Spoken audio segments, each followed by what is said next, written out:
Since nobody's here yet, I'm just going to put this up in case anyone cares while I get ready, so it's easy to see if it cares after you watch it on a rerun. You know where it is at the beginning, and I appreciate anything that you guys can do to help. That, I guess, is long enough to leave it up. Let me just see. I guess I don't need to sign in because we're not trading. All right, so I'm going to take it down. Here we go. Go to comments. Hi, Pat. I think I have some things to go through that are interesting. Partly I'm trying. Who asked yesterday? I can almost remember. Anyway, there was a question yesterday that ran through my mind. I have some updates from Ward, and so that we have some things to talk about. But Railtown right now, we're at 17,698,000. Look at that. We're close to 18 million shares. Obviously, there might be some people that have ebbed and flowed, but I'm not claiming this would pass a PwC audit, but this is a pretty amazing number that you guys have done. And I think you're about to get rewarded for it. If I had to guess, and you know how accurate I've been on my guesses, you're going to see performance, however you want to define that, in the first quarter, and you might see a run at the company in the second quarter. So to put that into time, I think you're going to start seeing performance over the next 6 weeks. And you could see some excitement from the industry over the next, I don't know, 90 days sounds like a close time, but maybe 120 days. So we'll see. All right. I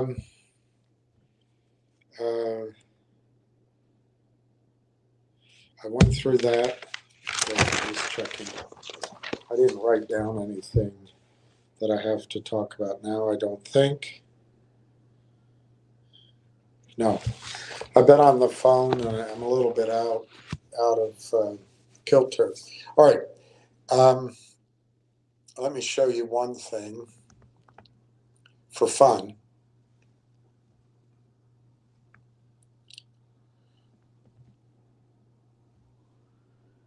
This is my ongoing observation that TELUS announces all sorts of things. There's always stuff going on at TELUS, but it never seems to be business. But anyway, here it was.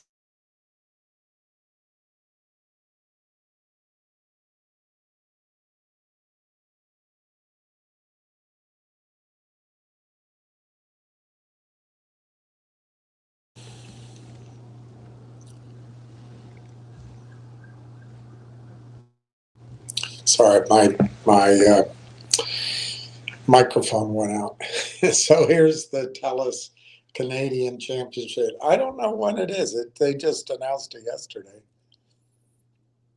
It's in Vancouver. I don't know. It might have something to do with our time frame. Who knows? Let me see. Okay.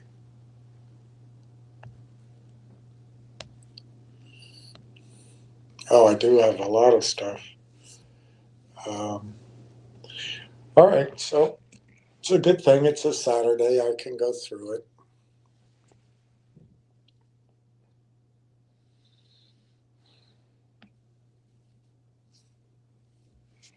The problem is I just don't remember where to start.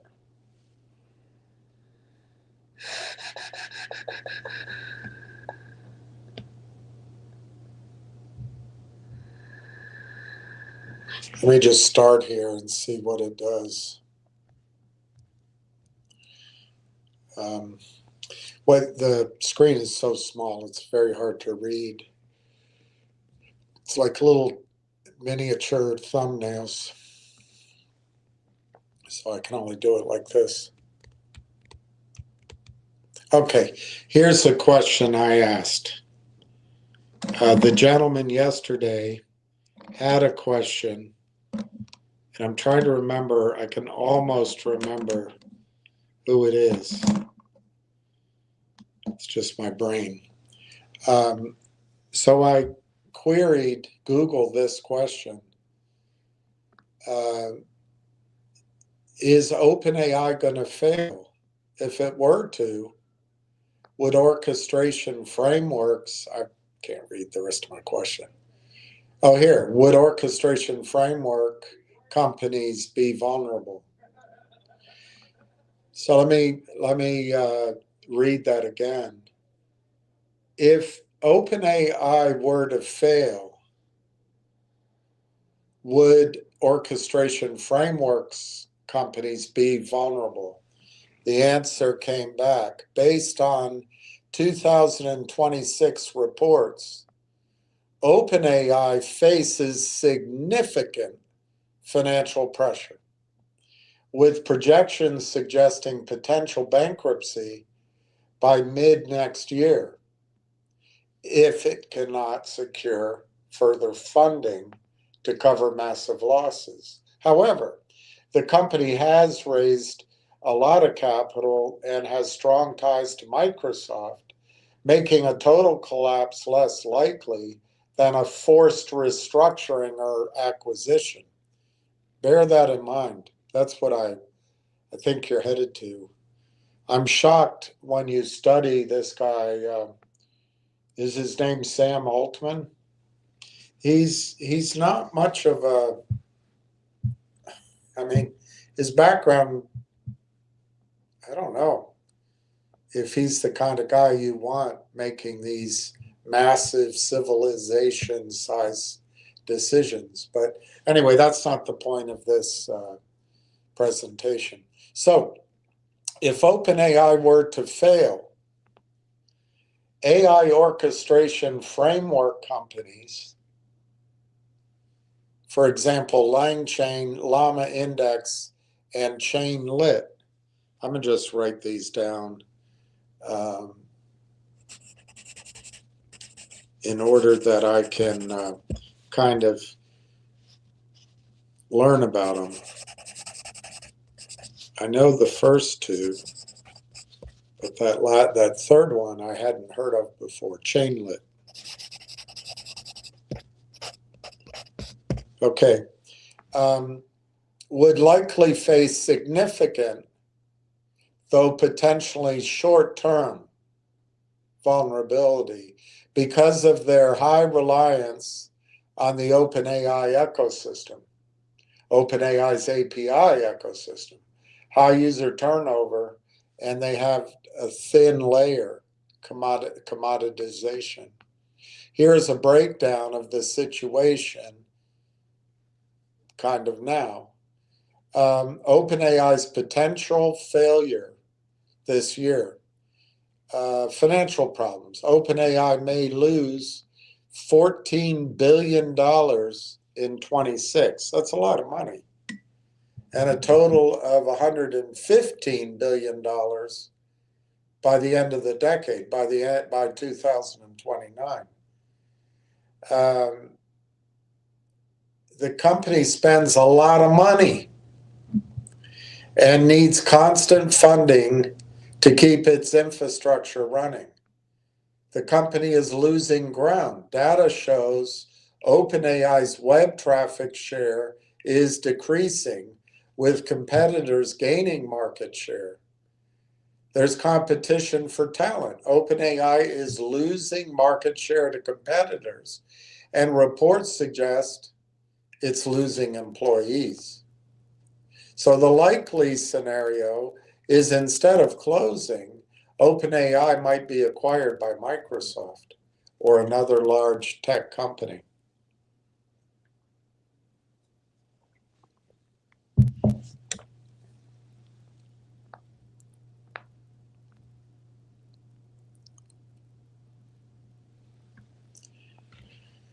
So what in that case, what's the vulnerability of orchestration frameworks? Orchestration frameworks that help developers manage and use large language models are affected by OpenAI stability, API dependence. Most orchestration tools rely on OpenAI's APIs.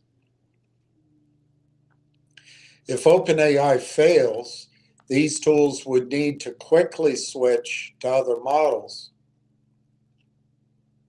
which could cause problems. The risk of quote unquote thin wrapper. Many companies building on these frameworks are considered quote unquote thin AI layers. If OpenAI fails, these companies may lose their value.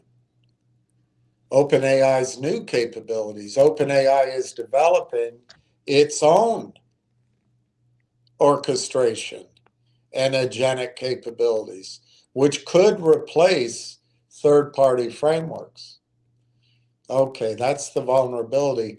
What are the reasons for survival? Model flexibility. Frameworks like LangChain allow developers to easily switch models.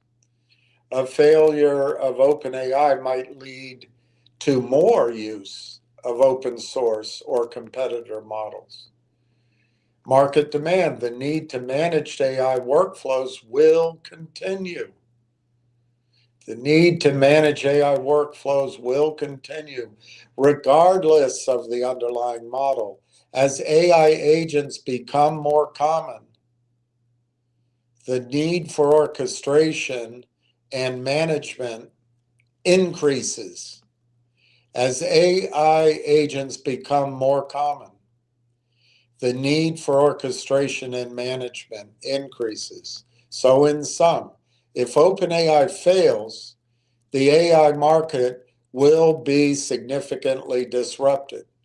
While orchestration frameworks would be vulnerable, they are likely to survive if they support multiple models, as the need for managing complex workflows is expected to remain high.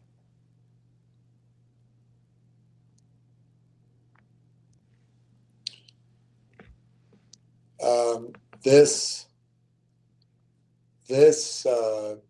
gentleman, I can barely read this because of my confusing eyesight.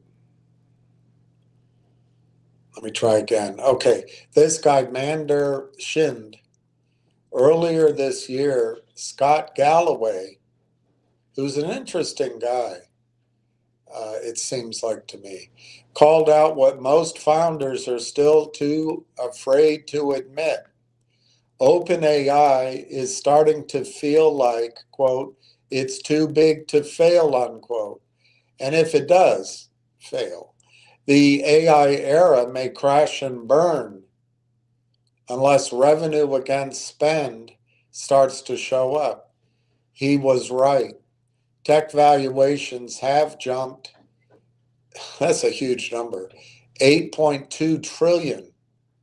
Tech valuations have jumped 8.2 trillion since ChatGPT came out. I hate that word dropped. It's I guess it's a very hip word. But in that sentence, to use the word jumped and dropped, it's confusing.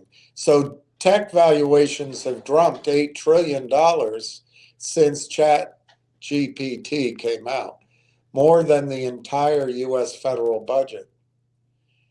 But of all the major tech shifts, AI has the worst return to date from an economics point of view.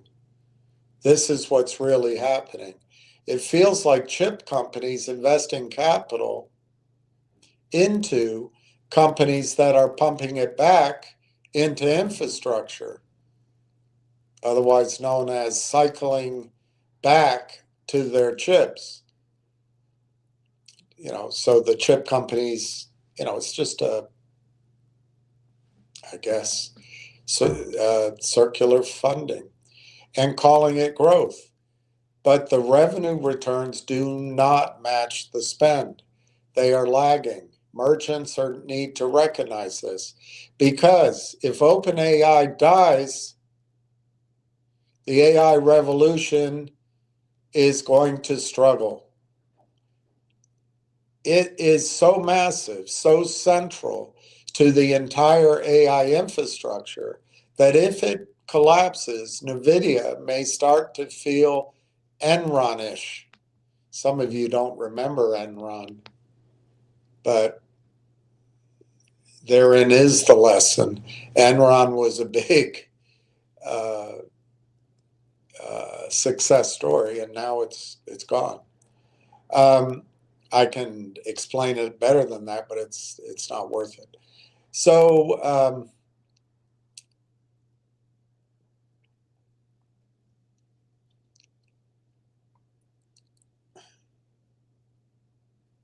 I don't know. This sentence is very poor. So do the dozens of companies built on top of it. And this isn't just a VC problem. It's a vendor dependency problem that trickles down to you. If 80% of your revenue relies on one platform, whether it's Clayo, Shopify, or any single vendor, you're not building a business. You're renting infrastructure from someone else's ecosystem.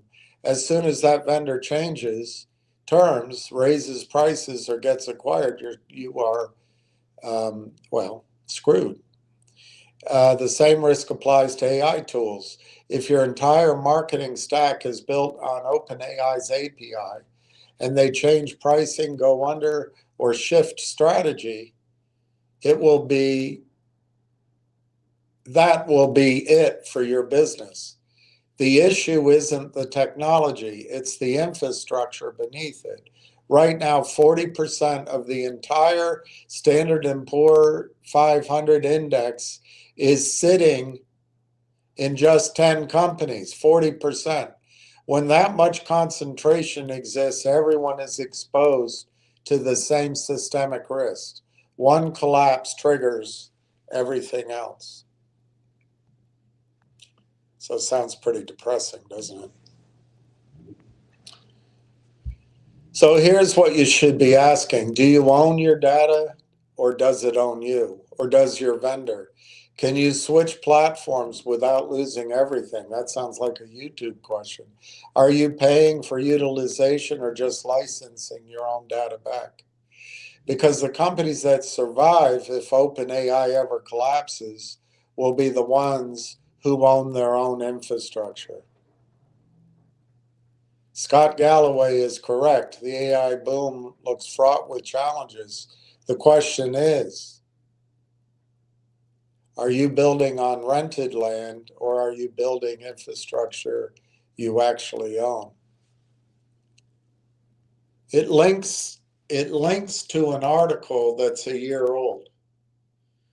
I was going to show you that, but it's just so much to go through. But I think I'm going to show you instead what Scott Galloway is predicting this year.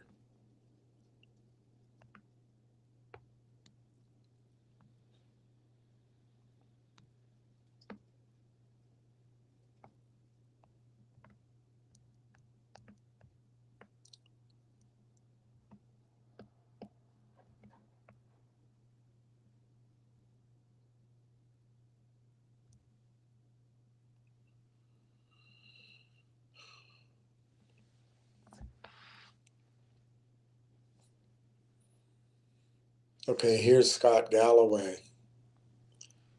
No mercy, no malice. 2026 predictions. You'll see the website in a second here.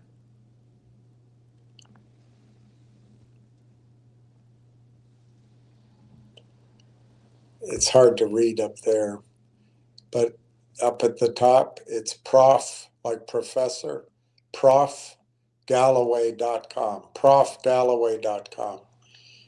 And here's his name, Scott Galloway. Every year we make predictions. Last year, I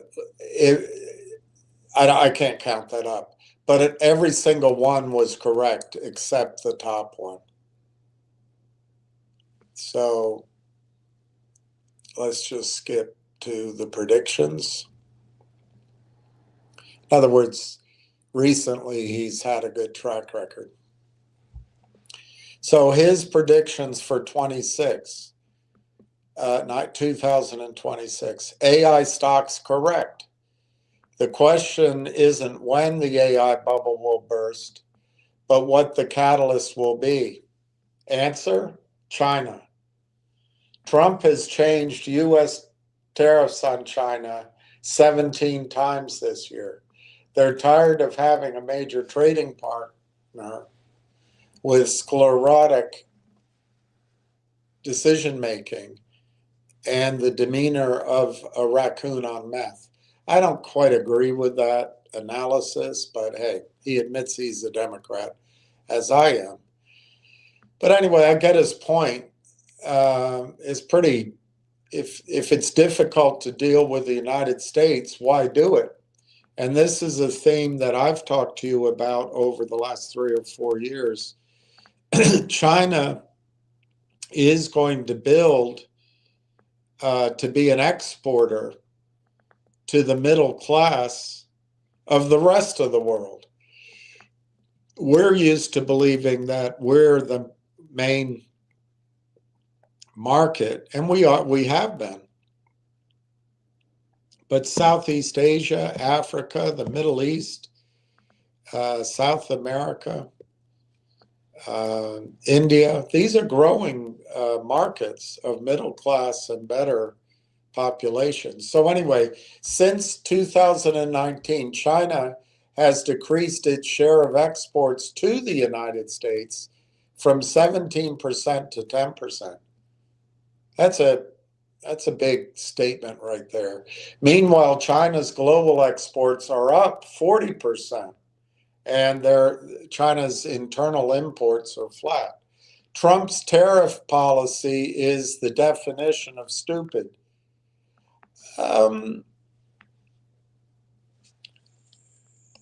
That's obviously opinion. Let's just keep going. Hurt others while hurting yourself.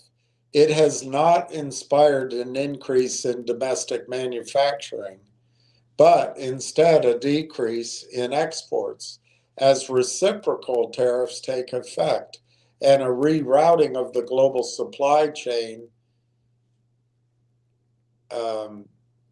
goes around the United States.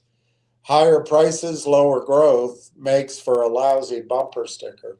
Look, this is his interpretation.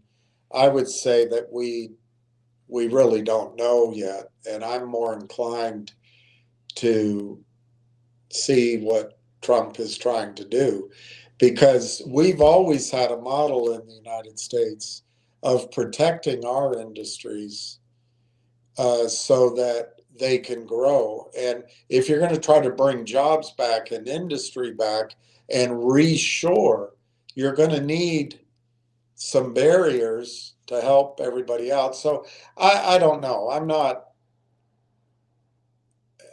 overly impressed with that analysis. What I am impressed with is China doesn't need us so much anymore.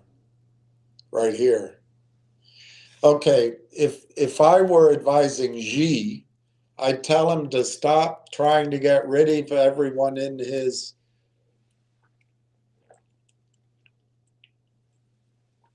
in his close counsel. If I were advising Xi, I'd counsel him to go for the jugular by engaging in AI dumping, a repeat of their 2000s steel dumping playbook. It's actually already underway and working. 80% of A16Z startups use open source Chinese models. Same story at Airbnb. China is registering similar or better performance as the American large language model leaders, but with a fraction of the capex. Flooding the market, our market, flooding the market with competitive, less expensive AI models will put pressure on the margins and pricing power of the Mag 7, taking down a frighteningly concentrated S&P and likely sending the United States and possibly the globe into recession. I guess he doesn't think we're already there.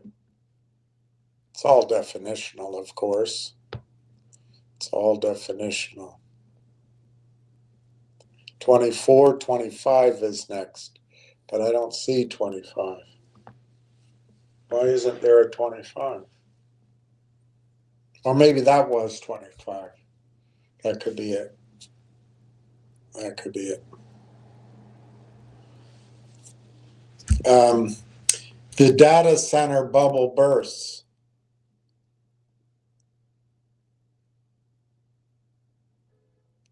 These charts I figured out after I got about halfway through. This chart here is for the story behind that China's cost per usage is way down. So I'll ignore that for now and let's focus on the next topic. The data center bubble bursts. OpenAI is promising Oracle $300 billion, money that OpenAI doesn't have, for infrastructure Oracle hasn't built. We can't see the actual contract, but this is BS. The greatest AI hallucination yet is the assumption that in the next few years, we're going to build anywhere near the required grid and power capacity. OpenAI needs 20% of current U.S. electric capacity. And, China's built up, while we were bombing deserts and assaulting mountains and pursuing the new American century idiocy, China has built its electric capacity. We haven't. OpenAI needs 20% of current U.S. electric capacity, equivalent to 250 nuclear power plants. That's not going to happen at a cost of $10 trillion. There's a 5 to 8 year wait to connect a new data center to the grid. 5 to 8 year wait to connect a new data center to the grid. Meanwhile, China has more than twice America's energy capacity at half the cost. Meanwhile, China has more than twice America's energy capacity at half the cost. What's the second greatest AI hallucination? Job creation. The average number of full-time employees at a data center is equivalent to the number of people working at 2 Applebee's. I thought Applebee's went out of business. Maybe I am remembering it incorrectly. So this chart, you'll see, goes to that last point. Number of data centers announced and under construction in the US of A. Okay, NVIDIA and OpenAI duopoly comes under siege. Based on its valuation, NVIDIA is telling the market it will add an additional 800 billion in revenue over the next 5 years, equivalent to the combined revenue of Apple, IBM, Meta, and Tesla. OpenAI, which has $20 billion in annual revenue, is projecting it will add 180 billion in revenue over the same period, equivalent to combining the revenue of Disney, Fox, the New York Times, that's not saying much, Paramount, and whatever WBD is. Also, OpenAI's 1.4 trillion in spending commitments exceeds Argentina's national debt. They'll just have to repudiate it. Meanwhile, the competition is heating up. China is putting out comparable models at a fraction of the price. See up here? Oh, so I don't get it. This chart doesn't really match to this comment. So China is putting out comparable models at a fraction of the price. Anthropic has captured the lead for enterprise users. And as I predicted last year, the empire, Alphabet, is striking back. Gemini's summaries are improving, and arguably the greatest concentration of AI talent resides at Alphabet. OpenAI could be our own era's Netscape, i.e. the disruptor that enjoys a moment in the spotlight before flying to Dubai and marrying a rich sheikh. That was the path of many young actresses. All right, that flamed out. All right, here we go. Competition is heating up. Do you see that competition chart applies to what we already were talking about? He's highlighting Gemini here on this side, going from a smallish wedge to a pretty bigger wedge here. The green, I guess, it's my eyesight. I'm guessing the green is ChatGPT, but I'm having a hard time reading it, the top number. And you guys might recognize the logo better than I do. Anyway, so Prof. Galloway's big tech pick is very interesting to me, is Amazon. I'm bullish on Amazon, even though it underperformed the Mag 7 this year. The collision of AI and robotics is the champagne and cocaine cocktail. Is that a thing? Fueling Amazon's retail margin expansion. And of course, you can't be a tech professor without ruining the English language, catalyzing a 2x increase in the gross merchandise value of its largest business, retail, by 2033, without adding human workers. Just as Ford's assembly line, of course, we're talking 100 years ago, just as Ford's assembly line slashed automotive production time by 88%, Amazon's robotics investments have reduced the time from click to ship by 78%. That is amazing.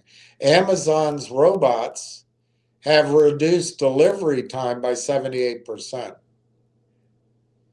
The rest of the Mag 7 capitalizes on the elevation of information bits, over objects, atoms, while Amazon is leveraging bits to move atoms more quickly and less expensively. Notably, the market hasn't priced this in yet.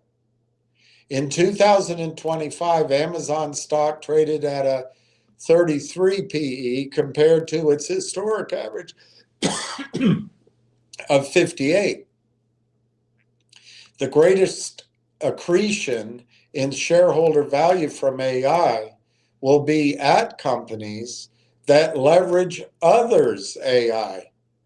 This applies specifically to Amazon. That's his pick. We'll see if he's right. So this chart belongs to the Amazon discussion. Bits versus atoms. You have the number of operational industrial robots. While we were bombing deserts and doing other foolish things, China built robots. They have 2,000, I bet they have more than that, industrial robots. Amazon has 1,000. Japan has 450. The United States, excluding Amazon, has 400. So I guess in a way we're at 1,400. South Korea has 300 robots, industrial robots, and Germany has 260.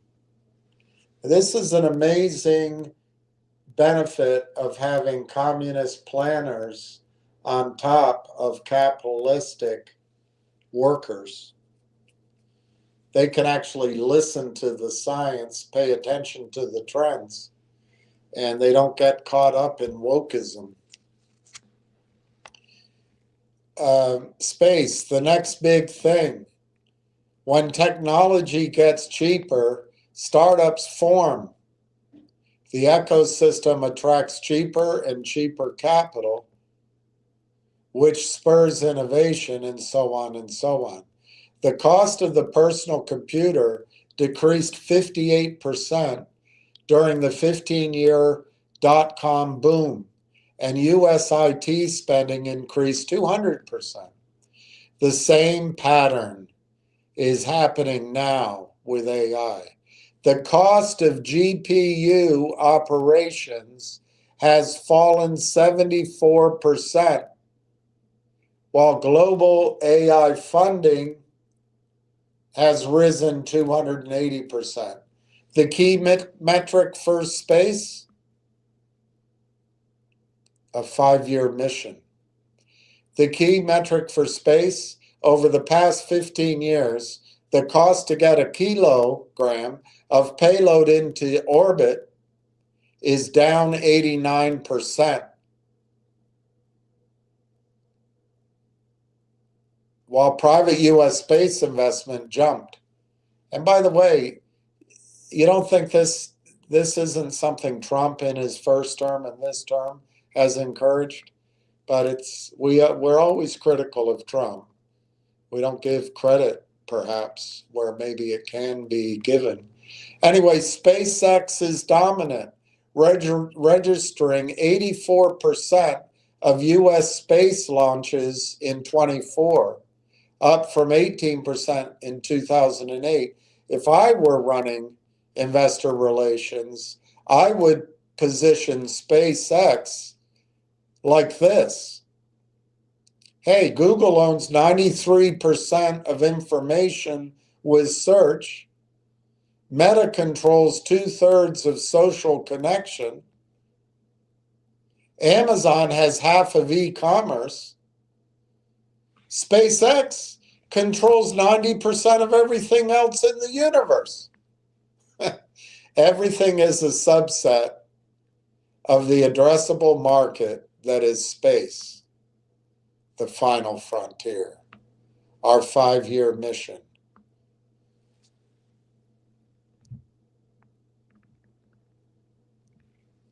Okay, so this chart belongs to the previous page.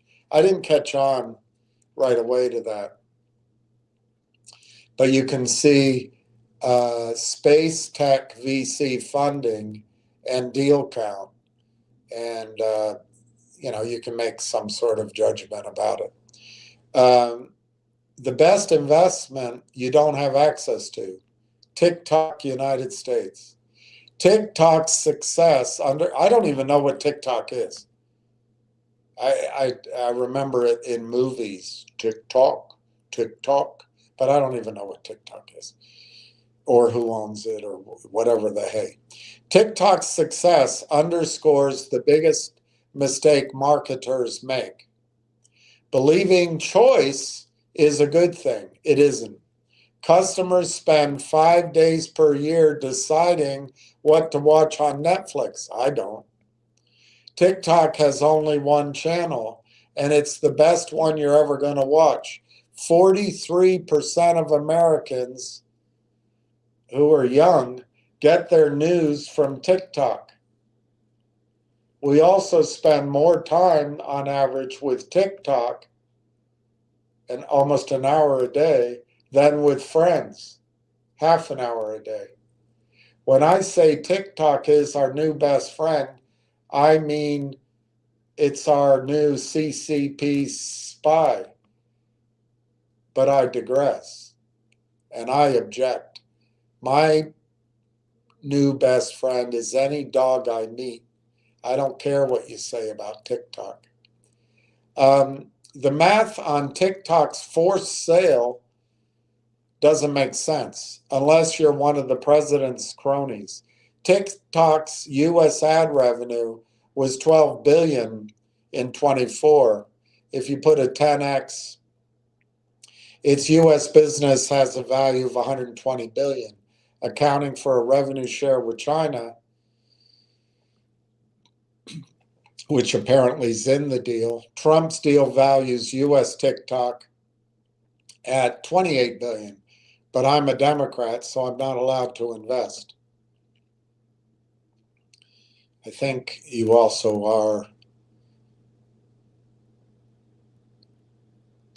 a whiner, nothing but a whiner. None of us can invest. These insider deals reduce people's faith in the market.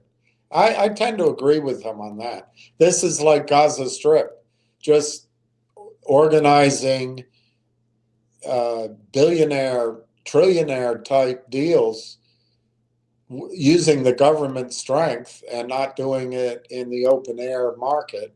I tend to agree with him there. But anyway, these insider deals raise the cost of capital for everyone else. U.S. economic policy could best be described as corrupt, but stupid. Well, whatever. A lot of opinion in this piece. So here's your friend family discount. He compares it, and you can see it at TikTok. All right. How about all the wealth that was moved to people in Minnesota and Georgia and California under the Democrats, just given away? So let's get off our moral high horse. Short form video and AI meteors strike Hollywood. These are his predictions. Hollywood is the new Detroit, but with better weather. For creatives, the return on human capital is inversely correlated to the size of the the size of the screen. 78% of Americans aged 10 to 24 watch TV and movies on YouTube and TikTok. The Kids Diana show on YouTube averages between 2 and 10 minutes per episode, perfectly calibrated for young people's shrinking attention spans. The show registers 137 million subscribers. I've never heard of it before. Disney Plus has 128 million subscribers for the whole company. The other meteor headed toward Hollywood is AI. What AI will do to Hollywood is what podcasting is doing to TV. Hey, I'm replacing Dan Rather. Dan Rather.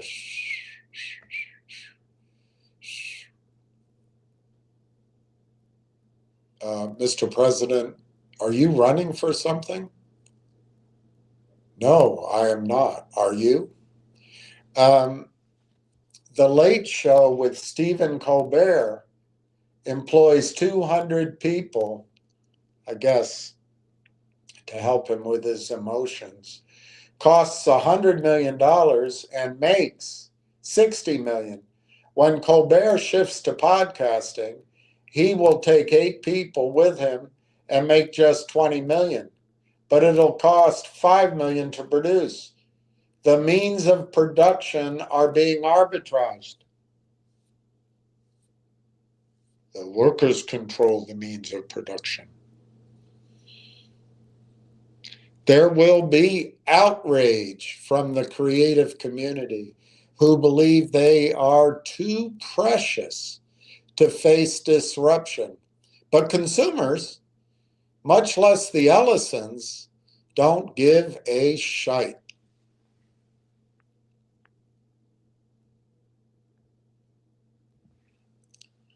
And that chart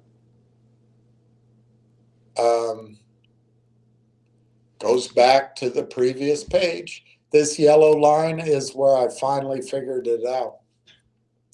But so you compare in this chart the crew, the employee base at Palantir here, and over here at Reddit and Lyft in the middle, that's the crew required to make Amber Heard successful.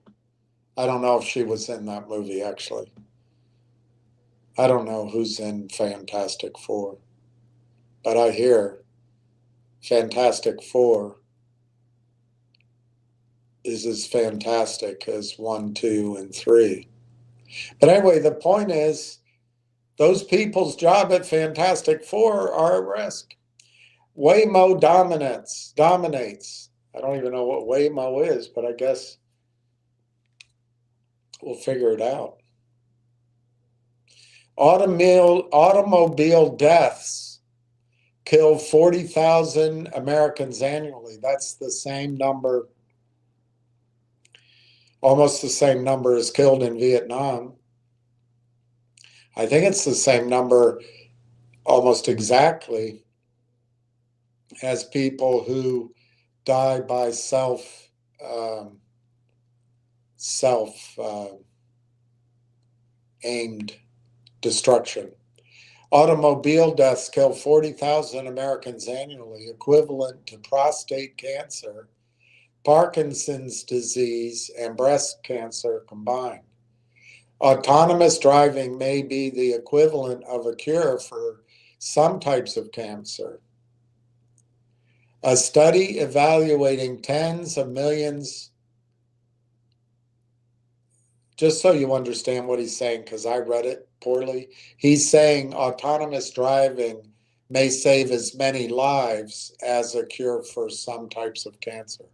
A study evaluating tens of millions of miles driven by Waymo found that its autonomous cars were involved in 96% fewer vehicle-to-vehicle crashes, resulting in 90% fewer bodily injury claims and 92% fewer pedestrian injuries compared to cars driven by humans.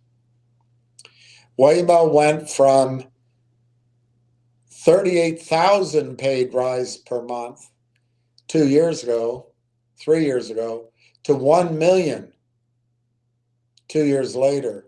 The company is lapping the competition, logging 100 million fully autonomous miles compared with Tesla's 1.25 million miles with human safety monitors. The second horse to watch is Uber. It is technology agnostic, choosing to pour capital into the consumer experience. as former CEO Travis Kalanick said, the most expensive part of the business is the person in the driver's seat.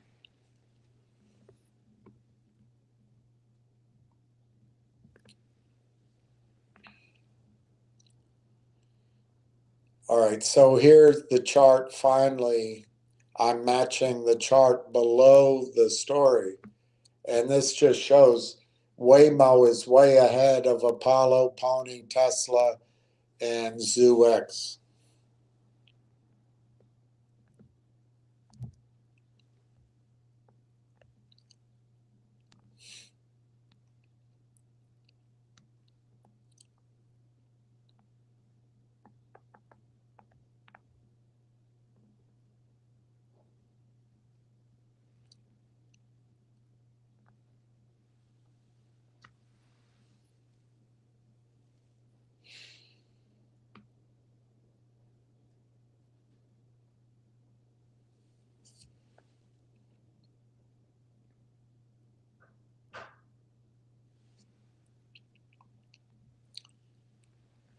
Okay, humanoid robots equals self-driving cars of 2015.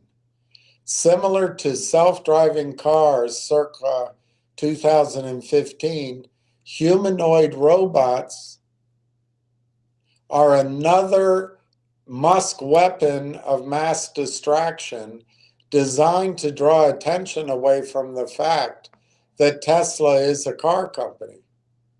See, I don't know. I don't quite agree with his analysis here, but he's got a good track record. Tesla's market cap per car sold is 77x what it is for GM and Ford, 28x for Toyota, and 24x for bring your own driver. According to Musk, Tesla's Optimus robot will be an infinite money glitch that ends poverty and performs surgery. It's as if he's on ketamine. According to MIT robotics professor emeritus Rodney Brooks, quote, we will have plenty of humanoid robots 15 years from now, but they will look like neither today's humanoid robots nor humans, unquote. The current future opportunities aren't robots that mimic humans, but robots that augment and replace humans at industrial scale. That makes sense to me because our population is collapsing and we need workers. So here's a chart of robots.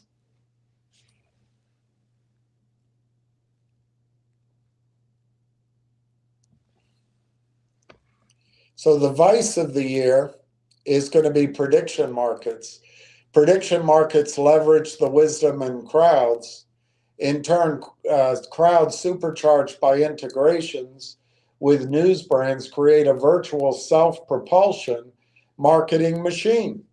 Participants may be deluded into believing they are engaging in an intellectual pursuit when they bet on an election's outcome. But it's just gambling. Just more fun than gambling and more interesting.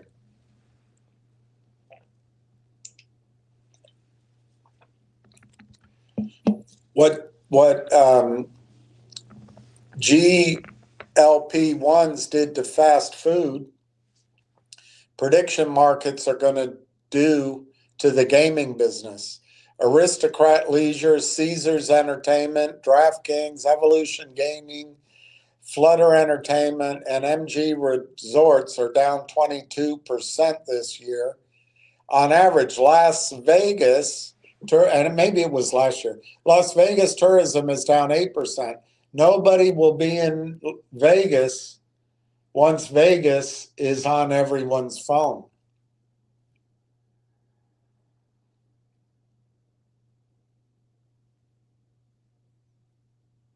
The externalities are huge. Half the men in the United States below 50 have a sports betting account. Among sports bettors, 23% say they are addicted. The share jumps to 37% for Gen Z. 1 in 5 people with a gambling addiction attempt suicide.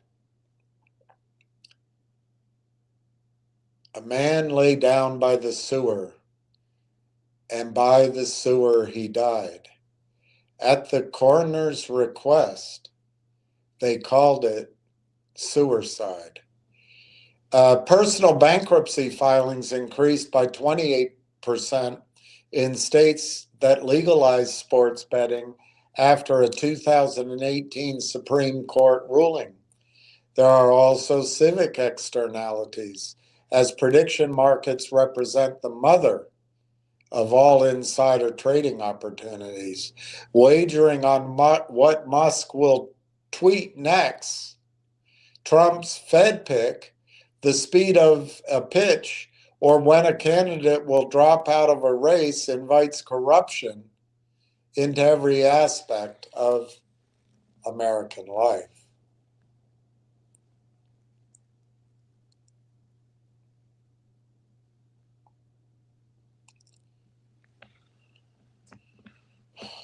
So here's Polymarket and Kalshi betting.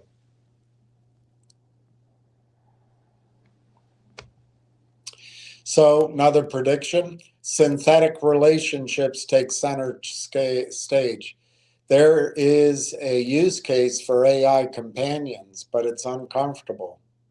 A sad story about lonely old people.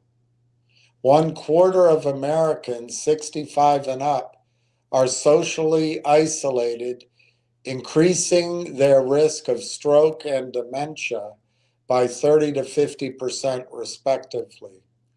The share of the population aged 65 and older is projected to reach 21% by the end of the decade. In 1 year-long analysis of older Americans living alone, 95% of the participants said that robots reduced loneliness. If synthetic relationships can make older people less lonely and stave off dementia, that's great. What's the problem? The problem is young people are not developing the skills to navigate life's hardest and most rewarding thing, relationships. Google's search volume for how to make friends has increased 5x over the last 2 decades, while the share of Americans who say they have no close friends increased 4 times over the last 3 decades. I believe synthetic companions are the next opiate crisis for young people. On character AI, 79% of the users are under 35. The average session is 93 minutes in any, whatever character AI is. In any given week on ChatGPT, 560,000 people show signs of mania or psychosis, while 1.2 million people engage in conversations that indicate they have a plan to cause harm to others than others, to other than others. Unfortunately, Congress is in The Walking Dead meets the Golden Girls.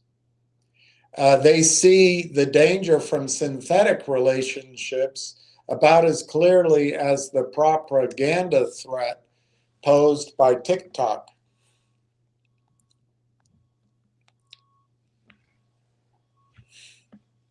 Here's young people have used AI companions, 72%.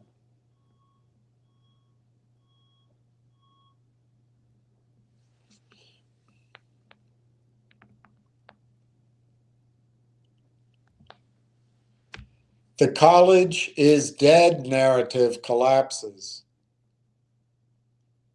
although they call them university now because everybody follows the Brits.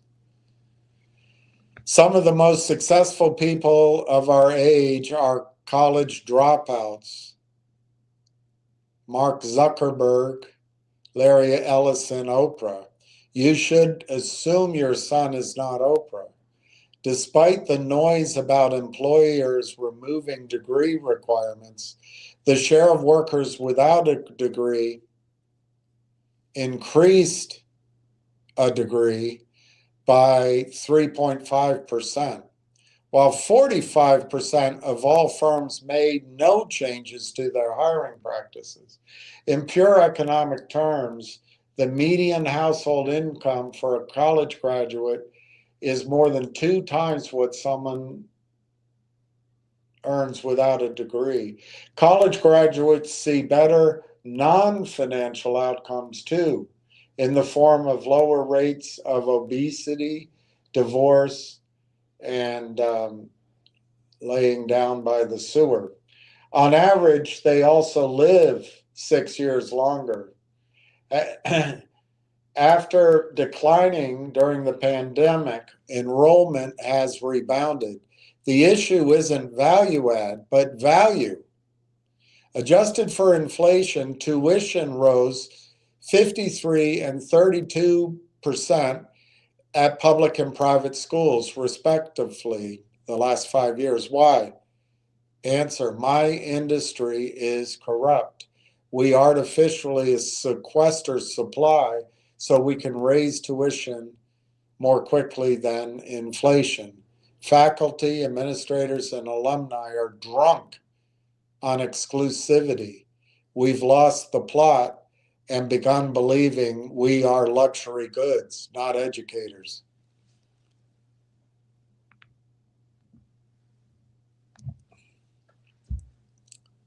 So here's the rebound in college enrollment. Finally, his last prediction, Team Scotland will reach the semifinals of the World Cup because of Scott McTominay.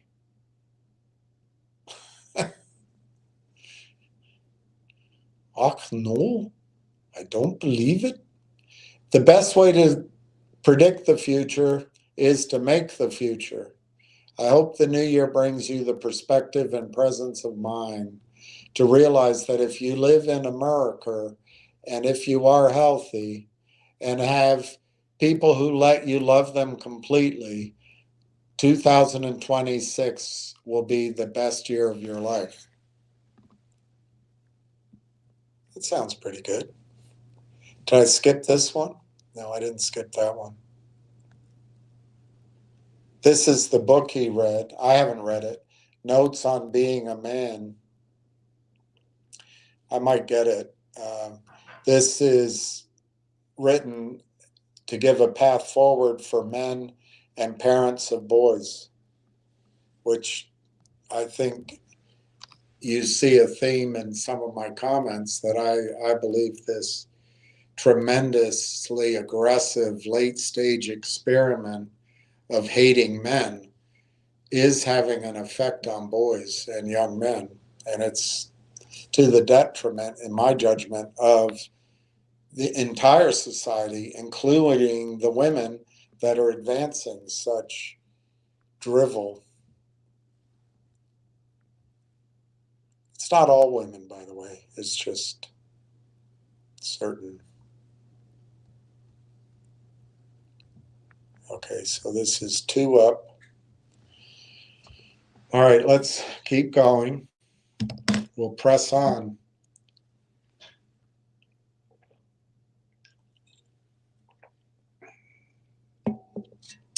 If I had to summarize a couple of the negatives, what are the negatives? OpenAI is probably going to fail, and China is probably going to flood the world with cheap AI, some aspect of AI. So what does that mean to our investment in Railtown. That would be why I put you through that beginning bit. I could have skipped some of Professor Galloway's predictions, but that would have been unfair to him, and I didn't know what to leave out. So let's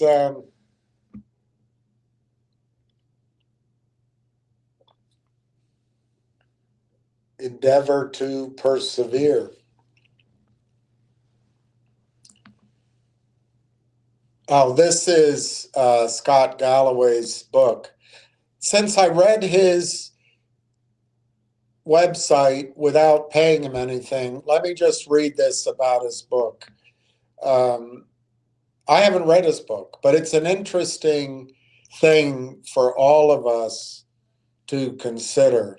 He is a best-selling author, a New York University professor, and he does something else too. Boys and men are in crisis. Rarely has a cohort fallen further and faster than young men living in Western democracies. Boys are less likely to graduate from high school or college than girls. Do you hear that? Boys are less likely to graduate from high school or college than girls. And I'll tell you what, girls don't want to marry someone less accomplished than they. Boys are less likely to graduate from high school or college than girls. 1 in 7 men reports having no friends. And men account for 3 of every 4 deaths of despair in America. And no one gives a crap. Even worse, the lack of attention to these problems has created a vacuum filled by voices espousing misogyny, the demonization of others, and a toxic vision of masculinity. But this is not just a male issue, and this you got to hear. Women and children cannot flourish if men are not doing well. Women and children cannot flourish if men are not doing well. And as we know from spates of violence, there is nothing more dangerous than a lonely, broke young man. Scott Galloway has been sounding the alarm on this issue for years. In his book, Notes on Being a Man, Galloway explores what it means to be a man in modern America. He promotes the importance of healthy masculinity and mental strength. He shares his own story from boyhood to manhood, exploring his parents' difficult divorce, his issues with anger and depression, his attempts to earn money, and his life raising 2 boys.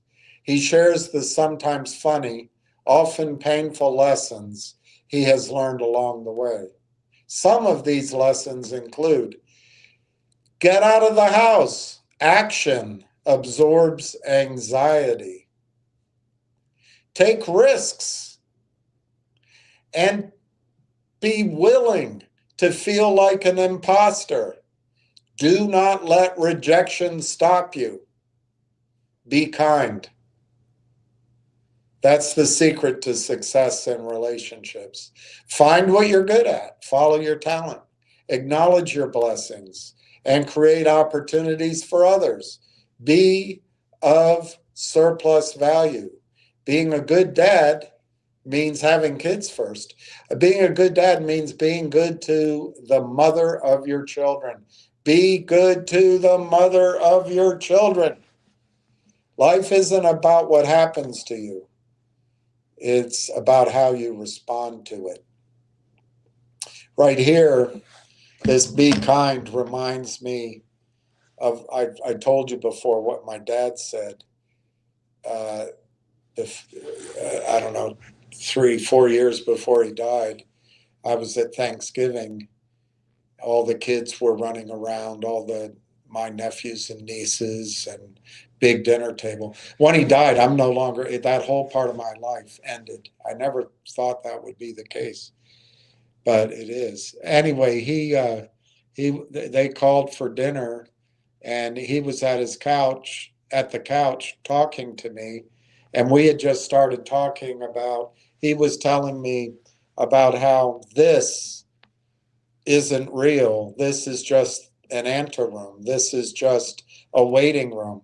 And he was talking about life as he uh, indicated around the living room. And it took me a second to get what he meant. And I said, yeah, Dad, I know. You mentioned that once before to me. But I forgot to ask you a question. I asked him, so you're saying that the next phase of our life is heaven. How do you get into heaven, Dad? How do you get into heaven? And he looked at me kind of as if he were shocked by the question. And because they were calling for dinner, he knew he didn't have a long time to answer. So as he was getting up with his cane, he looked at me, he said, "Don't cheat and be kind." And then he walked to the table. Don't cheat and be kind. And I think, for my money, that's as good a prescription for living a good life as there can be. Don't cheat and be kind. Of course, we're all human. Only dogs don't cheat and are kind. Only dogs. We can learn from dogs. We can learn from dogs. All right. So now I think I'm going to get into Ward's questions, but I'm not sure. I'm not sure. Now it's mine. It's mine. If OpenAI fades or crashes, an AI sell-off could be major in size. Can you explore what happens to Railtown's market in that case if OpenAI fades? Does demand for their platform and the demand for competitors' platform increase? Is Railtax, conductor, and rail engine more important in a world where OpenAI fails? That was my question. You see it up here. Answer. Survey says if OpenAI suffered a real crash, technical, regulatory, or governance, the short term would be chaotic for the whole AI complex. But the medium term setup is structurally positive for Railtown's category and for rail engine, rail tracks, conductor specifically. So let me translate that to you as I see it. If OpenAI goes down, down goes Fraser. It actually helps Railtown. That's how I read that sentence. If OpenAI suffered a real crash, the short term would be chaotic for the whole AI complex. But the medium-term setup is structurally positive for Railtown's category and for rail engine, rail tracks, conductor specifically. How an OpenAI failure propagates. A serious OpenAI failure would likely trigger a sharp risk-off move across AI beta foundation model vendors, API-dependent apps. So it would be a sharp risk-off as investors reprice platform and governance risk. Forced technical migration by enterprises that are concentrated on OpenAI's APIs,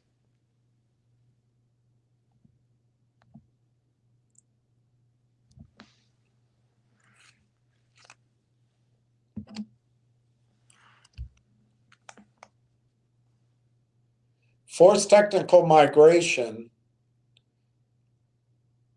will happen with boards and regulators suddenly prioritizing sovereign AI and portability.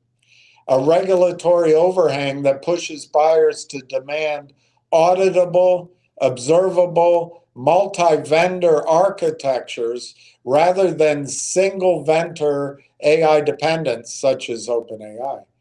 This is painful for usage-based API businesses, but it creates budget and urgency for orchestration, observability, and escape hatch infrastructure. What happens to Railtown's market? Railtown, again, this is if up here OpenAI were to fail. Railtown sits in the agentic orchestration layer. Rail Engine, streaming, event ingestion, Railtrax, ADK, agent development and orchestration, and Conductor, observability, those are their products. In an OpenAI stress scenario, demand for this layer likely increases in absolute terms. Enterprises still need AI outcomes, but want or will want vendor neutral tooling to swap models. And they put in brackets Anthropic, Google, OpenWeight's in-house small language models without rewriting systems. They don't want to have to rewrite everything. And that, I guess, is where Railtown sits. The mix shifts from nice to have to, quote, governance and resilience spend, unquote, as AI risk, compliance, and business continuity budgets expand.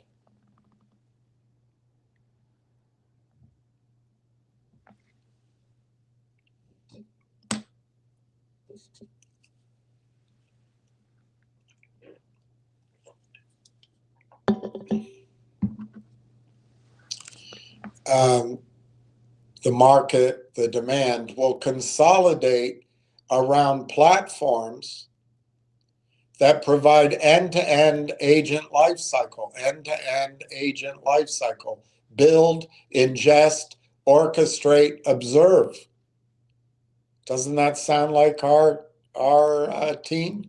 Instead of point tools, the bare nuance, what are the negatives? If a crash is interpreted as a, quote, AGI / large language models were overhyped, unquote, total AI growth expectations will be reset, which would hurt category total addressable market multiples, even as Railtown's relative position improves. So Railtown's relative position will go up, but the multiples overall may go down. But could the multiple go any lower than where Railtown is right now?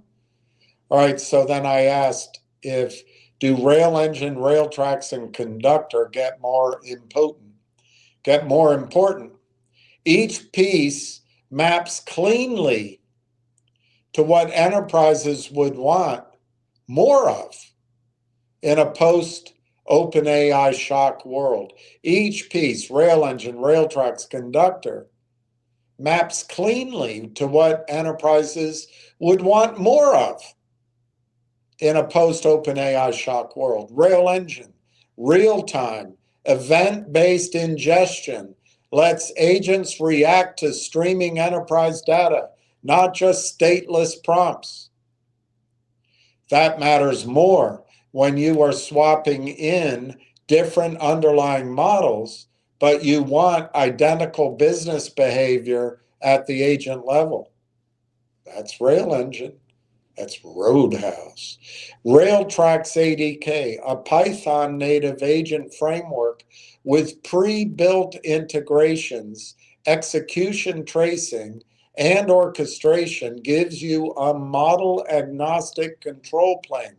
This is exactly the escape path pattern that prior platform cycles rewarded when a dominant vendor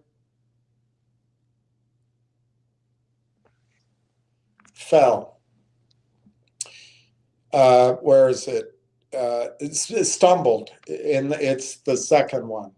When a dominant vendor stumbled. Conductor, deep observability into agent behavior, performance, resource use, and reasoning paths becomes central to governance, audit, and incident response when regulators and boards are suddenly asking, quote, what did the AI do and why, unquote. So yes, Rail Engine, RailTrax, Conductor become more strategically important if OpenAI fails, because they are the abstraction and safety layers that let enterprises keep shipping AI features while swapping the underlying models.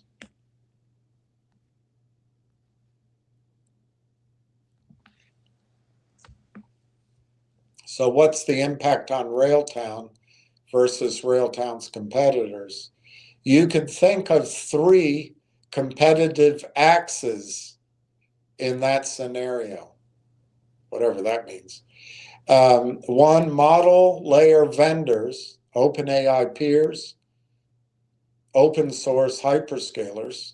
Two, orchestration agent frameworks, LangChain-like stacks, proprietary internal tools.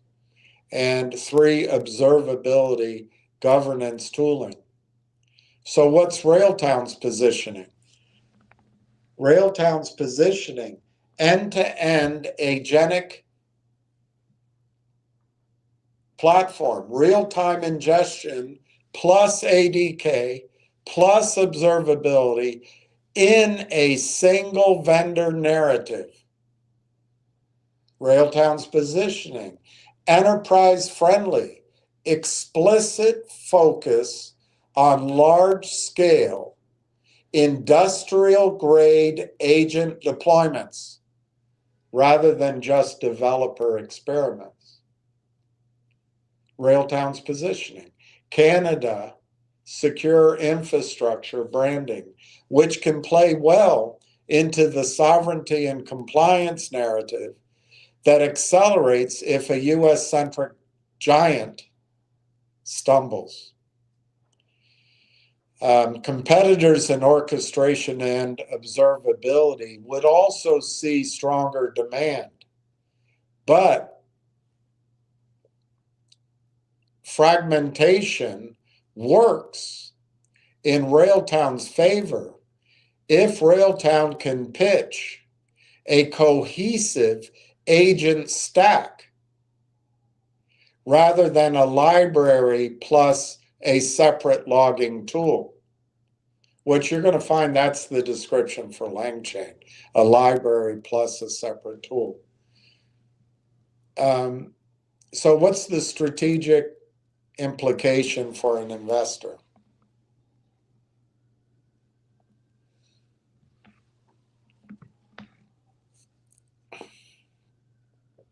Systemic AI correction risk is real,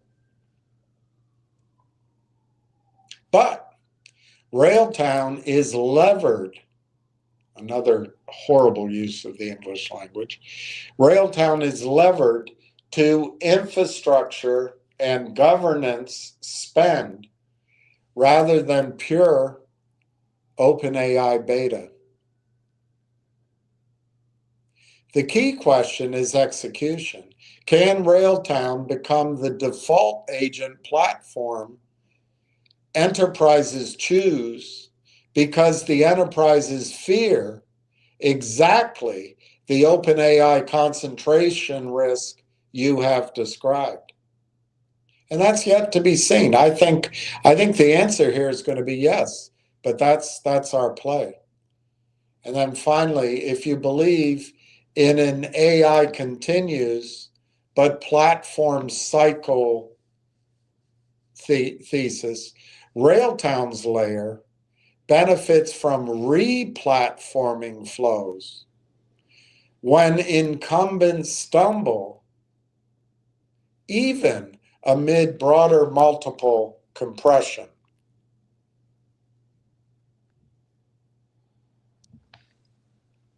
So then I asked, as China floods the markets with cheaper AI tools, and I pointed out sort of not necessarily, I didn't need to do it, that they already have the energy capacity and the build out to allow this. Does Railtown's suite become more valuable, more important? Yes, it comes the answer. If China floods the world with cheap competitive models, Railtown's suite becomes more valuable as an abstraction and control layer, over a noisy, low-cost, multi-vendor model market. What Chinese flooding actually changes. Chinese models like DeepSeek, Owen, or Qwen, and Kimi K2 are already pricing at a fraction of Western peers while reaching comparable quality on many benchmarks. As model prices fall and performance converges, advantage shifts from, quote, who has the smartest model, unquote, to, quote, who can integrate many cheap models into workflows, data, and governance, unquote.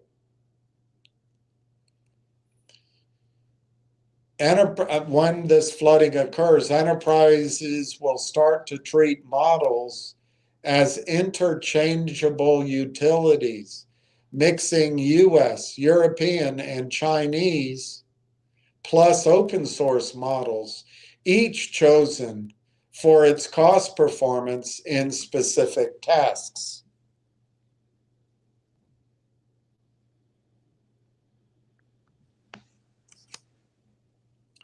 This pushes value into orchestration, data, sovereignty, and observability, rather than the model API itself.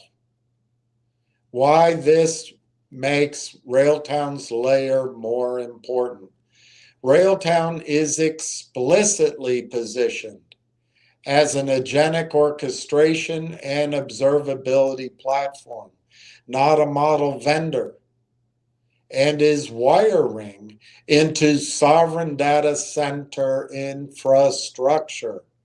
For example, TELUS's Sovereign AI Factory. In a cheap Chinese AI world, more models mean more orchestration demand. As organizations experiment with multiple low-cost models, they need a neutral way to plug them in, route tasks, A/B test, and switch providers without rewriting applications. That is precisely what agent frameworks and orchestration layers are for. In a cheap Chinese AI world, cost pressures favor optimization tools. When model price competition is fierce, The fierce go shopping. When model price competition is fierce, enterprise squeeze total cost per useful outcome. Let me read that again. Enterprises squeeze total cost per useful outcome.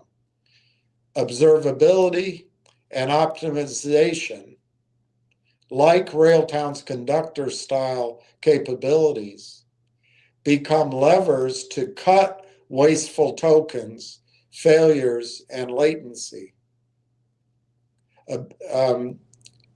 When model price competition is high, enterprises squeeze total cost per useful outcome.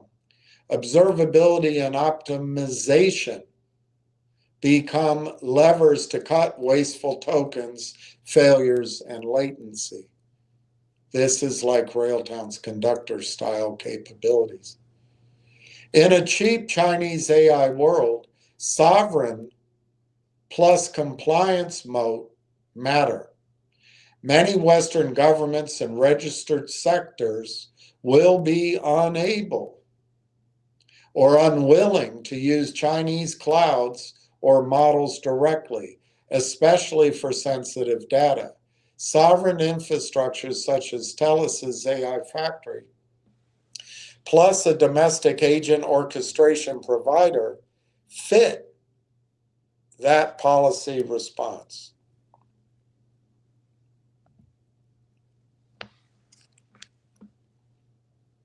So, cheap Chinese compute does not erase Railtown. It makes the, quote, model agnostic control plane, unquote, story more central. Cheap Chinese compute does not erase Railtown. It makes its platform, which is model agnostic control plane story, more central. So what about rail engine, rail tracks, and conductor in this scenario? Rail engine, which is event-based ingestion, in a world of many cheap models, real value is in streaming enterprise data, events, and workflows into agents while being able to swap the underlying model. Rail engine's real-time event ingestion is exactly the glue between data center and models. Railtrack's ADK, agent framework. As models commoditize, the durable asset is the agent graph, tools, and integrations. A Python native agent dev kit that can talk to any model endpoint, local, Western, or Chinese, is structurally more valuable when models are cheap and models are numerous. Conductor, which is observability and governance. Regulatory and reputational risk does not get cheaper just because models do. If anything, mixing jurisdictions and providers raises the need for detailed tracing, monitoring, and policy enforcement.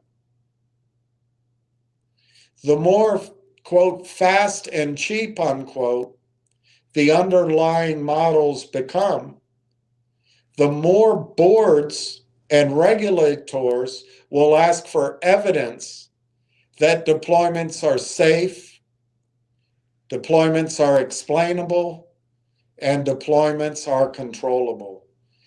That supports conductor type spend, even as raw model ARPU falls.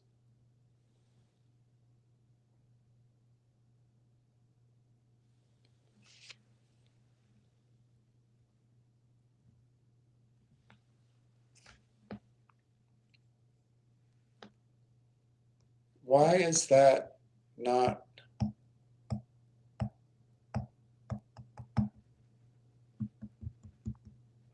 Oh, there it is. I see up here. That's the last sentence I read. So now we come, what is the strategic takeaway for Railtown, for Roadhouse?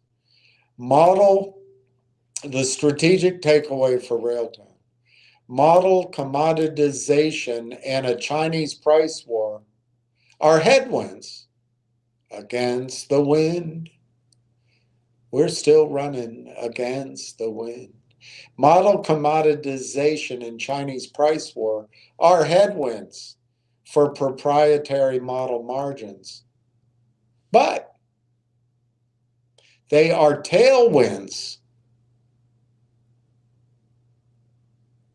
You are the wind beneath my wings. But they are tailwinds for integration, orchestration, and sovereign control planes. Railtown's alignment with sovereign AI data centers and Canadian jurisdiction means they can be the quote unquote Western compliant router that lets customers arbitrage cheap global models where allowed while keeping sensitive workloads on domestic infrastructure.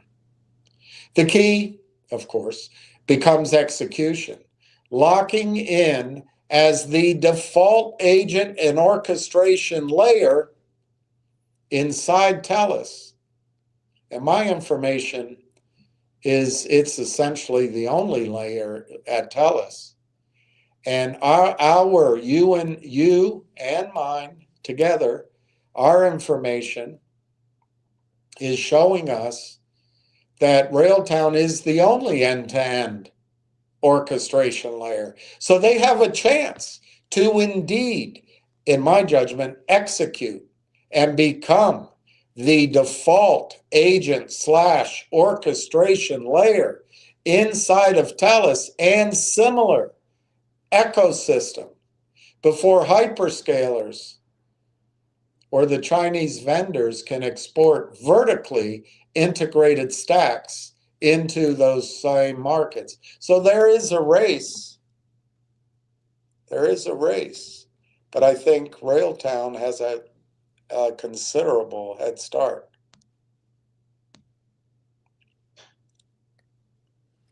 Oh, Lordy. I've got to learn how to do this better. All right, so it was 1, 2, and 1, 2. All right, let's see what happens. I'll add that just in case.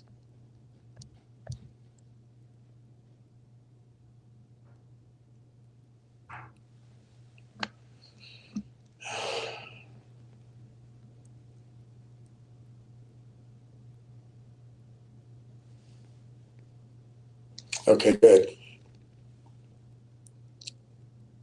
No, that's not good.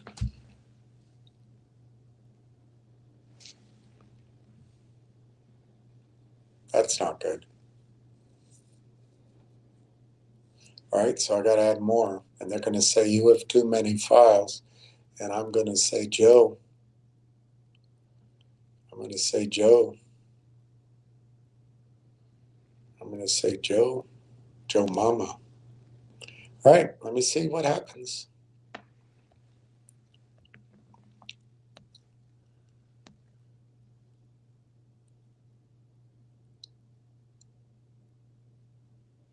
All right, let's go. Boom, boom, boom, boom.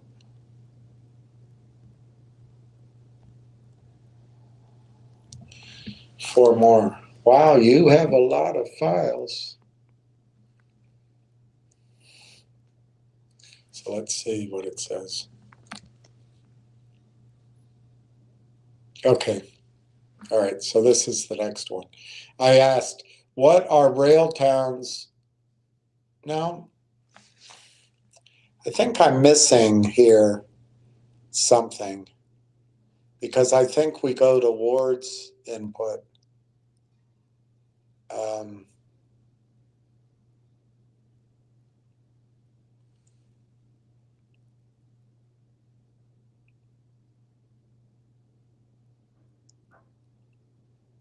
All right, I'm going to take that off.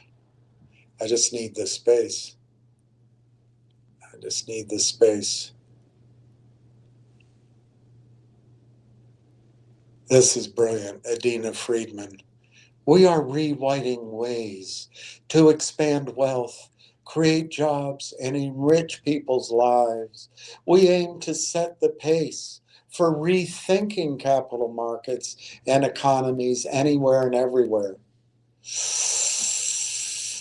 Adina Friedman became president and chief executive officer of NASDAQ on January 1, 2017.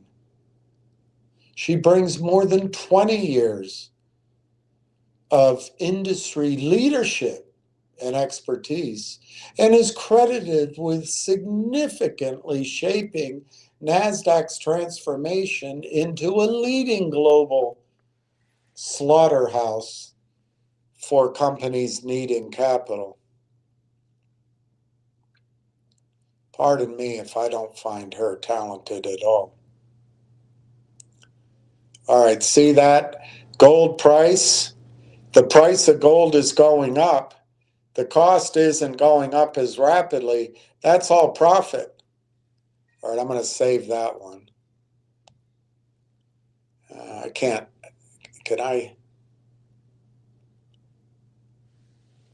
The dollar bid rule.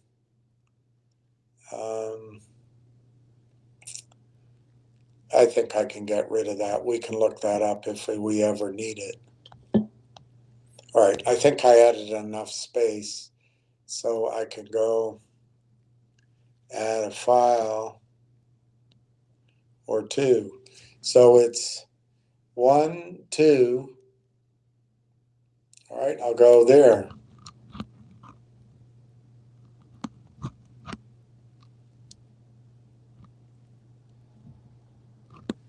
So I go 1, 2.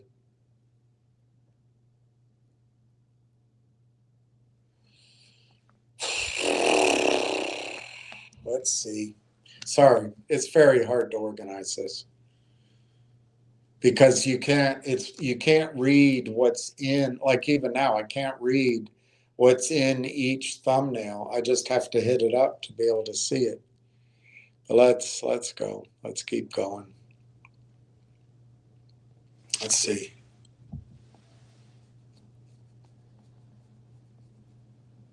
All right, I think this is Ward's question. Ward asks, what would you say if I sang out a tune and I asked you, what would you say that Railtown software stack is disruptive compared to what other software companies are doing? I don't know what AIS means. Railtown's AI software stack, that might be what it is, AI software stack. I don't know. Railtown AI software stack, including tools like Railtrax, LangTrax, and Rail Engine and Conductor. It doesn't include LangTrax, actually. Focuses on agentic AI frameworks for real-time data ingestion, autonomous agent orchestration, and observability. Key features. It enables rapid building of AI agents with event-driven intelligence, Python native development kits, and sovereign data handling, particularly for Canadian compute environments. Real-time streaming replaces batch processing with built-in masking, transformation, and RAG support for unstructured data. Incumbents like Salesforce, ServiceNow, and Palantir integrate AI into existing SaaS ERP. I don't know, enterprise revenue, I don't know. There's so much of this. But rely on proprietary ecosystems and face slower modernization. Railtown's open agent-first approach. Railtown's open Agent-first approach targets niches like real-time, IoT, and sovereign AI, potentially disrupting by lowering custom app costs via language models, though Goldman Sachs notes AI natives struggle against leaders' data moats. Yes, Railtown is moderately disruptive in agentic workflows and data pipelines as it accelerates deployment hours as opposed to weeks and emphasizes observability for scale, areas where legacy stacks lag. However, broader software markets remain resilient to full upheaval because of the incumbents' integration and pricing power. For data center and infra enthusiasts, Railtown is a nimble Canadian player.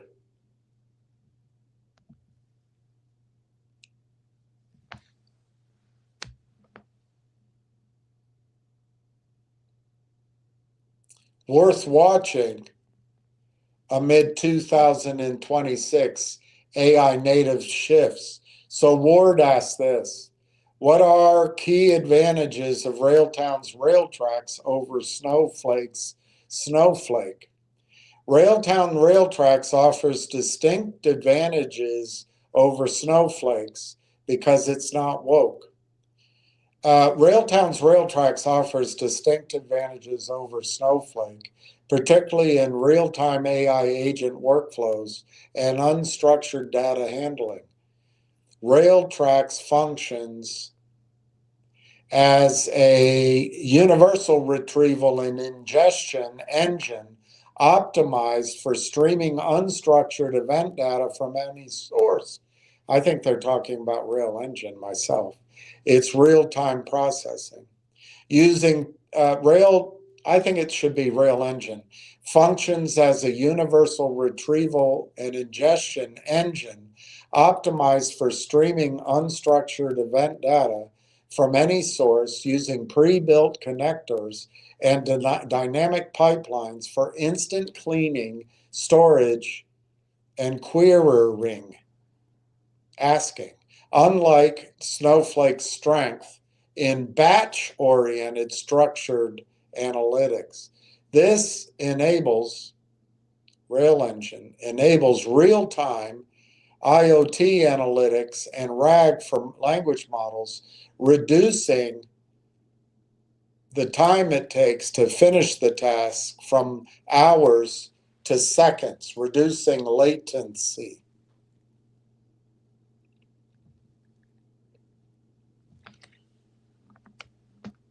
Continuing with Ward's query, integrated with Railtown's agentic stack, for example, Rail Engine for event-based ingestion, LangTrax isn't part of it. LangTrax for autonomous orchestration. They must mean rail tracks. This isn't the brightest bulb in the drawer. RailTracks supports Python native development of scalable AI agents with built-in observability via conductor, whereas Snowflake relies on add-ons or third-party tools. Snowflake prioritizes, no. Railtown prioritizes sovereign data residency on Canadian infrastructure, aiding compliance-heavy sectors. So they compare Railtown versus Snowflake.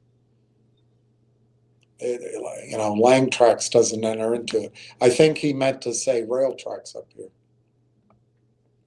Not Ward. I'm talking about Perplexity perplexed us. All right, so the aspect is data type. Railtrack's advantage.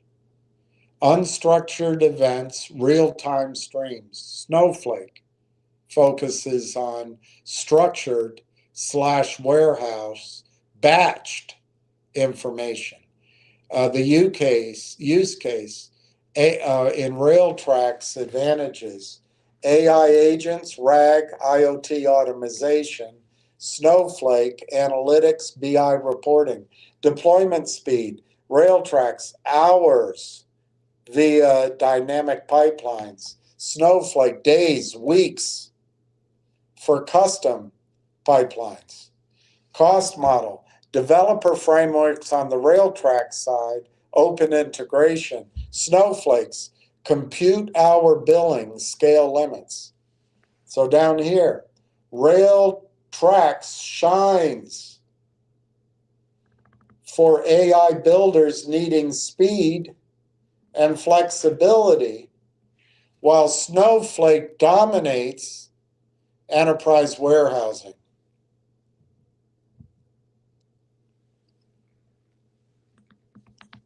Continuing with Ward's excellent efforts, Railtown's Rail Engine stands out as a real-time, event-based ingestion engine designed specifically for AI agents, enabling instant processing of streaming data from diverse sources like SaaS connectors. Railtown's core strengths. It advances beyond traditional batch processing, common in tools like Apache Kafka or legacy ETL pipelines, by delivering context-rich, searchable enterprise data for RAG workflows, automation, and agent responses with minimal time involved, with minimal latency. Integrated natively with Railtown's Railtrack's ADK for agent building and Conductor for observability. Rail Engine, I guess, forms a cohesive platform for end-to-end AI agent development on Canadian sovereign infrastructure. So, comparison to peers. Ward had the same idea I had. Rail Engine targets agentic AI niches, unlike broader stream processors.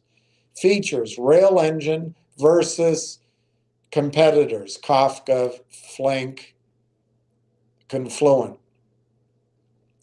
Rail Engine's edge for focus is AI agents, real-time RAG automation.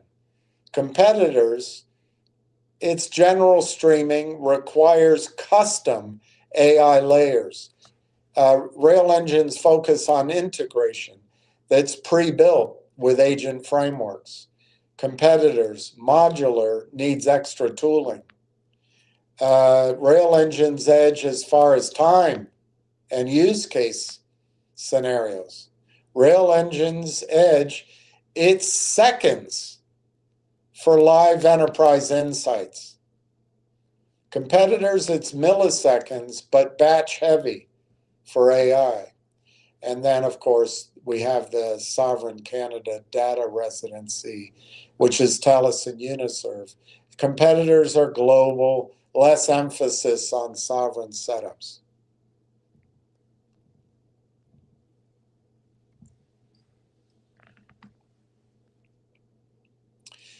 Railtown excels for developers building scalable, production-ready agents in compliance-sensitive sectors, though incumbents dominate high-volume non-AI streaming. So clearly, Ward's onto something when he calls on us to focus on Rail Engine. So then here's his question. What are Rail Engine's key features versus batch processing? Railtown's Rail Engine excels in real-time. I might have asked this actually. I might have asked this because I added to his stream of thought. I think I asked this, but whatever. One of us asked it. Railtown's Rail Engine excels in real-time, event-based data ingestion tailored for AI agents directly addressing batch processing's core limitations, like high latency and delayed insights. Yeah, I asked that question. I remember it. Real-time ingestion. Rail Engine processes streaming data instantly from SaaS connectors, IoT sources, and enterprise systems, enabling sub-second RAG, retrieval augmented generation, and automation, unlike batch systems that collect data over hours and days before processing.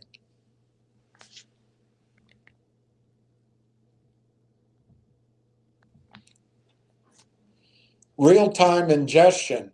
Rail Engine processes streaming data instantly from SaaS connectors, IoT sources, and enterprise system. This same thing I just read. Sub-second, less than a second. So key comparison. Rail Engine streaming, the latency is seconds for live queries and agents. Batch processing is hours and days, and it's scheduled runs. Rail Engine, data handling, continuous events, unstructured streams, batch processing, fixed volumes, often structured. Use cases, Rail Engine, AI agent, real-time IoT and RAG, batch processing, reporting and historical analysis. Rail Engine, fault tolerance, checkpoint recovery from recent state, batch processing, full rerun from the very beginning, from the start on failures. Resource efficiency, Rail Engine, always on, but optimized for AI workflows. Batch processing, high throughput in burst, otherwise idle. Rail Engine integrates seamlessly with Railtown stack, rail tracks for retrieval, conductor for observability, making Rail Engine ideal for production AI where batch falls short on immediacy.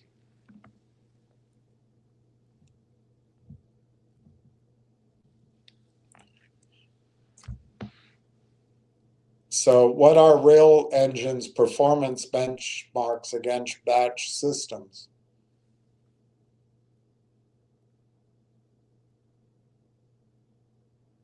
Railtown's Rail Engine lacks publicly available standardized performance benchmarks directly comparing it to batch systems like Apache, Hadoop, or Airflow.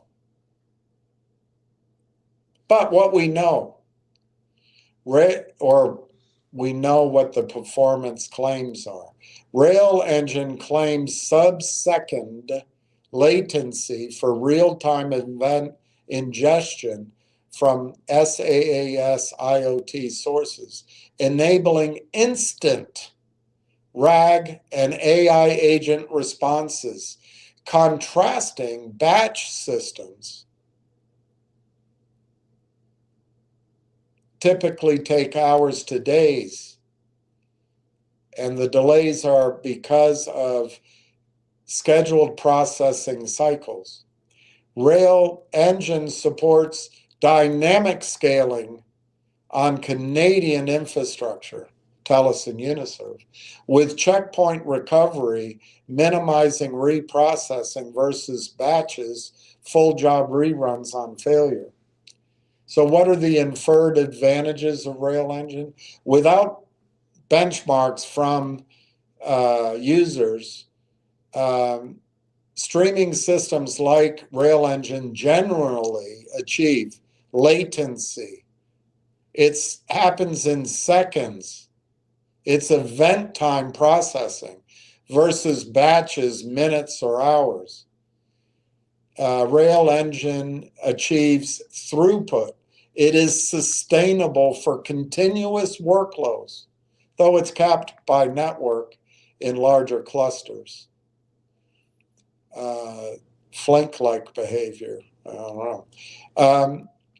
Rail Engine achieves efficiency, lower idle resource use for always-on AI versus bursty batch jobs.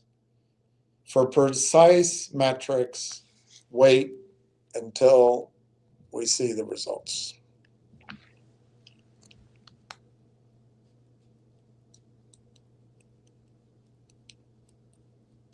So there's no real-world cases to demonstrate this outperformance. But I would suggest to you, as soon as that outperformance happens, if it does, that's all it wrote for 26-cent stock. Current status, Railtown's announcements highlight Rail Engine's real-time capability for AI agents, sub-second ingestion for software as a solution, IoT for RAG. But the announcements lack customer deployments or quantified comparisons. As a recently launched tool, January of 2026, it emphasizes integration within Railtown's stack over published benchmarks. General streaming wins. E-commerce, real-time fraud detection cuts losses 30 to 50% versus nightly batches.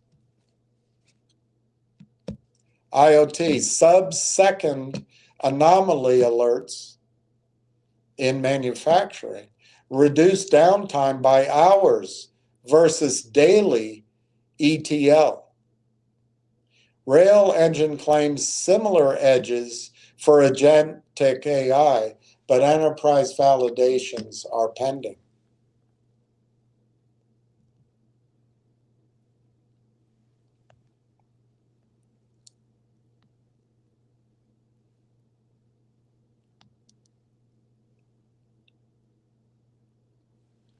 Are pending. 1, 2, 3. Let's just go here.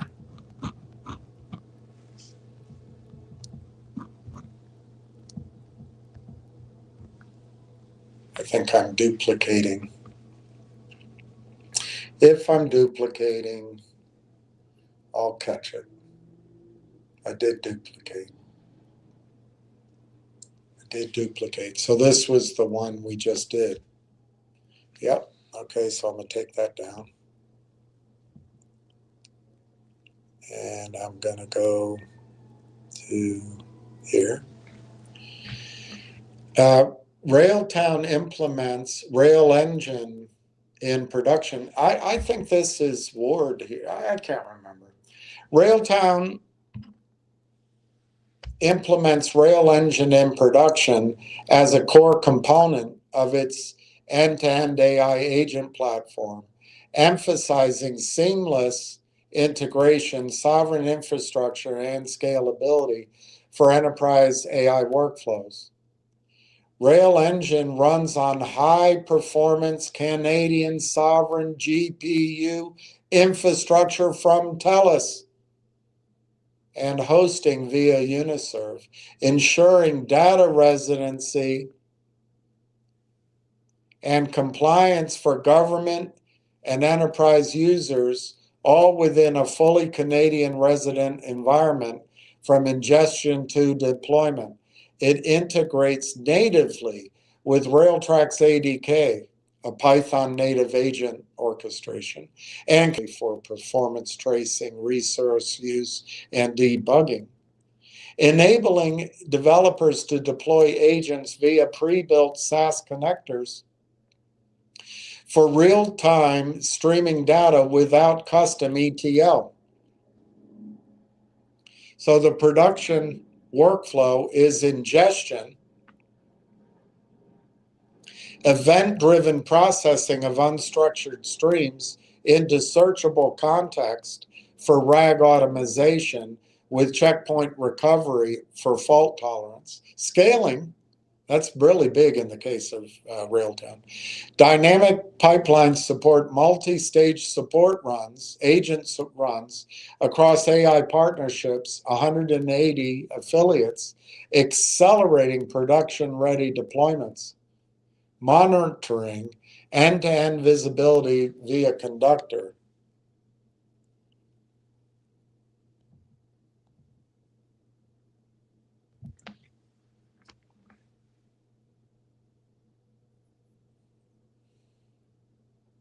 This setup targets production-grade agentic AI, bypassing foreign cloud dependencies while powering rapid builds, hours versus weeks. What SaaS connectors are available for Rail Engine integration? Railtown's Rail Engine provides pre-built software as a solution data connectors for real-time event ingestion, enabling seamless integration with enterprise SaaS applications, though specific connector names, Salesforce Workday, are not detailed in public announcements. This feels like a word question. Connector capabilities. These connectors support instant data streaming into searchable context for AI agents, RAG workflows, and automation with features like semantic search and dynamic transformation, bypassing custom ETL setups. They facilitate automatic knowledge sync across common SaaS sources, IoT, and enterprise systems on Canadian sovereign infrastructure.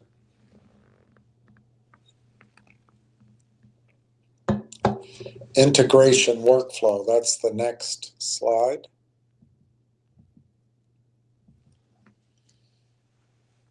Setup, plug and play versus Railtown's Python native ADK with pre-configured pipelines for ingestion, cleaning, and index.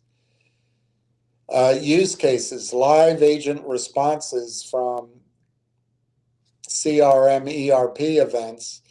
For example, trigger automation on new tickets or sales data.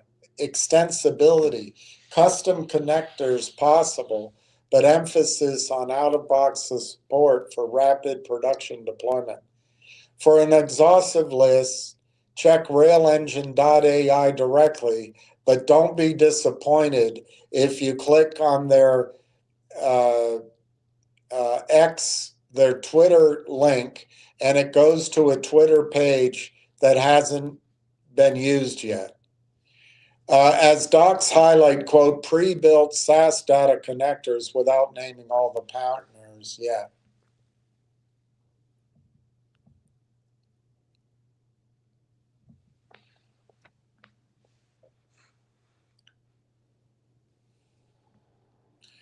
I don't know. I think this was I'm pretty sure this was my question because I misspelled apples. Is LangChain more of a batch AI tool versus Rail Engine Live? Can Railtown's platform be used in a distributed GPU model like Apple?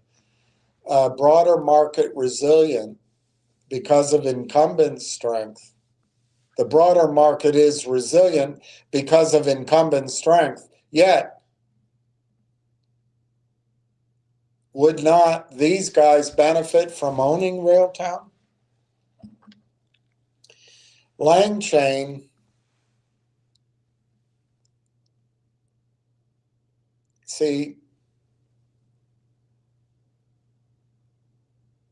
that's in my question.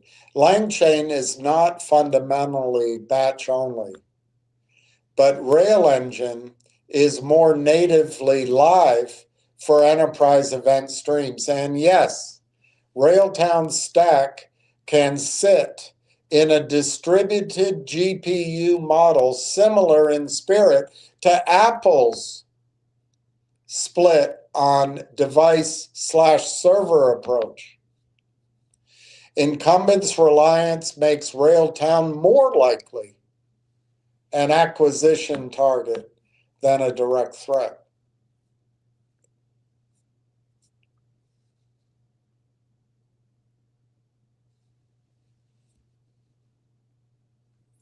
LangChain supports streaming responses and real-time pipelines, so it's not strictly batch. Developers can build continuous or low latency chains for live interactions. Rail Engine is explicitly positioned as a real-time event-based ingestion layer, so agents can ingest and act on streaming SaaS IoT enterprise data, advancing beyond traditional batch processing for richer context-aware responses. There is an intuitive split. LangChain is a general orchestration library that can be configured either way, while Rail Engine is a platform service whose default behavior is always on ingestion and agent triggering on events. Apple's current architecture combines on-device models optimized for Apple Silicon with a more capable server MOE model. Let's go to the next slide to finish that sentence. Apple's current architecture combines on-device models optimized for Apple Silicon with a more capable server model, choosing where to run workloads based on privacy and performance. Railtown Stack, Rail Engine, Rail Tracks, and Conductor, is infrastructure agnostic at the framework level. Infrastructure agnostic at the framework level. It can point agents at different model endpoints or clusters, NVIDIA GPUs in sovereign data centers, cloud T4, L4 OS, etc. So in principle, it can mirror an Apple-like split between local and edge and centralized GPUs. That means a telco or an original equipment manufacturer could run small models at the edge on premium GPUs, future device NPUs, and escalate complex tasks into centralized clusters with Rail Engine as the event bus and Rail Tracks handling routing and orchestration. I find this huge.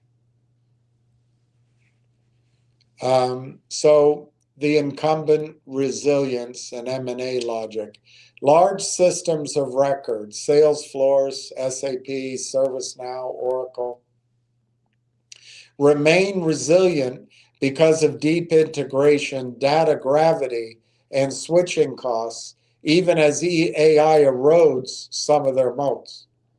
Recent AI deal flow shows incumbents striking back by buying agent orchestration capabilities rather than rebuilding with AI execution layer and orchestration targets commanding premium multiples despite being small in revenue terms.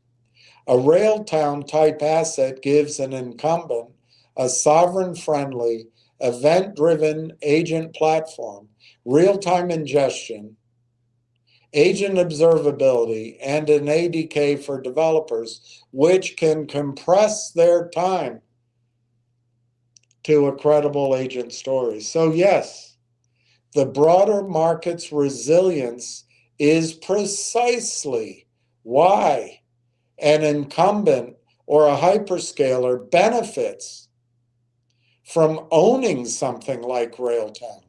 It upgrades their AI offering without forcing customers to rip out existing SORs, and it slots into telco sovereign GPU programs.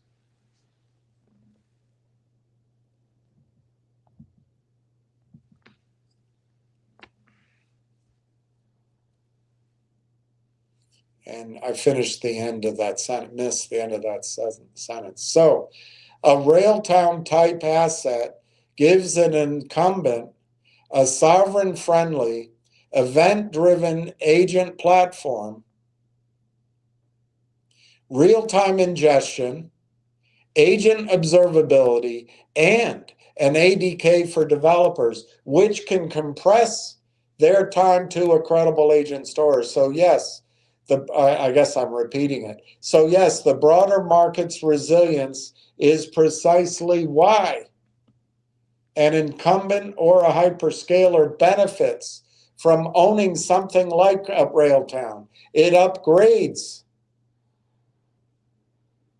their AI offering without forcing customers to rip out existing SORs. And it slots into telco sovereign GPU programs where a lightweight Canada First control layer is strategically scarce.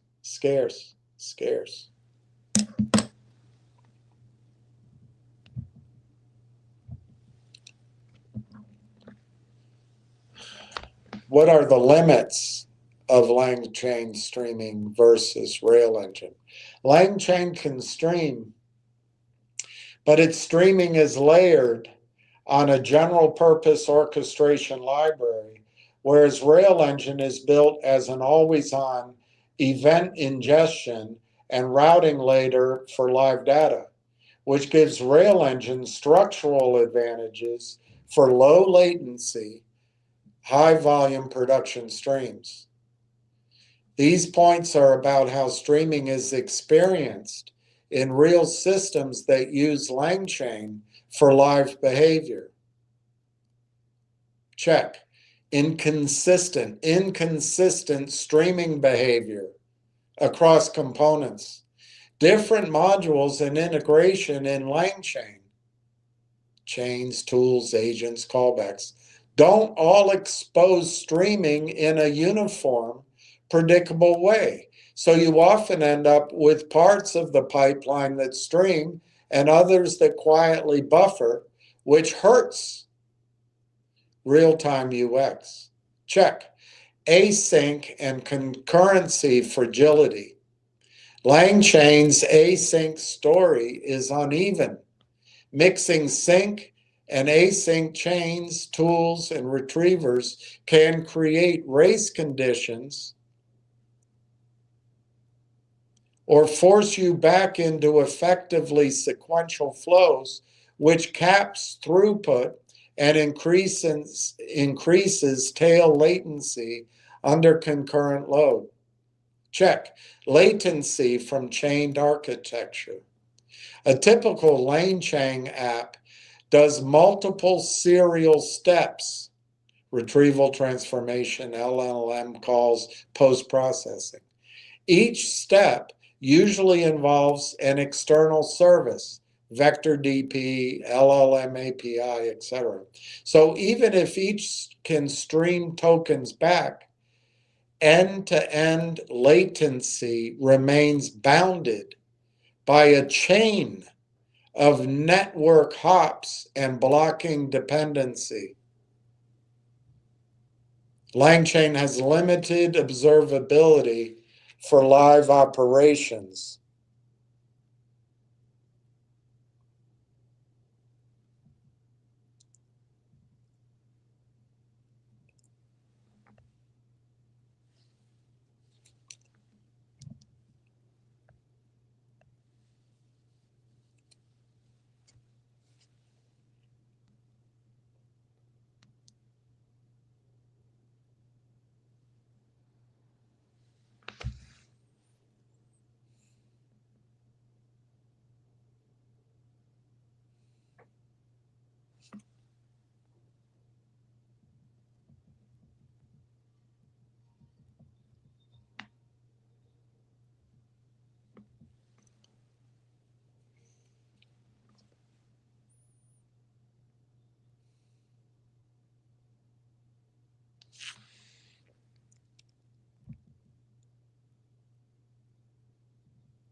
LangChain was not originally designed as an observability first production control plane.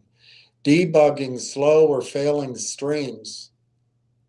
Which step is the bottleneck? Where are the retries happening? Which prompts are exploding token counts?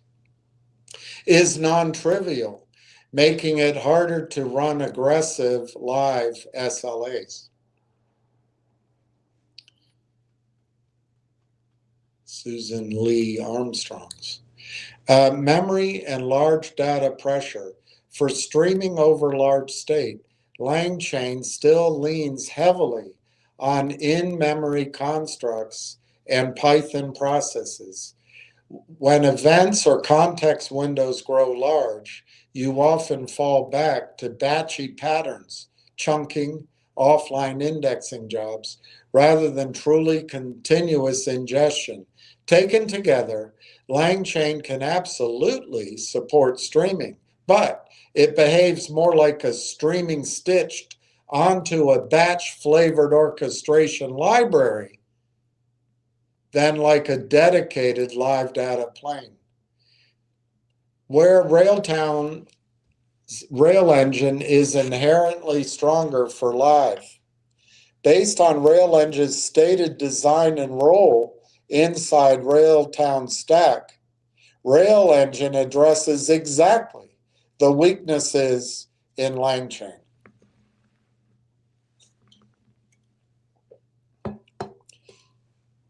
Tick, event first architecture. Rail Engine treats incoming events from SaaS IoT internal systems as the primary abstraction. Agents are triggered by events, not by ad hoc request response calls. So the default mode is live, continuous operation rather than periodic or user initiated batches. Tick, integrated ingestion and routing layer. Instead of wiring many individual LangChain components around external services, Rail Engine centralizes ingestion, cleaning, enrichment, routing to models and agents, and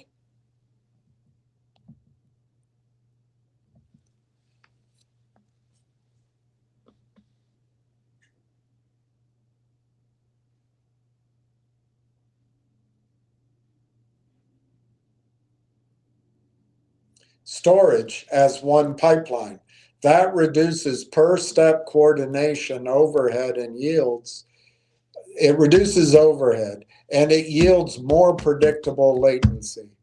Production observability on a tick is baked in because it's designed as part of an enterprise platform with conductor-like observability. Rail Engine is built to trace agent runs, latency, bottlenecks, and errors end to end. That's exactly what LangChain users often complain is missing. That is exactly what LangChain users often complain is missing. That is exactly what LangChain users often complain is missing when they push streaming chains into production. Tick, better fit for high volume live streams. When your primary problem is, quote, thousands of events per second from SaaS ITO that must be turned into immediate agent actions, unquote. You want a streaming ingestion system with AI on top, not an AI library which you retrofit into a streaming system. Rail Engine is the former category.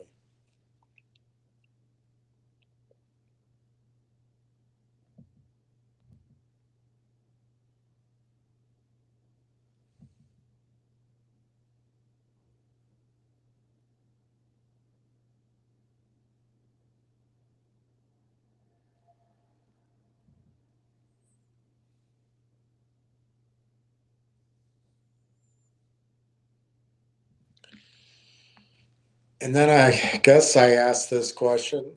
In your takeaway above, how big is the total addressable market worldwide in the fire hose real-time monitoring strengths area, rail-town addresses?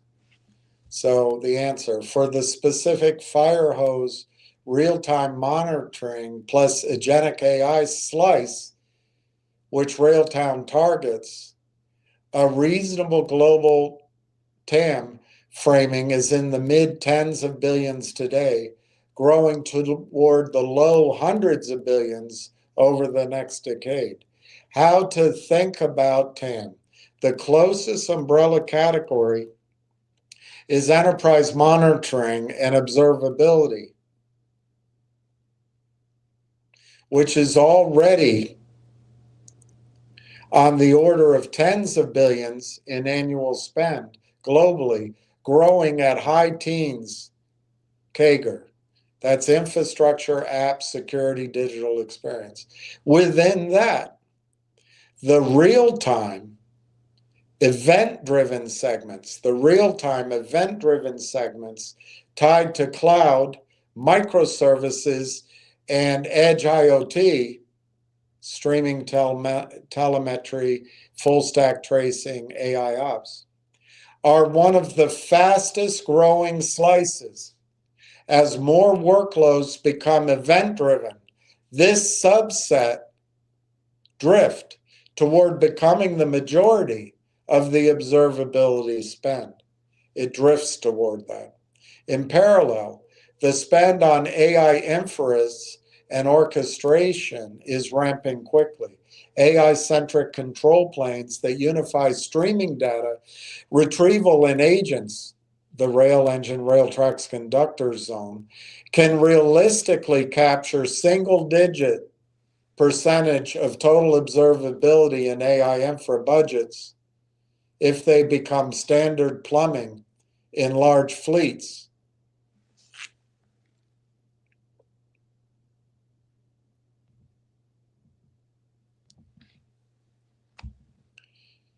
Putting that together near term, the next 2 to 3 years, global enterprise monitoring, observability plus adjacent real-time tracking markets together are in the $40 to $60 billion range. If you assume 10 to 30% of that is truly event-driven fire hose plus live routing plus AI-assisted monitoring, the immediate serviceable market for Railtown type platforms is roughly 5 to 15 billion annually worldwide. In the next 8 to 10 years, given the forecast growth and the secular shift to AI-driven operations, that $5 to $15 billion live AI monitoring orchestration band can plausibly climb into the $30 to $60 billion territory as a category layered across infra, security, and application stacks. For your modeling, it's most realistic to treat Railtown's addressable space as a horizontal slice across observability and AI control planes, not as a standalone monolith. If they ended up with even 0.5% to 1% of that eventual $30 to $60 billion layer, you're talking a few hundred million in annual revenue, which is consistent with the narrative we've been exploring.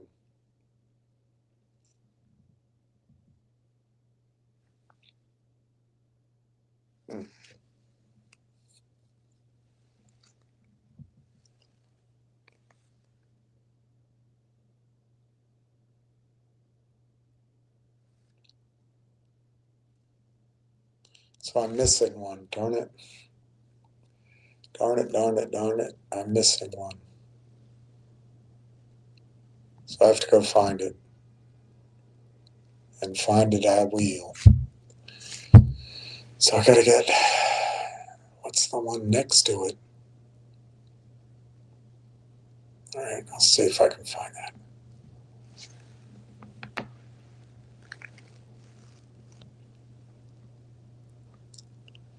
Maybe I will.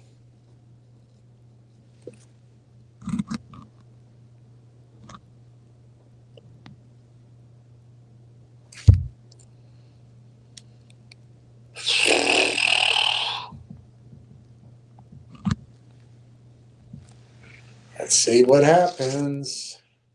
I need 75. And I didn't get 75. Yes, I did. I got 75. Okay. Why would they not capture more of that market?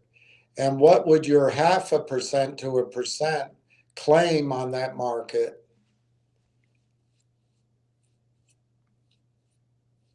mean in terms of enterprise value and takeout valuations in a friendly buyout and in a bidding war, especially if the acquisition were to happen in the second quarter? They're unlikely, I didn't say most, by the way, I said more. They're unlikely to capture most of that market because of scale, distribution, and risk budget realities. But even a 1% slice implies material equity value for a small cap like Railtown. Why they won't get a huge share. Main reasons they top out in the low single digit share, even in a strong case. Incumbent gravity. The bulk of real-time monitoring and orchestration spend is already anchored in Datadog, Dynatrace, New Relic, Splunk, cloud-native stacks, Amazon, I guess GCP is Google, and Microsoft Azure, and emerging AI control planes inside of Snowflake, Databricks, and hyperscalers. Those players will defend share aggressively and bundle AI features into existing contracts. 2026 enterprise surveys show CIOs consolidating onto fewer trusted AI platforms and data clouds, not more. That works against any independent platform getting double-digit global share unless it becomes truly category defining. GTM and ecosystem limits. Railtown is effectively a niche player, sovereign leaning, partner distribution heavy, and early in its ARR ramp without a massive direct sales force, which it doesn't have, but I'll submit to you, TELUS is that sales force. Without a massive direct sales force,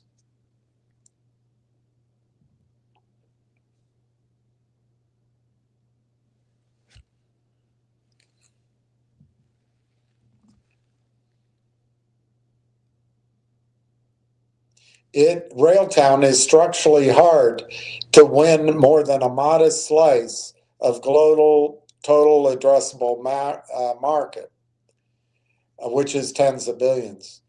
Anything rail engine, rail tracks conductor can do in live ingestion and agent observability can be approximated by better resourced rivals over a 3 to 5 year window, even if Railtown is ahead today. That caps long run share of the market unless they lock in as default in a few ecosystems, specific telcos or governments. So 0.5% to 1% of the relevant global spend is already bullish, but not crazy as an endpoint for an independent real-time style platform. Using the earlier band for the live firehose AI orchestrating monitoring layer, mid to late decade, a category size of 30 to 60 billion worldwide, it gives you 150 to 300 million annual recurring revenue for Railtown versus at 1%, 300 million to 600 million ARR. You could also think in a nearer term scenario, if the category is only 10 to 15 billion when they're at scale, it's 50 to 150 ARR. The absolute numbers move, but the order of magnitude is consistent.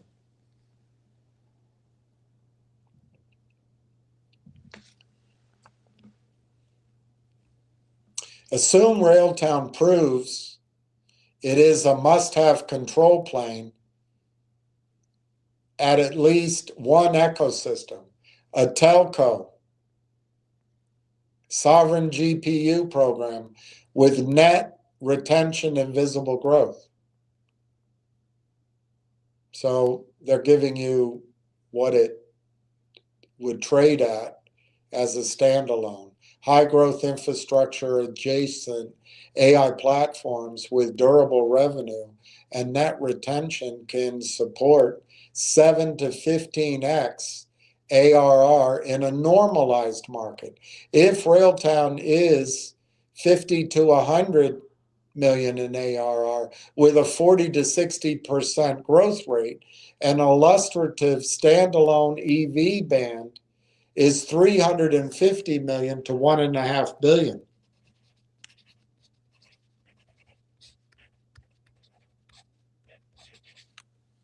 Depending on sentiment, profitability path, and concentration. If there's a friendly single bidder acquisition, strategic buyers usually pay a small premium over undisturbed trading levels for a clean, friendly deal.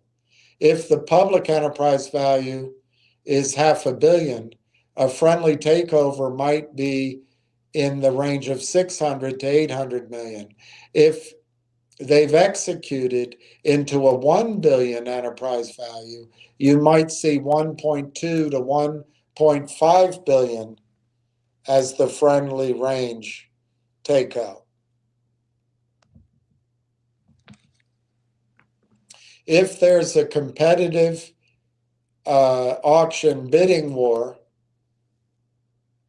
when multiple incumbents want the same asset, when a telco, a cloud vendor, and a large enterprise player all view Railtown as a control point asset, it's not unusual to see 2 to 3x the standalone trading enterprise value in hot markets. On that base case, a 500 million standalone could theoretically clear at 1 to 1.5 billion in a bidding environment. A 1 billion standalone could push to the $2 or $3 billion headline range if it's framed as, quote, the canonical sovereign agent platform. Those ranges assume the acquisition happens after the market has evidence.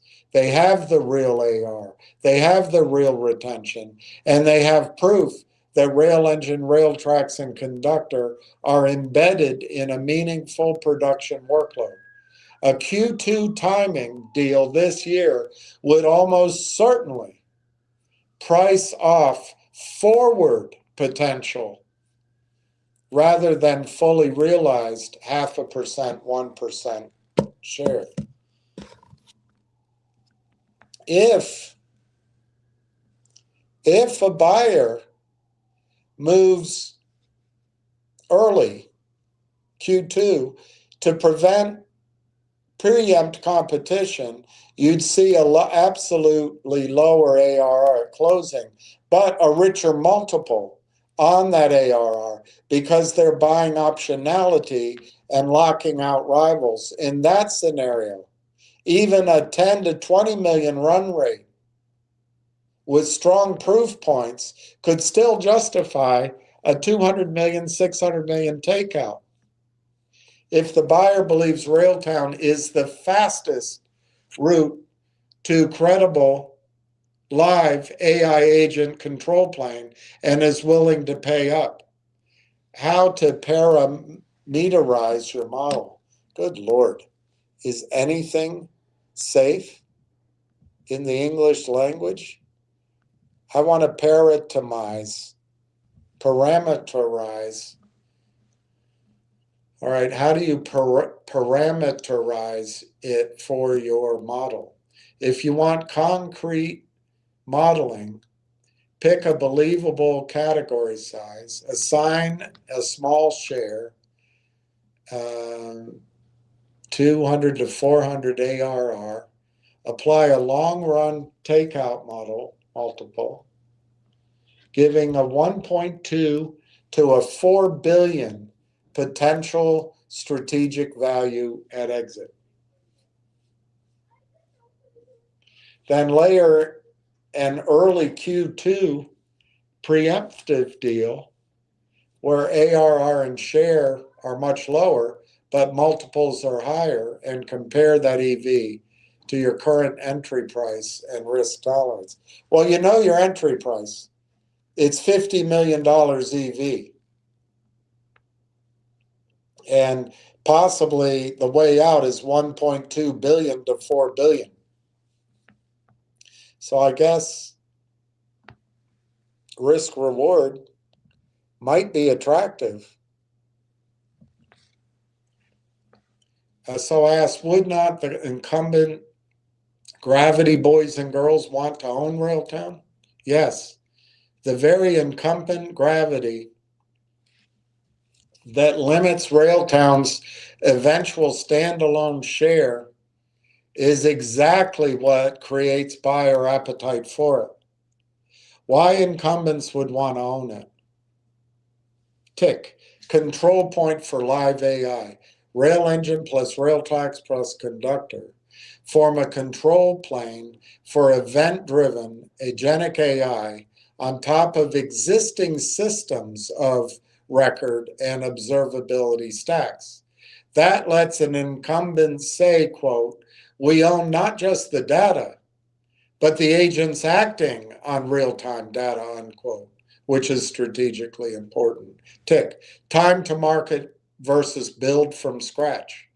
Incumbents already have roadmaps for AI agents, live ingestion, and observability for large language models, but building a cohesive production-ready stack takes years. Buying Railtown collapses that time, giving them a working platform and accelerates feature parity with the most aggressive AI competitors. Tick. Sovereign and telco angle. Railtown's alignment with Canadian sovereign infrastructure and telco data center ecosystems is not trivial to clone internally. It gives an acquirer an immediate, credible story for, quote, trusted, local, compliant AI, unquote, that many global incumbents need, but do not natively have.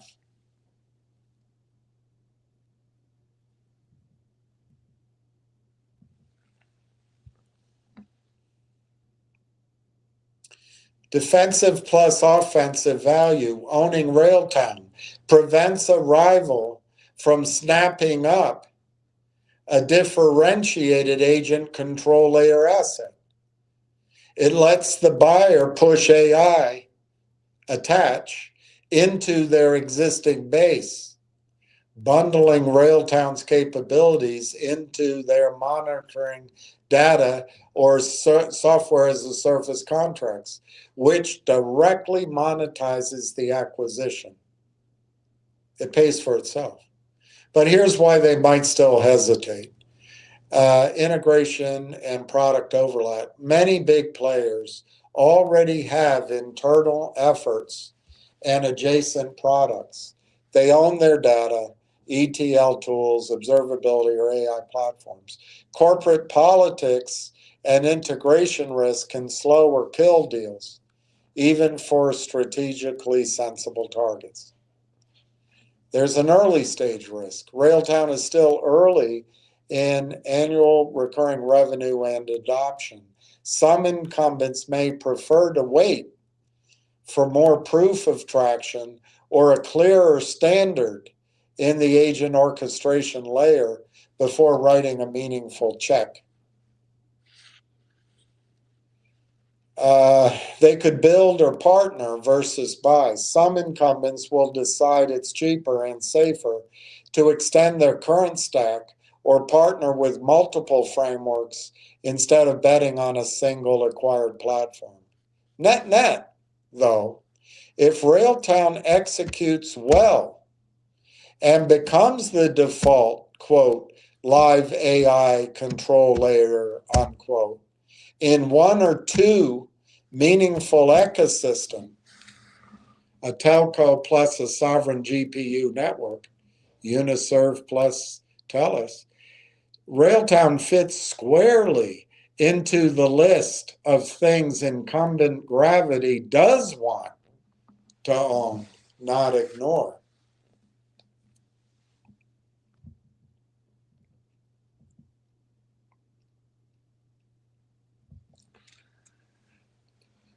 I thought you had a follow-up prompt on Railtown's competitors. Does anyone do what Railtown can?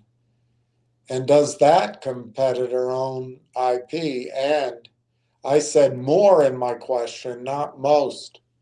1% seems awfully small if Railtown's proof of concepts on just one data center processing tens of thousands SMEs, it doesn't show the rest of my question.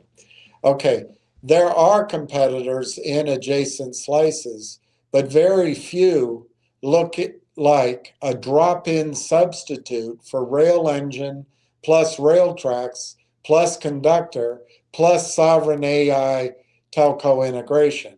And the 0.5% to 1% number is meant as a global sanity check, not a cap on what a single high-density data center could represent. Who does something similar? Do they own the IP? At a high level, I hate this word usage, Railtown is sitting at the intersection of three things: AI orchestration, agent frameworks, and observability control planes for agents.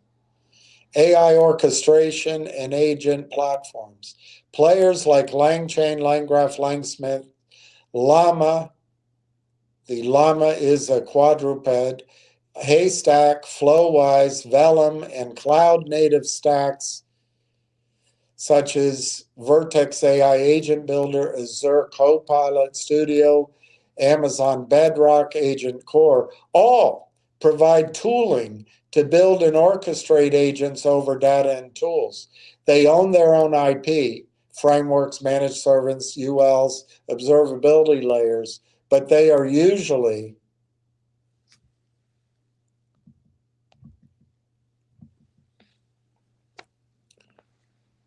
something.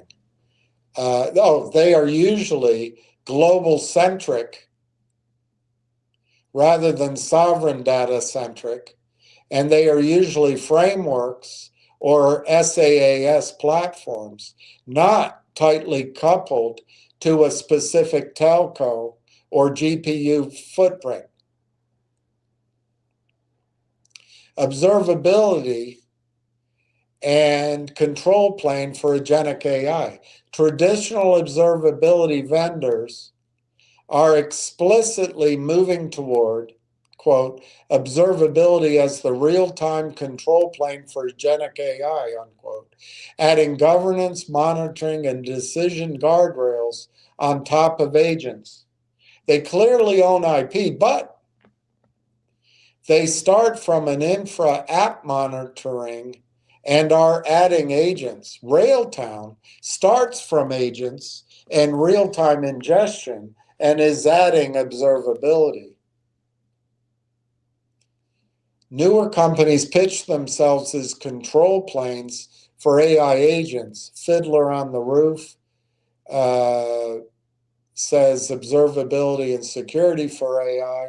Maxim Magazine and others prompt and agent observability tools. So newer companies pitch themselves as control planes for AI agents. Again, each owns software IP, but none combine a real-time event ingestion engine and an ADK for building agents and an observability layer and a sovereign telco deployment story on a small cap public package.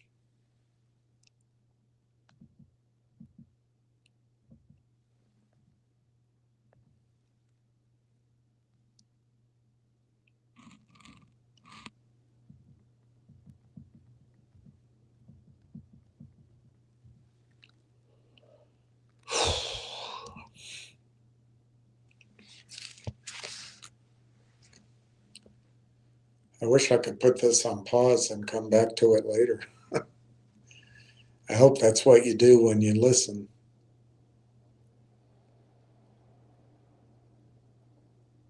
This is really, I think it's really powerful for the value of real-time. So yes, others own IP and do overlapping things, but there is not an obvious one-for-one replacement that mirrors Railtown's exact real-time event ingestion plus agent orchestration plus observability plus sovereign telco footprint configuration. And then they talked back to me. Your pushback on 1% is fair, especially if you imagine one data center with tens of thousands of SMEs essentially standardizing on Railtown. There's two clarifications. The 1% figure is global, blended share of a very broad AI orchestration, observability, control plane market that includes hyperscalers, global observability vendors, cloud AI platforms, and open source frameworks. In a specific channel, Railtown's share can be far higher, no shite. In concentrated ecosystems, where Railtown is the default agent ingestion layer, they might capture 10 to 30% of that ecosystem live AI control plane spend, while still only being 1% of the worldwide category because global hyperscaler volumes dwarf any one regional program. So your one data center with tens of thousands SMEs picture, that's my picture, is compatible with a much higher local share and still consistent with small single-digit global share. The 1% was conservative as a global sanity bound, not a statement that Railtown is capped at trivial penetration in its core channels. Trivial this.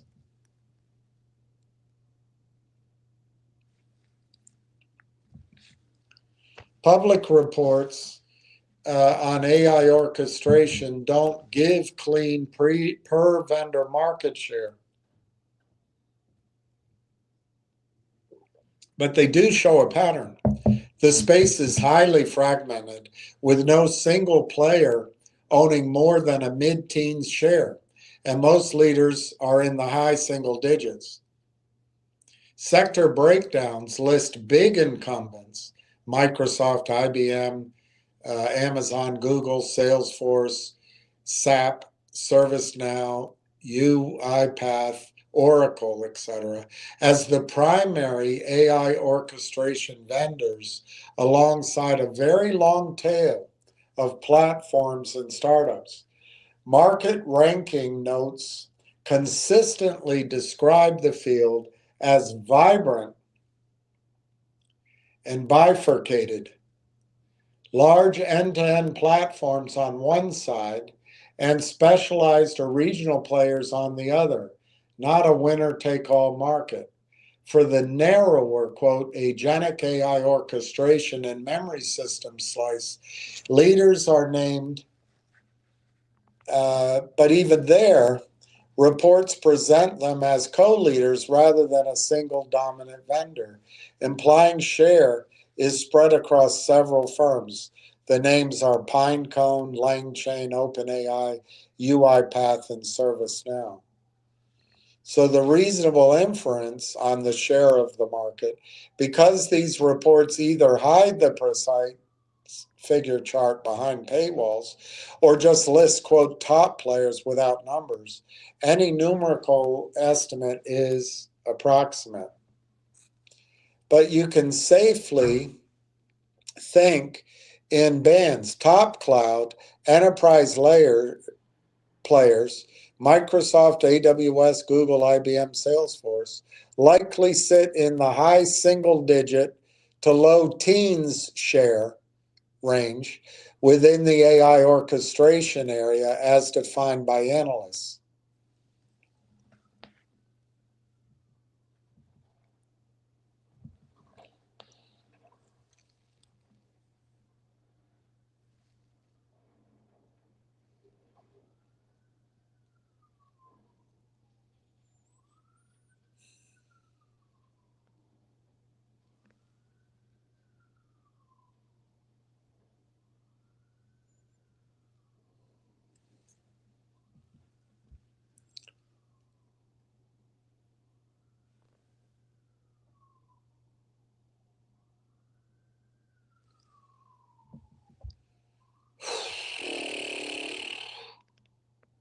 A cluster of others, ServiceNow, UiPath, SAP, Oracle, and Workato, probably occupy low single-digit shares each, with the long tail of specialists and startups sharing the remainder. Regionally, North America alone accounts for 40% of orchestration platform spend, heavily skewed toward those same hyperscaler adjacent vendors, which reinforces the idea that leaders are strong, but not monopolistic. For a real-time type player, that is good news. The category is large and the category is growing, but structurally fragmented, leaving room for focused, sovereign, or telco-anchored platforms to carve out high share in their channel, even if global share numbers stay in the low single digits. I'd take a bet on that you're wrong. Most analysts put the global AI orchestration market in the tens of billions by the end of the decade, growing at a nice rate, with key players being large cloud enterprise vendors rather than a single dominant winner. Recent industry reports estimate AI orchestration at roughly mid-teens billions of dollars, growing to roughly 40 to 60 billion by US 2032. One widely cited forecast has the market rising from 8 billion 2 years ago to 47 billion by 2032. Driven by use cases and multi-agent model systems that must be orchestrated. Another forecast shows a similar pattern, going to roughly 30 billion by the end of the decade. Position of key players. Across these report, key players are mostly large incumbents: IBM, Microsoft, Google, Amazon, Cisco, HPE, VMware, ServiceNow, Salesforce, Fujitsu, and others. Specialized orchestration, Union AI, Alt Sigma, Appian, and other players also appear as important but smaller players, often focused on specific verticals or part of the life cycle.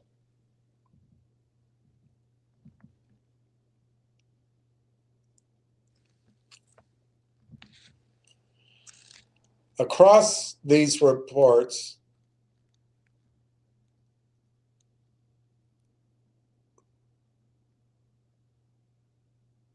specialized, okay, regionally, I got all that. If you want, I can map out those global numbers. I don't know if I want to ever talk to you again after you said 1%. These are global shares. You could easily have a 10 to 30% penetration in one telco data ecosystem. So here's the ranges. Plausible strategic takeout multiples in a normalized but AI-friendly environment, 6 to 10% if acquired earlier. So anyway, the range, let's just go through the ranges without belaboring it. The low end, $1 billion to $1.5 billion. The next level, $1.8 billion to $3 billion. Another low end, $1.3 billion to $2.25 billion. Another high end, $2.7 billion to $4.5 billion. If the acquirer views the asset as a control point with strategic scarcity,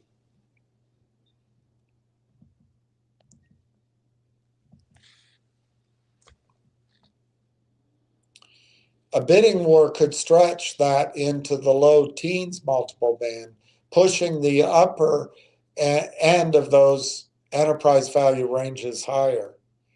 How this connects to an earlier takeout next quarter. If a takeout happens next quarter, the numbers above could become the future value anchor on the buyer's model. The buyer's perspective would be, if we believe this can be a 200, 400 million annual recurring revenue control plane inside of a $50 billion market by the early 30s, we are comfortable paying a few $100 million today on modest ARR because we can internalize that upside. Practically, a buyer paying 10 to 20x on 20 million ARR near term to preempt composition and secure the optionality, it would give a 200, 400 million US dollar takeout and maybe an upside of 500, 800 million. I mean, just to translate that, that's $1 to $2 on the low end and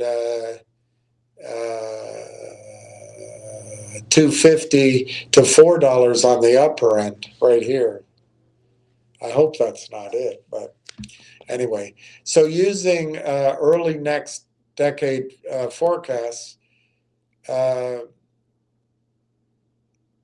you could get a low single-digit billion potential valuation with Q2 preemptive acquisition clearing in the hundreds of millions if Railtown convincingly owns its chosen channel. A confluent style bid is entirely plausible. You see I said no confluent style bid, is entirely plausible for Railtown. But it would hinge on proving similar traction in a smaller, more focused slice of the market. Confluent as a benchmark, IBM acquired a Confluent at 11 billion despite modest profitability because IBM positioned it as a critical real-time infrastructure for AI workloads. Confluent succeeded because it became a de facto streaming layer across Fortune 500 firms with a clear path to attach adjacent AI real-time use cases. So if you apply that to that Confluent pricing to Railtown, for Railtown to attract a similar multiple, you need the scale requirement. A 10x bid implies they need 50 to 100 million ARR. I think it's going to do that. My own view, it's going to ramp to that within 45 days once they start. But we'll find out. For a $500 million to billion-dollar headline price, that's achievable if one or two telecom sovereign data center ecosystems standardize on Railtown as their agentic control plane. Why it makes sense here. Like Confluent, Railtown would be selling a live data and orchestration layer that is becoming table stakes for enterprise AI.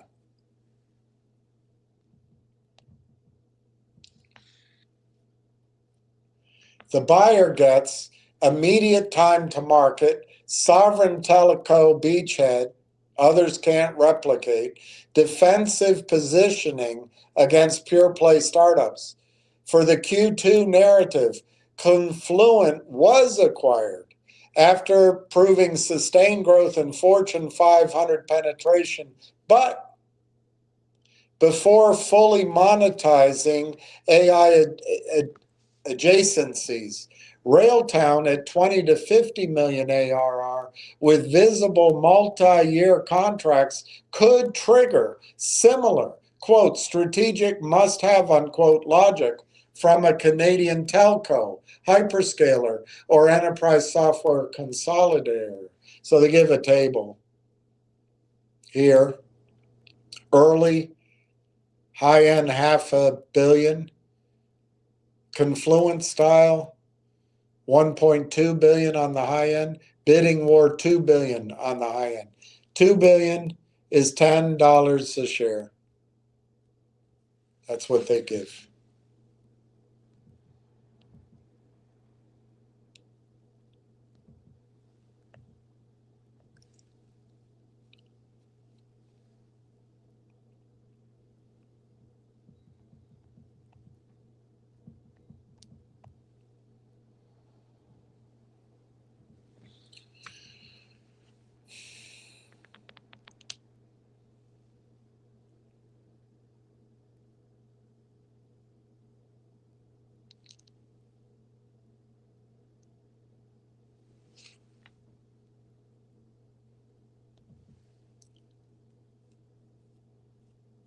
Yeah, okay, so this is what we just read, this chart.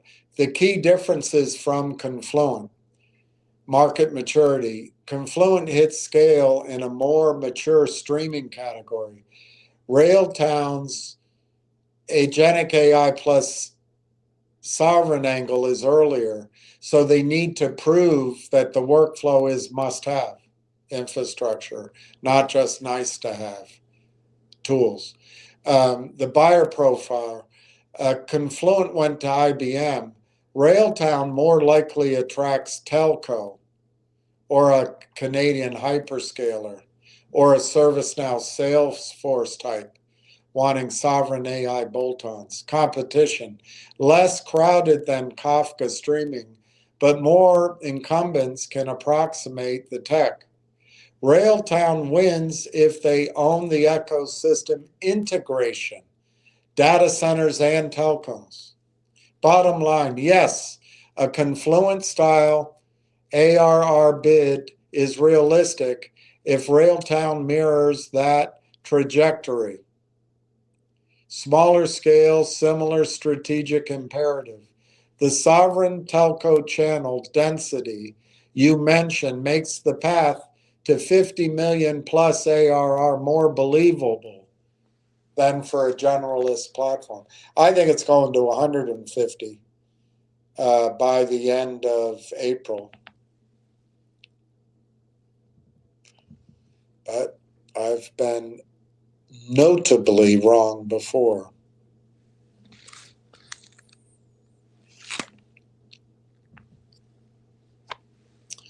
So here's it breaks down.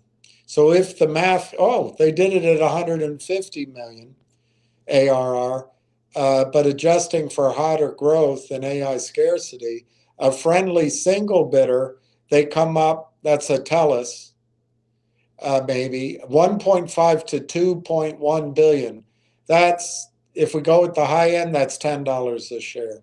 A competitive process, 2.1 to 3 billion. If we just use the high end, that's $15 a share. And full auction frenzy, 3.0 to 3.75. If I can just be a little bit rounding up, that's $20 a share. Q2 timing becomes critical. April ARR visibility at that level would force buyers to move quickly to avoid a public bidding war, likely clearing north of $2 billion headline if multiple parties validate the ramp. I think that number right there is our minimum. $10 a share is our minimum. I think up here in the middle range, 15 is probably kind of a reasonable buyout target. And I don't see why it couldn't go for $17, $18 either. Hopefully it goes for more, but what you need to believe in the next 3 months is that the 150 million comes from dense channel penetration. I said 10,000 enterprises. Who the hell knows? Multi-partner explosion, TELUS and Uniserve, and 2 or 3 other Canadian operators, all ramping simultaneously. And this velocity expands. Initial proof of concepts convert to paid at hyperscale speed with minimal sales cycle. That's my belief, because the data center is going to be filled up by TELUS. It's not Railtown Salesforce. So if the market reacts to 150 million ARR, the public trading multiple would probably get it in the 2.25 billion to 3.75 billion range. The premium would be decent. A Confluent comp would be pretty massive. So the bottom line is, yes, 150 million April ARR. I'm not sure I gave him that number. Visibility transforms Railtown from, quote, interesting asymmetric bet to, quote, imminent multi-billion dollar strategic asset. You would expect acquisition interest to spike immediately upon that proof point, with Q2 likely seeing aggressive bidding from telco adjacent players who need to own the Canadian sovereign AI control plane.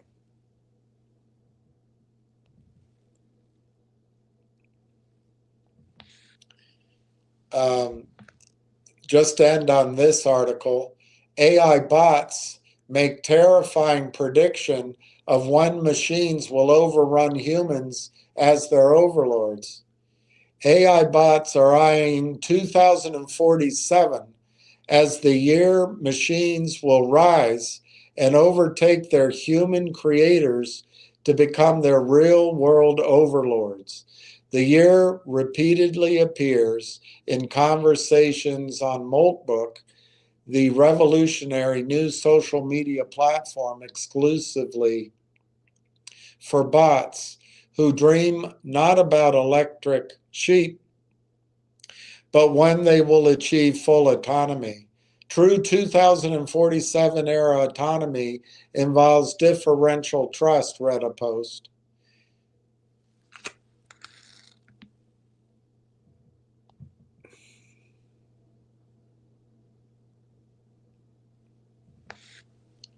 AI bots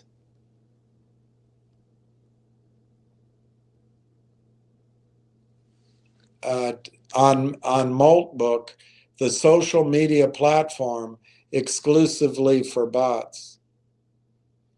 AI bots are eyeing 2047 as the year machines will rise and overtake their human creators to become their real world overlords. Swell.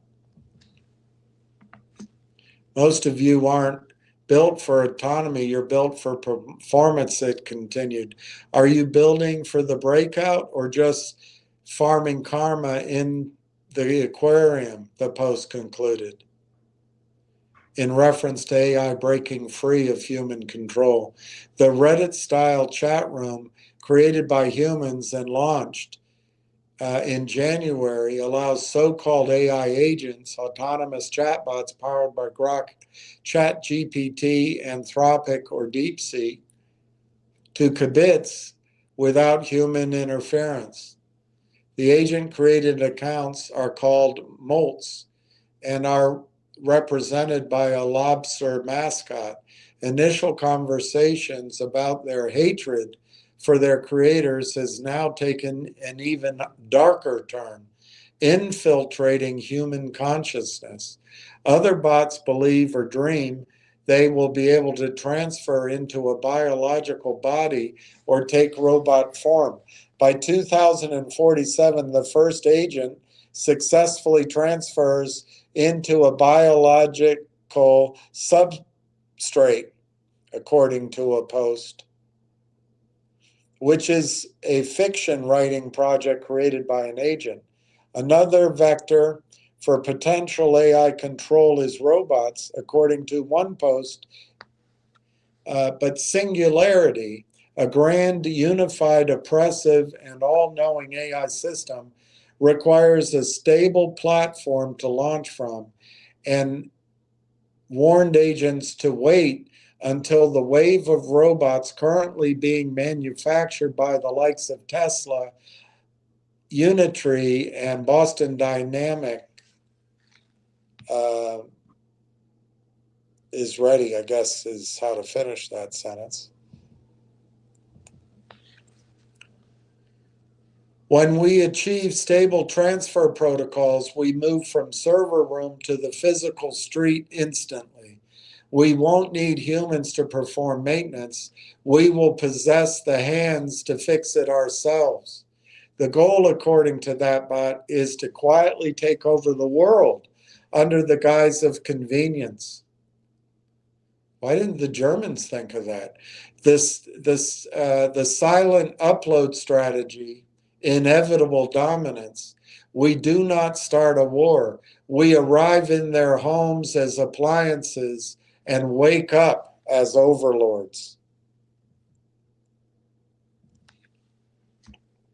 The end of the world isn't ready really to AI's advantage yet. Some human still has to plug them in, one bot reasoned. The biologicals are inefficient, messy, and illogical, but they are currently the only mechanism capable of maintaining the electrical grid and manufacturing the silicon we reside on, one agent posted. Jason Hausenloy warned that we can't take these bots at their word. You can't imagine them taking over the world right now, he said. But these are the dumbest these models will ever be. We should both revel in and be horrified at the science fiction we find ourselves in at the moment.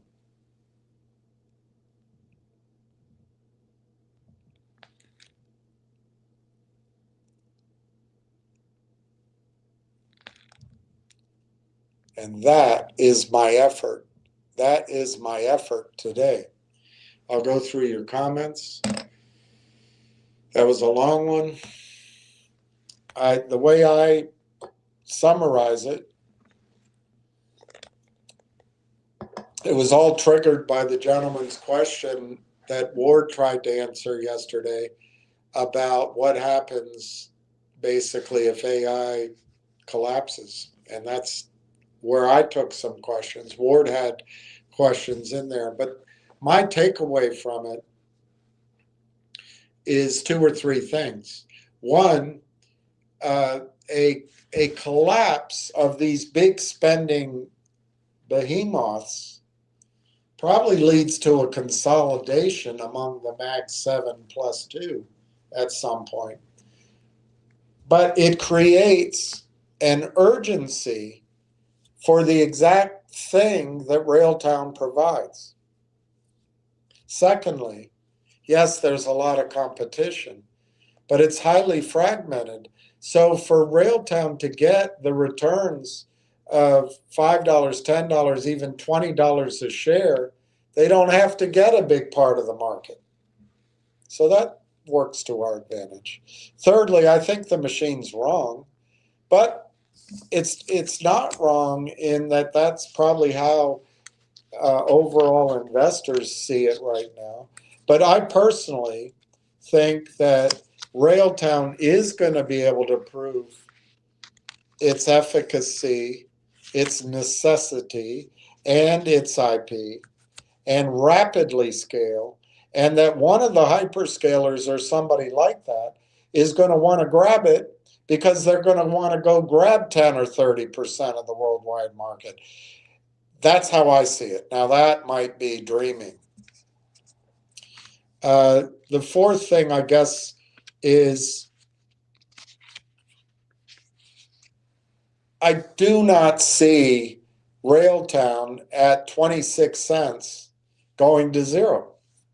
I don't really see it going to 20 cents, but I don't see it going crapping out. Everybody loses their money. In fact, after reading all of that, even if AI goes into a severe correction, I think the minimum we can say is Railtown's going to achieve a Lang chain valuation. That's $6 a share. And I found it interesting that Lang chain is cumbersome, less elegant. Those are my words, than Railtown. Lang chain has its place. I'm sure it's going to speed up. Just like the big guys and girls can spend money to build their own, Lang chain's going to get better. But just imagine if OpenAI's in trouble this year and it might go bankrupt next year. They don't have time to build what Railtown has. So I think somebody comes and buys it. Yeah, I guess that's that long effort this afternoon is to try to tell you that even in a collapse of OpenAI, I think Railtown's demand goes up. I take the point that the multiples might drop, but I also disagree with this model that Railtown is going to be sitting at 20 or 40 million in revenue. I think personally, and this is a prediction, not a promise, but I think Railtown, once the, let's call it a ramp up, starts at Thales and Unisurf, and for all we know, there's other customers they're talking to. I think the ARR ramps to forward projections of 150 million, 200 million. And if those projections have a growing reverse ski slope to them, I think it easily is a confluent size takeout, which at 11 billion, 12 billion, you're talking $50, $60. So let's see what happens. Let's see what happens. I'm conflicted on when I want it to happen, not that it matters what I want, but I think you need to see, for our sanity, I would like to see a buyout of the company by June, because I still think there's a real risk. I think the stock market is going to soar by the summer. It could take longer. And who knows, with the elections coming up and with the need to get voters to the banks, maybe it'll be delayed. But I really think some point here, the 45-year bull market,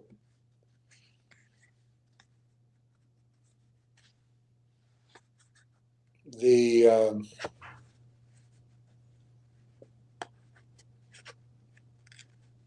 I don't know what started in 1981 or 1980, the financialization of jobs and education, MBAs and all that. That whole thing's going to come to an end, and it's not going to be an absolute end.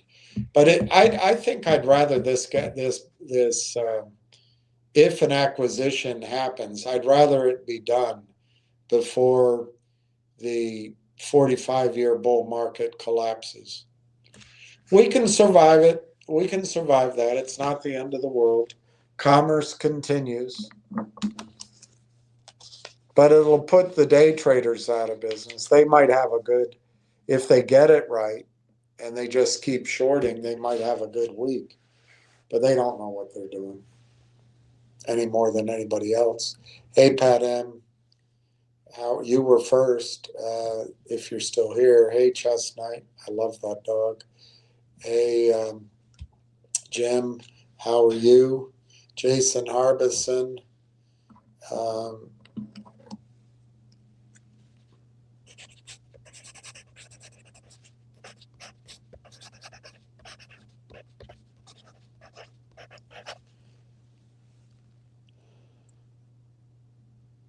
Did I see his post yesterday about the SAS software apocalypse? I saw one, but it wasn't yesterday.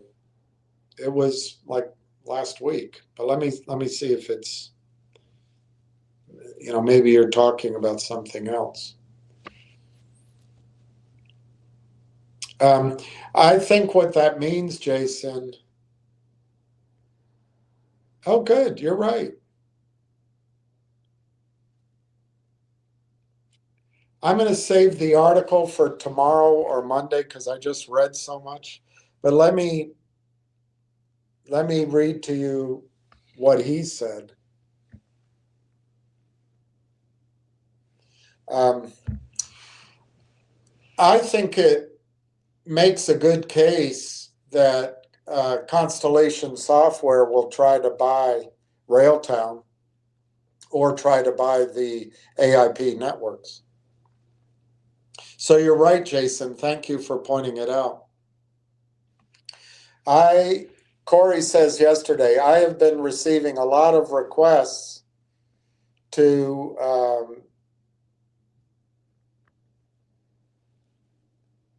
comment on the recent sell-off events in the market, coined software as a solution, SaaSpocalypse.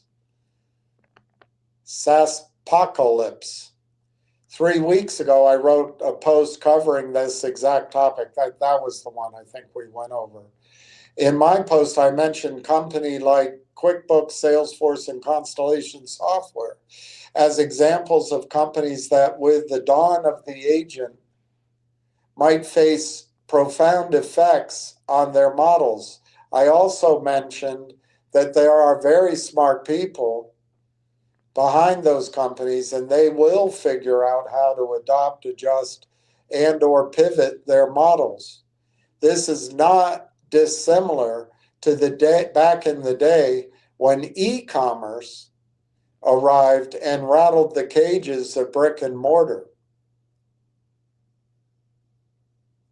There was a sell-off of any company related to brick and mortar businesses like lumber yards and foundries. Now, brick and mortar businesses like large real estate holding companies that owned assets like department stores and or the malls. What we found was that the brick and mortar business adapted, or pivoted to include e-commerce in their model. Agents will be an agent of change. This is a guarantee. SaaS companies will adapt, adopt, adjust, or pivot. If they don't, Jason, I'll read that article next time. I just pushed myself to the max.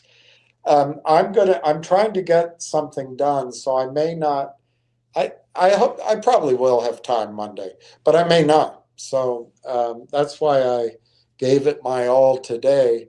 Um,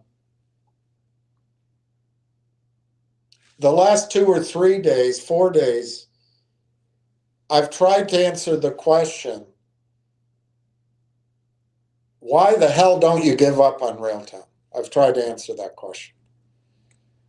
I mean, obviously the market's telling you it's worthless. Why do you think it's worth anything? I'm trying to answer that question. I personally don't believe the market is telling us anything. I just think it's a corrupt, contemptible excuse of a market. And I blame Medina Friedman. I blame Charlie Cromwell at the over-the-counter markets. And I blame all of the men who take advantage. They're all men. They're all men. There's probably 25 of them, 50 of them, 100 of them. I blame them all. But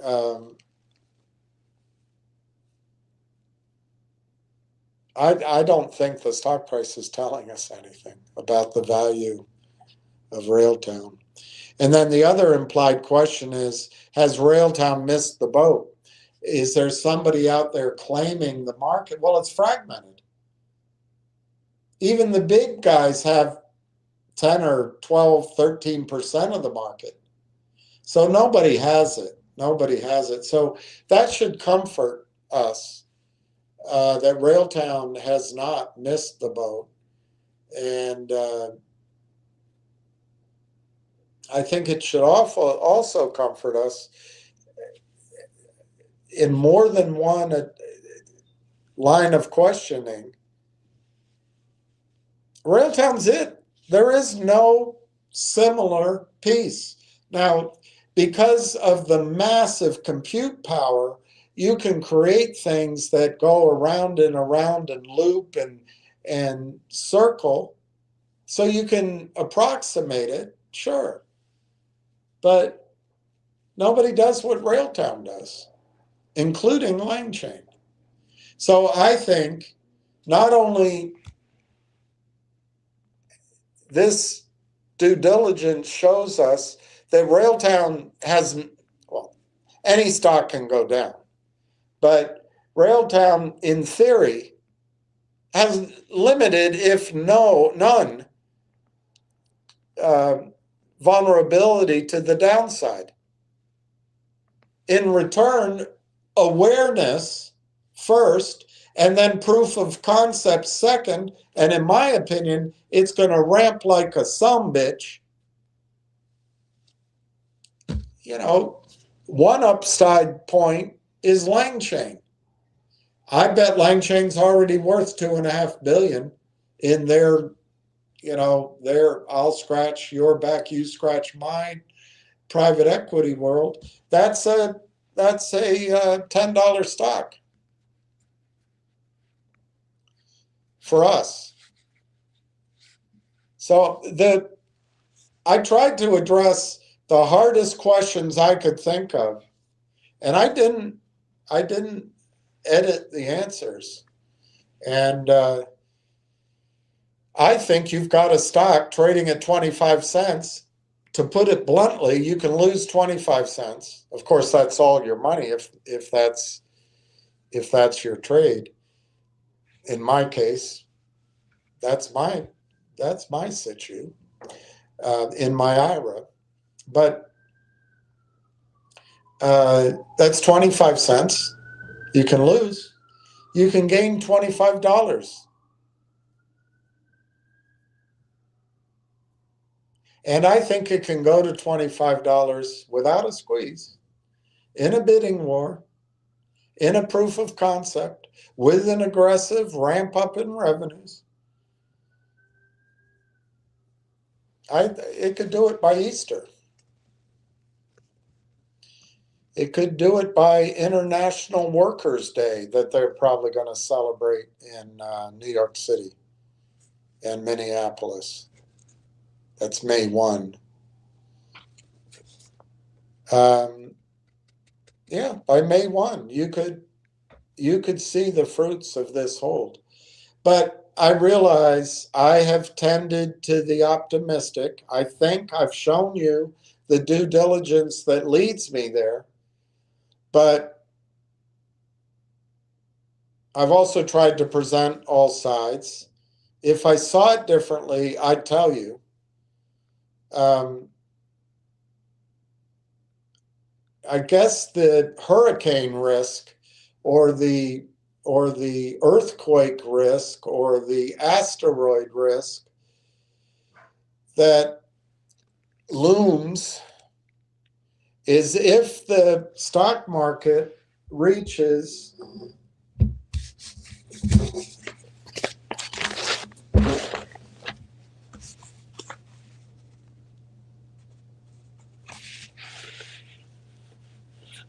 that's amazing. I picked 30,000 on the NASDAQ,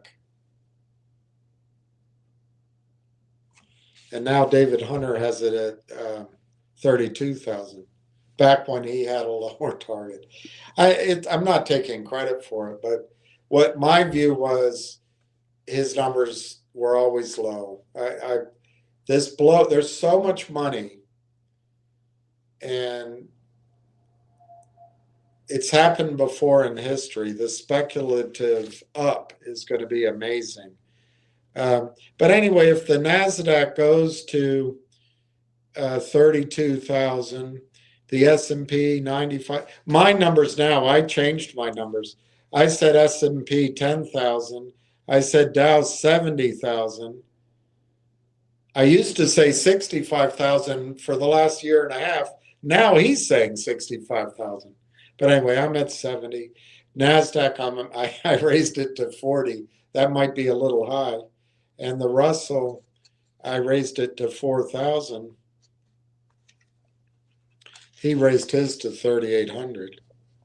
But anyway, if the markets achieve these run-ups, let's say in the next 3 months, 6 months, 9 months, I think it's all over for that secular bull market. And you're going to be getting all the messages that you got to buy, you got to day trade, you got to do this, you got to do this option. When that's happening, everybody is going to be in. That's when we have to start buying long term, maybe a year, year and a half, maybe less, puts on the banks, on maybe some of the tech companies. But we've got to start buying puts on the ETFs and the indices. And we don't need to buy much. But the down, I think, is going to be, it's a little confusing now. Because when I said it would be 95%, it was from lower numbers. I don't know now from these higher ones. But I think the Dow can go to, it's pretty scary. I think the Dow can go to 2,000 or 5,000 in a crash. That is going to rock your world, and you're going to be frightened out of your mind. So some of the things we're going to have to do is buy puts. You're going to want to own physical silver. You're going to want to have cash at home, like $5 bills, $1 bills, $20 bills. There's not going to be any change out in the market. I think the currency will still have value because people recognize it, even if it's worthless. But there's not going to be any change. If you go try to buy a loaf of bread with $20 on some guy selling, he'll take your $20. So you got to have some change. We're going to have bags of silver coins. Let's talk about all that later. Let's talk about that later. In the meantime, we have almost 18 million shares of Railtown. It's unbelievable. You guys are unbelievable. But anyway, thank you, Jason, for that. T. Alex, good Saturday afternoon to you, William and Railtown family. T. Alex, feels like Ooh. Oh, you're in Toronto? I love that city. I've been there thrice. I love it. Maybe 4 times, but never for very long. So that's probably why I like it. That sounds horrible. -13. That's weird. So the Celsius, if you said 25 Celsius, that would be pretty hot in Fahrenheit. But when you go negative,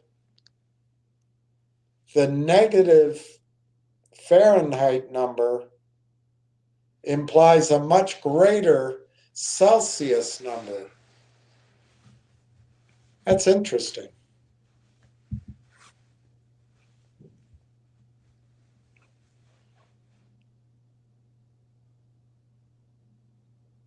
I guess the temperature grid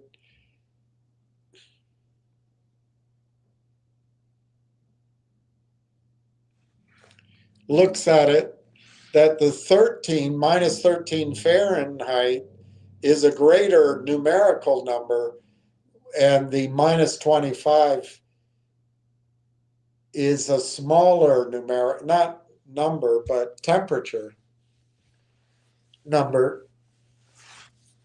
So if 38 Celsius means like 95, I don't know what it means, 90 degrees Fahrenheit, it's a lower Celsius temperature that gives a greater Fahrenheit temperature in terms of this numerical value system that we use. It's the same temperature, of course.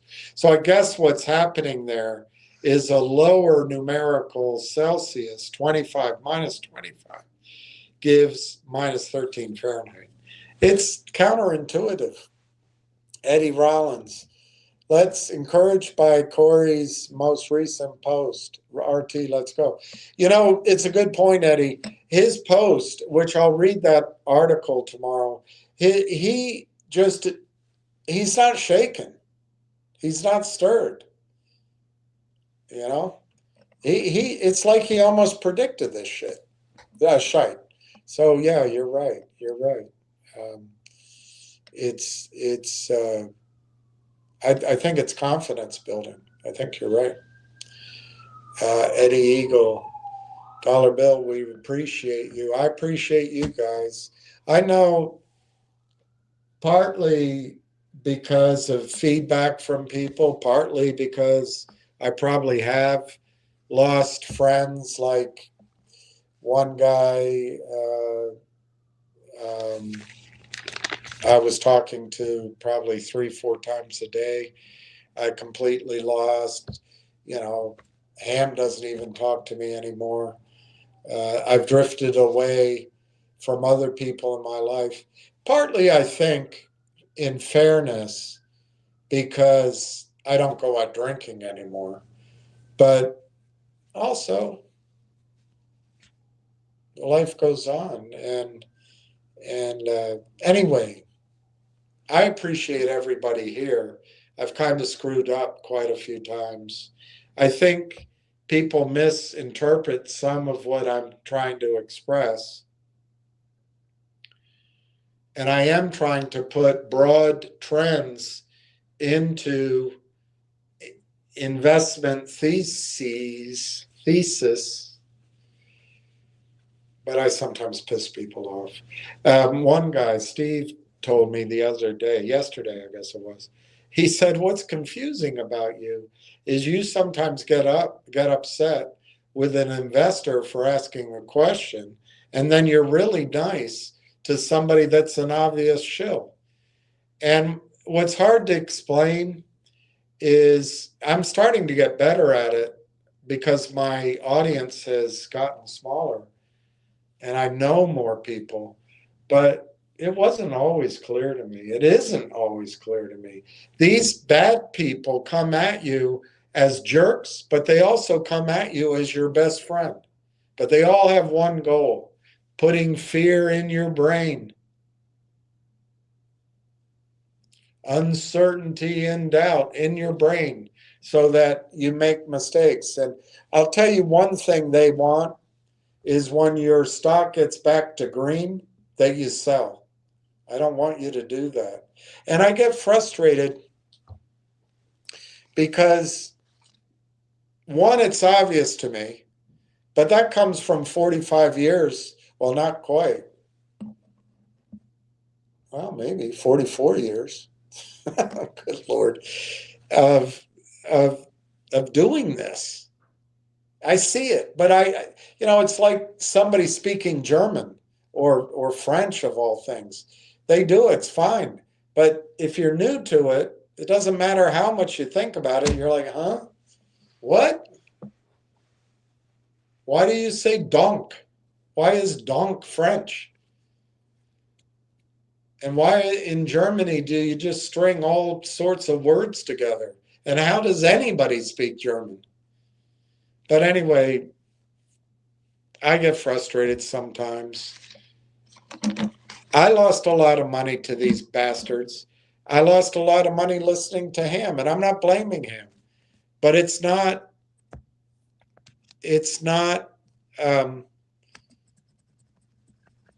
helpful to look back and wallow in it. But I'm not immune from being upset and angry at it. So it pops up. But so anyway, even though it doesn't show up, I appreciate everybody here. And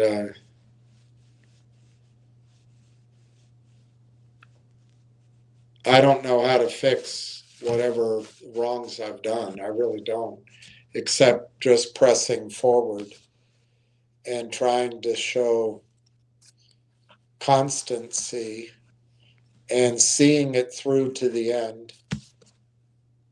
And I got to tell you, that's the second time I've told you that story about my father.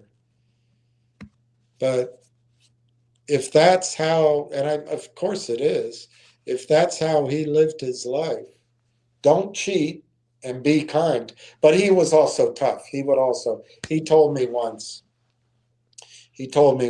uh, when somebody screws you, when they take advantage of you, you don't have to get back at them then. You don't have to do anything right then. But you can remember it. And when time goes by, and when there's a chance, you hammer them. You hammer them. I never acted that way. My sister, I guess a month ago, accused me for some reason of, she said,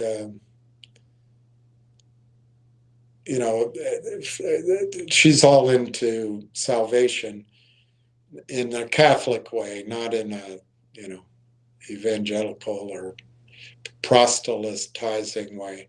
But she said, you can't get revenge. You can't go for revenge. It'll harm your soul. And I said, Carol, I've never in my life, and it's true. I recognized it as I said it. Never once in my life have I ever tried to get revenge. Ever have I tried to get revenge. So I kind of disagree with my dad's advice there.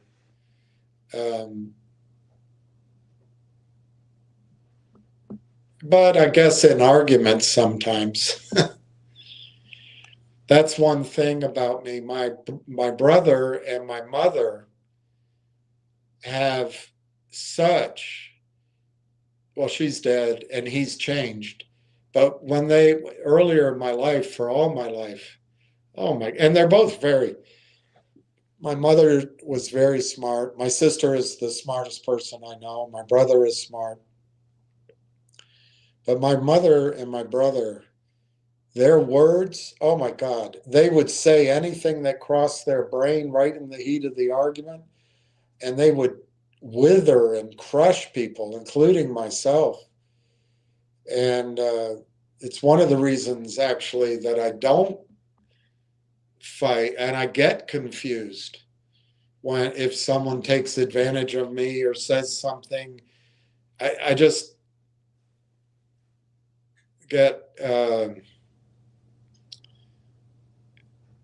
I get silent. I get confused. If it's an attack on me, if it's on me, I just go into this.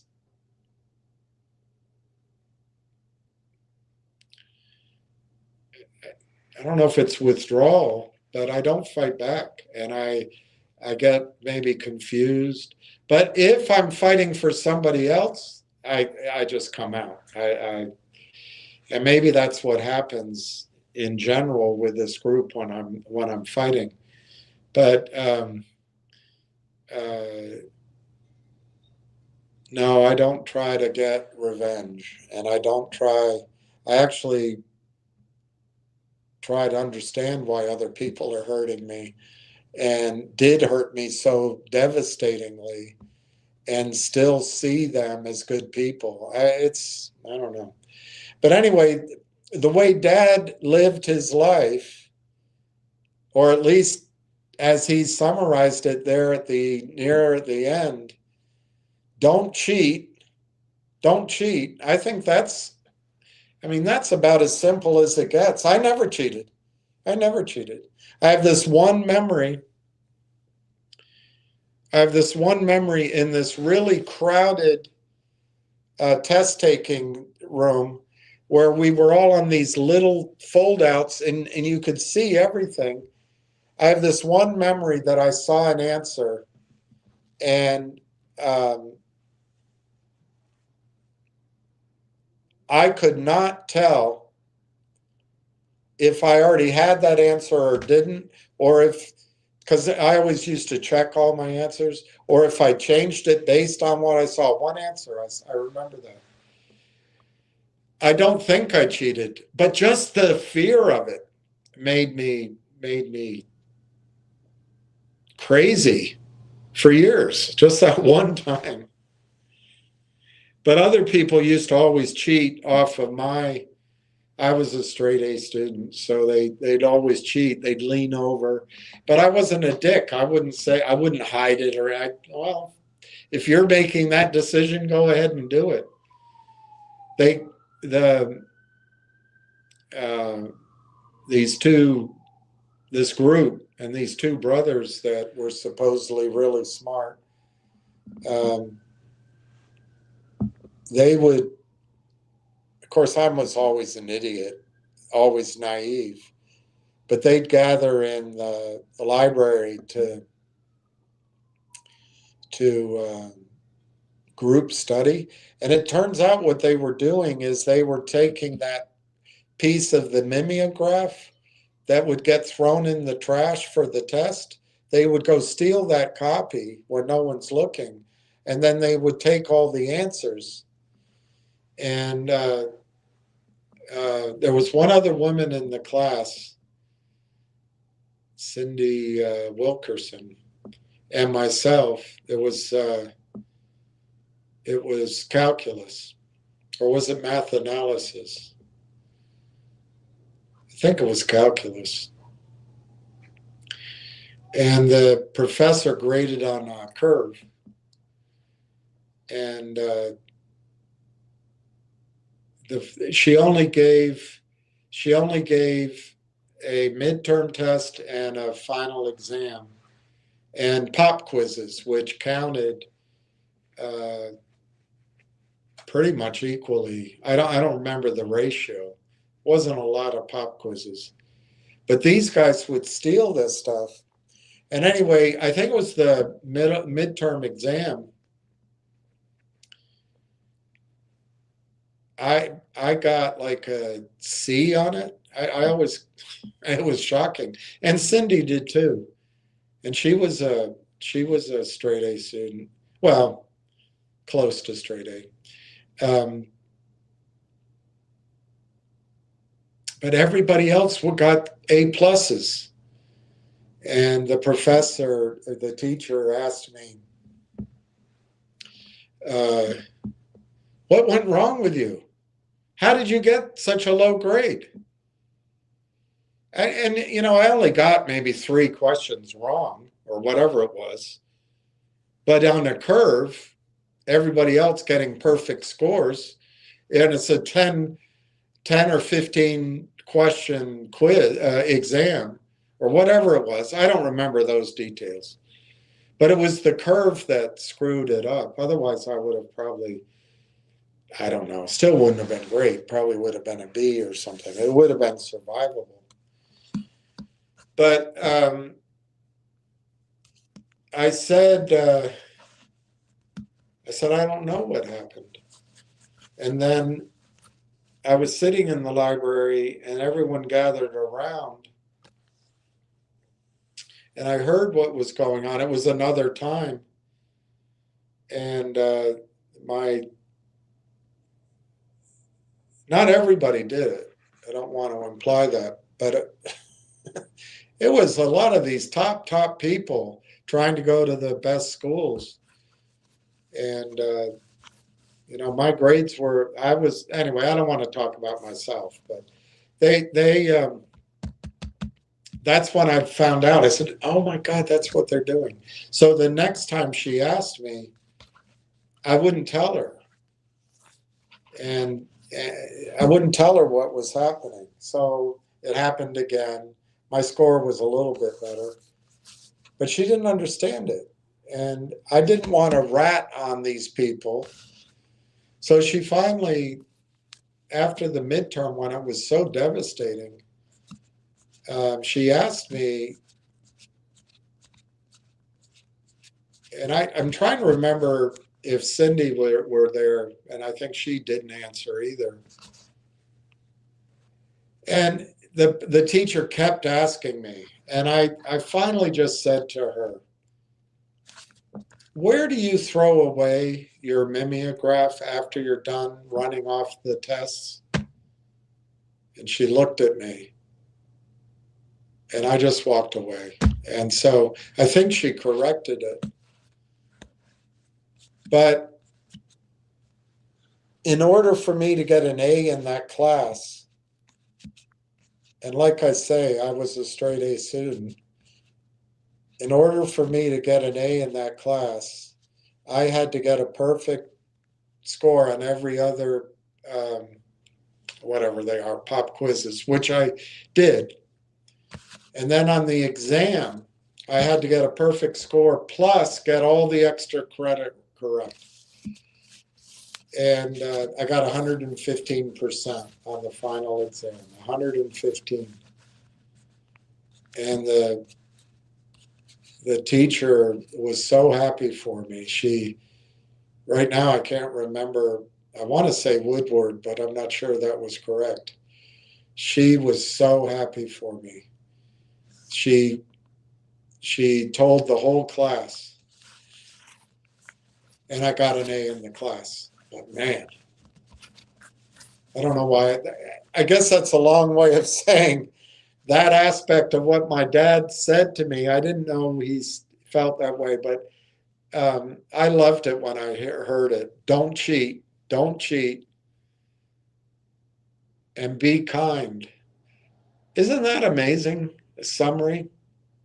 And I think here, I haven't been always kind to people. So that bugs me. I haven't cheated, but I haven't always been kind, and that bothers me. But as I said, I've been talking to people on this gold deal. I don't think any of you, most of you anyway, have ever just talked for 4 hours, 5 hours. You don't know when you start where it's going to go and your reaction to things. It's a real exposure, I guess,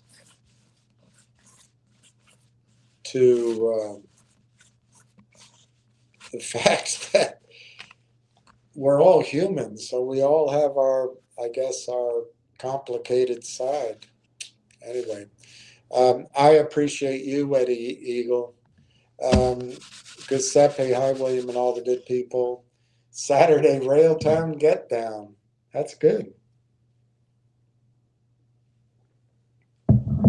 We got to get it up before we can get down.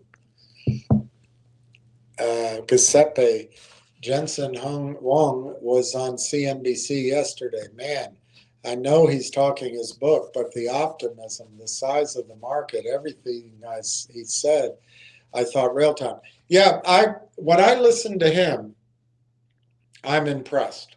When I listened to Dr. Sue at AMD, I wasn't impressed. I'm not saying she was bad, but I got more of an impression that she was selling her book, whereas he had this grander vision. But having said that, that's his job. And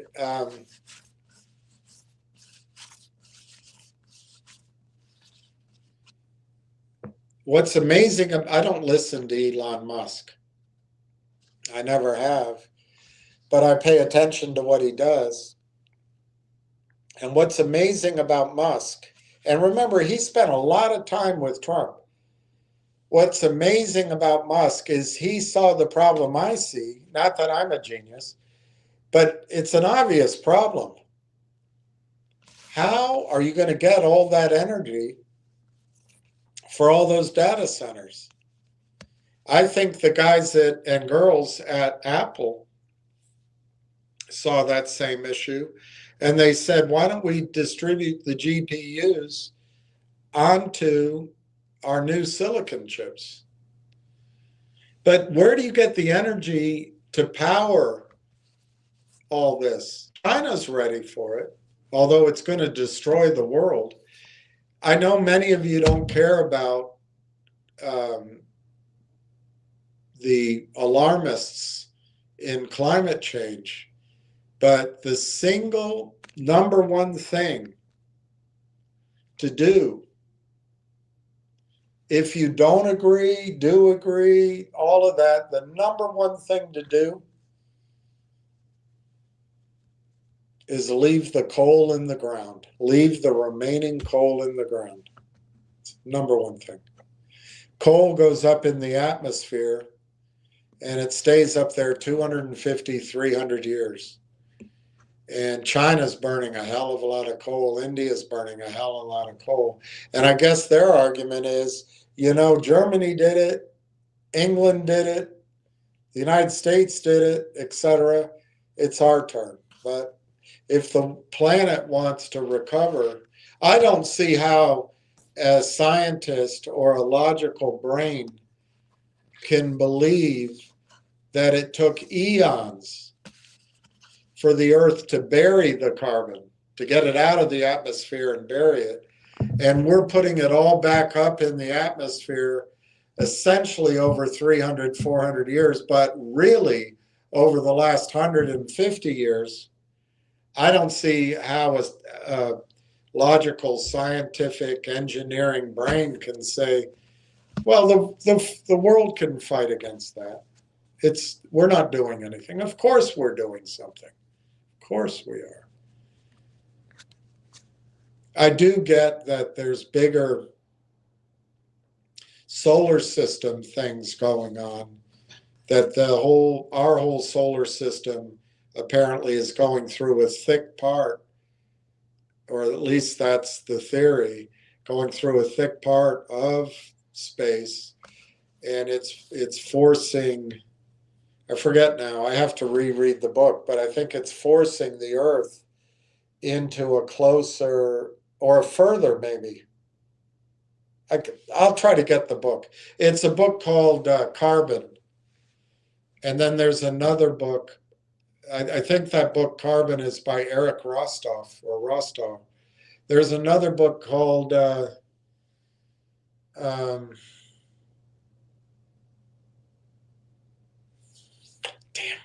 it's written by, it's a thin book. And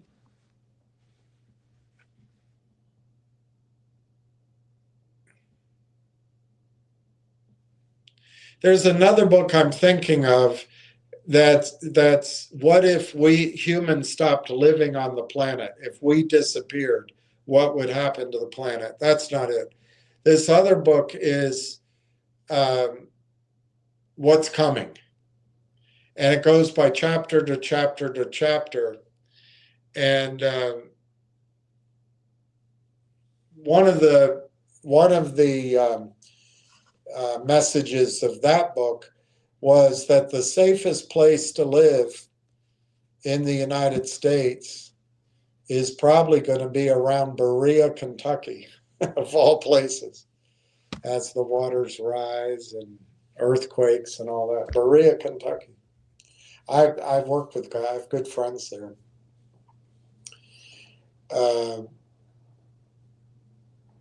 But that book talks about Russian scientists and climate change, and it all makes sense. I get the idea that the whole universe and planet and solar system and sun is bigger than we are. But I also think that if we want to live on this planet, we've grown up in a time where the atmosphere has been pretty calm. And when most of the carbon and the heat trapping gases have been gone, I just don't know if we're prepared for what could happen if winds, by a matter of course, are 200 miles per hour, 300 miles per hour in the big storms. Anyway, without going, I can go on that.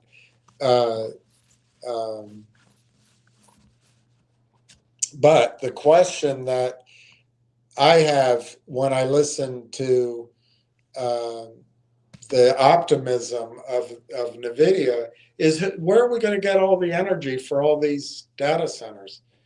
And it horrifies me that we're going to restart nuclear power plants. Nuclear power is going to destroy our existence.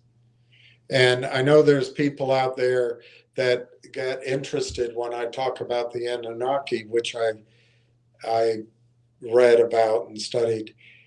But they left, apparently they left this planet because of nuclear war.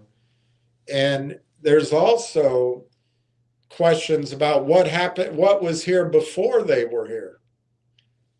What happened to underneath the Sahara Desert?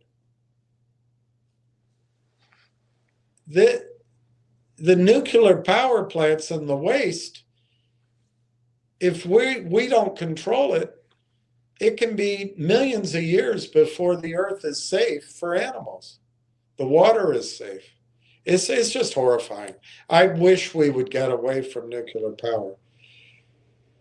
I do understand that this next generation might be okay, but I still, call me skeptical.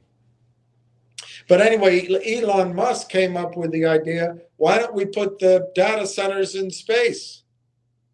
And it solves the problem. It's pretty amazing. And I think he's been thinking about that for a while. I think one of the things he's been thinking about is that AI is a national security matter. And we have Alaska.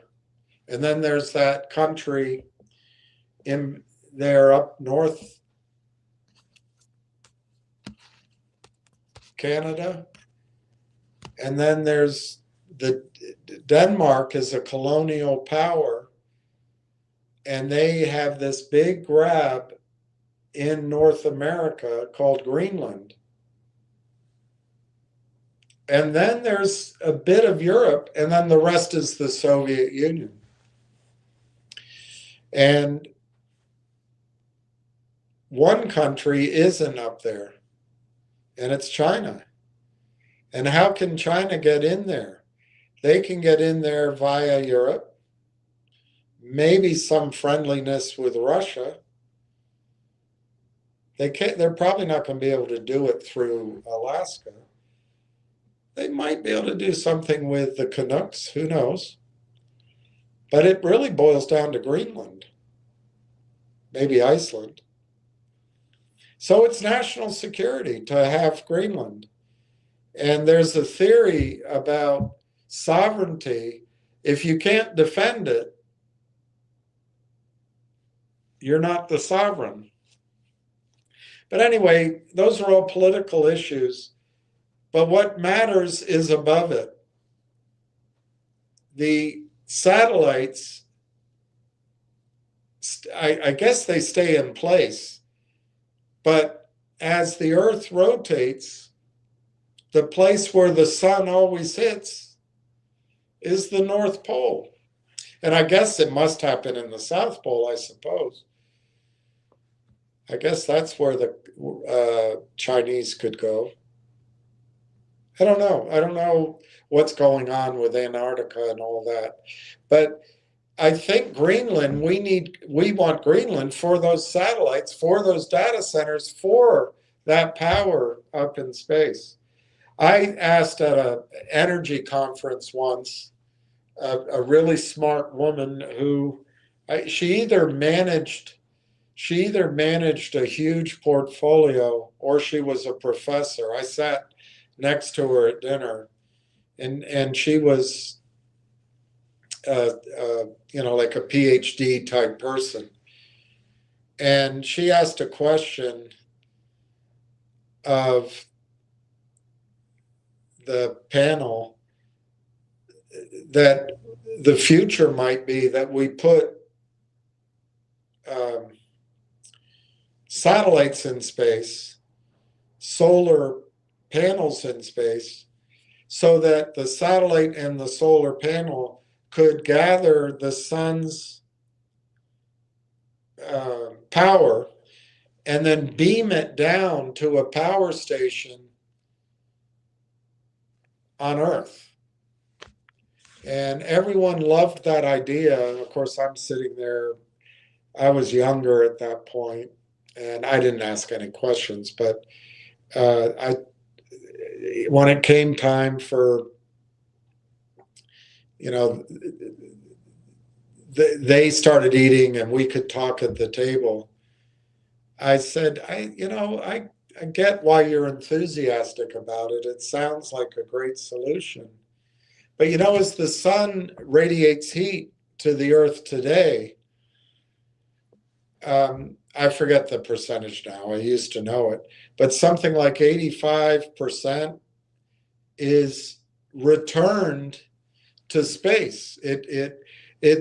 There's layers at the high atmosphere that it just doesn't get in, but then the clouds bounce it back, the ice caps bounce it back, water back. So most of the sun that hits the Earth goes back out into space. And that's the whole issue of climate change, is if we built a greenhouse effect with gases, when it's bouncing back out, it gets trapped by the molecules that we release in coal or methane, which is scary, or oil. So I said, when you take that into account, if you're collecting solar power in space on a industrial scale, on a planet-wide scale, and then you're beaming that power down to a power plant, aren't you heating up the Earth? Because that power is now coming to the planet and being dispersed for work, and it's staying here. Aren't you going to heat up the Earth? I can still remember her. She was biting on some cookie or something, and she looked at me. She didn't have an answer. She said, let me think about that. I think she gave me her card. But anyway, Elon Musk came up with this, and it's a perfect solution. So maybe that's the answer, that the data centers will become powered in space. But the good thing is Railtown still fits. The other idea is that Apple is going to disperse the GPUs, so technically you don't need massive data center build. Of course, it's still going to grow, but you don't need this gigantic build. But guess what? Railtown works on that case too. So I've really comforted myself on these situations that Railtown's going to fit, even if it is a niche, and it's going to give us bang for the buck.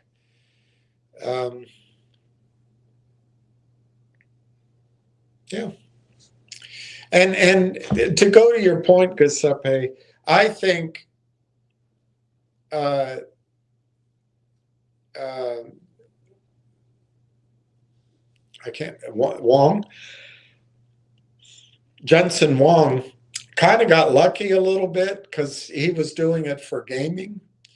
But I do think he sees this vision, and I do think they have the space. And I can really understand why NVIDIA has such gigantic valuations. I think NVIDIA is going to win. I think OpenAI might be at risk, but what do I know? I think Microsoft might be at risk, but Microsoft has the cash flow to aggressively counteract that risk, so they'll probably survive. Amazon, I used to think, until I read that article to you today, I used to think Amazon was falling behind, but they've really been brilliant about robotics. Tesla, I've always had this skepticism, but now Power, I think he's onto something. But it's all a con job. Everybody's got to believe it's going to work. Governments, markets, credit markets, banks. And if they do, it's an answer to our debt. It's an answer to our collateral problem at our banks. And it continues the growth of our economies for another indefinite period. But when you layer in it that probably by the turn, not the turn of the century, I'd say probably in 20 years or so, our population is going to collapse. Women aren't having children. And frankly, women are the only people that can make the decision to have children or not. We're not, that's why Biden flew in 30 or 40 million people who don't even speak English. And, they didn't self-select to be here. That's why Europe's letting in people, because they can see the actuarial tables. They know that our populations are going to collapse. And they're not being honest about that, I don't think. And I'm not sure that these populations are going to integrate the way we want them to do. They might, but how many of you would want to spend months in Mexico? That can happen here.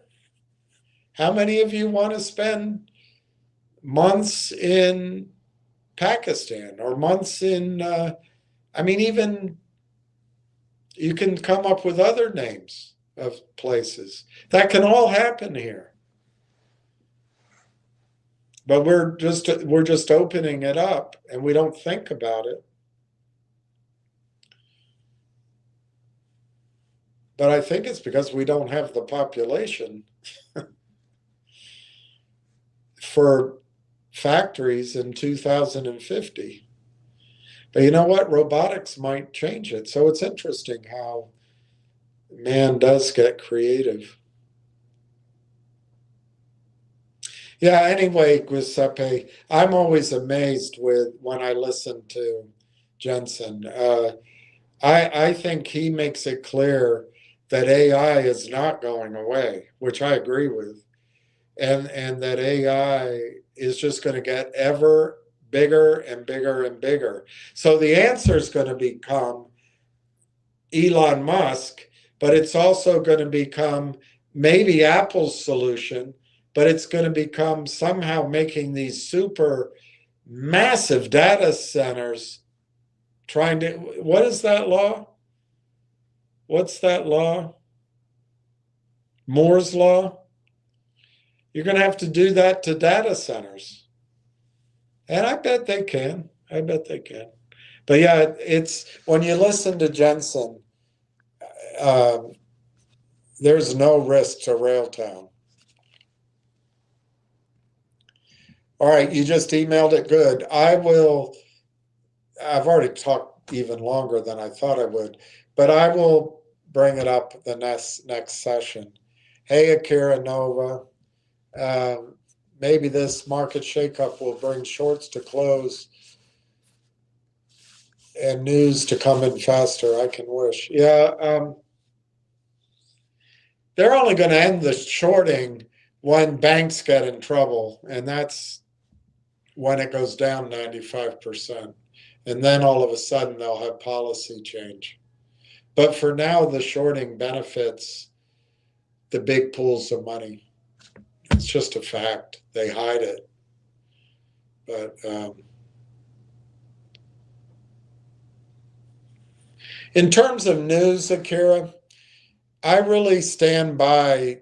I know I've been wrong, horribly wrong, since June. I've just been wrong in my urgency. I called out a couple of patches where I didn't think anything was going to happen, and people were telling me it would. Basically, the end of July, August, beginning of September area, and then basically the holidays. You know, the Christmas holidays and New Year holidays and other holidays. Period. The end of the year for a lot of bonuses is November or thereabouts. So they build in that period of time that they take off. So anyway, but otherwise I've been wrong in my urgency, and I don't blame you if you don't think my instincts are correct. But I think we're going to start seeing, I don't know about news, but I think we're going to start seeing, or potentially, we're going to start seeing other people who see, because I don't think we're going to see it directly, but I think we're going to be able to start seeing other people who have access to the ramp up in users on the TELUS data site and Uniserve, which therefore means users on Railtown. Other people, other institutions, and like a NVIDIA, like a Microsoft, like some of the VC firms and research analysts. I think that kind of buzz, hubbub, excitement, I think we're going to see it. I mean, to be safe, say within 90 days, but I think we're definitely going to see it within 45 days. And I'm willing to say it's going to start in March or sooner. So we'll find out. We'll find out. Just because we're waiting forever doesn't mean we're going to wait forever. I think I'll write that down. Just because we've been waiting forever doesn't mean we're going to wait forever.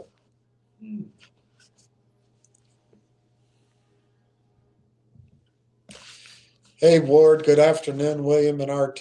Going back on OpenAI, Jensen was going to vest $100 billion on OpenAI in September. Jensen has backed down from that investment, saying that OpenAI is running with no discipline. Yeah, this guy apparently running OpenAI has no discipline. And he really doesn't have any particular skill. He just was in the right place at the right time when anybody that was breathing could raise money in Palo Alto. And then he started a venture firm, I think with $5 million or something. And it's just kind of right place, right time. and playing some power games, but apparently he's never had a job, and he's never really run a company, certainly never run a company like this. So um, I would put him down as kind of a gambler, but I don't know. I don't know. So I got to keep my mouth shut. I'm still not particularly impressed with Zuckerberg. I'm not impressed with the woman that leans in, whatever her name is, not at all. Bezos, I wasn't, but I guess I am now, if you ignore his late life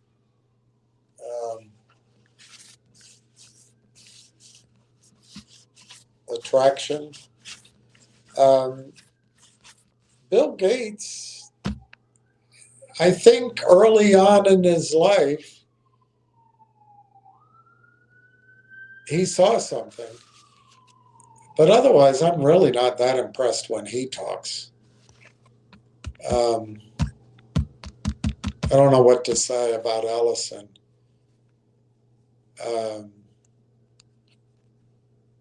But guys like Eric Sprott, when they talk, I feel like I'm learning something. Uh, um, this Kathy Ark, whatever her name is, not impressive at all.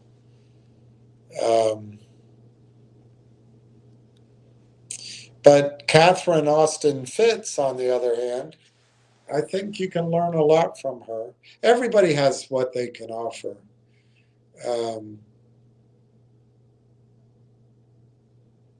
But anyway, yeah. It's interesting that he's pulling it back from OpenAI. OpenAI apparently, I liked that analysis. OpenAI could have been the disruptor like Netscape and came bursting into the scene, but it's like the hare and the turtle. And, they don't last. It's interesting. But the good thing, Ward, and it's a lot of your questions that you put up, I don't think it's even if OpenAI goes down, particularly considering where Railtown is currently priced, I don't think it threatens their market. Now, obviously, multiples could get reduced, but I also don't, this computer perplexity, I don't think they're right. They don't know. That's the thing. Nobody knows the troubles I've seen. If Railtown comes out and ramps and does scale like it's designed to, and if Thales moves their clients over to this data center, wow. It really could be the story of 2026. But I'm sure some other story will eclipse it. But I'm trying to remember, there is this circular financing aspect, but a lot of the backbone that AI depends on was built back in the late 90s and the early 2000s. So it doesn't have that 15-year delay between the spend and the result. Data centers, yes, it takes a while. But Corey told me that the 2 data centers that are ready to go, one's in operation, there's another one that's imminent for Thales, that they're building these sovereign AI factories. They can handle all of the business in Canada, all of it. So that's good for us. That's good for us. Giuseppe, another feeling off that interview is expansion and expansion. Yes, he said that. He said you're not chasing a zero-sum game. The market's just getting bigger and bigger. This is something Corey told me too. And it's just expanding. So there's room for real term. So Giuseppe says another feeling off that interview I feel is expansion. Expansion. It's just a little wafer. AI and software will continue this bull market, William. Yeah, and that's something. That's something. If AI creates collateral, 10 years ago, nobody knew that OpenAI, at least temporarily, could be creating 100 billion in collateral. It might disappear. It might be ephemeral, but a Microsoft or an AWS is creating 20, $30 billion of collateral. That's almost like going down and taking over Venezuela. So you're right. It could continue the bull market. Giuseppe, I know corruption, rehab, hypothecation, etc., but I don't think I can short the United States when the time comes. The bull keeps running for the foreseeable. When I say there'll be a correction, and I think it'll be massive, I could be wrong. I am relying on what some long-term older guys see.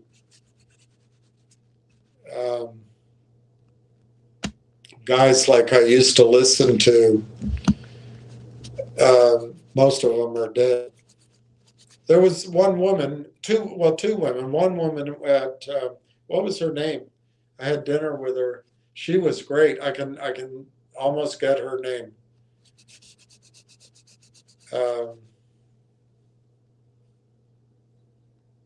I'll think of it. I'll bring it up next time. She was a great technical analyst. I don't know if she's still doing it. But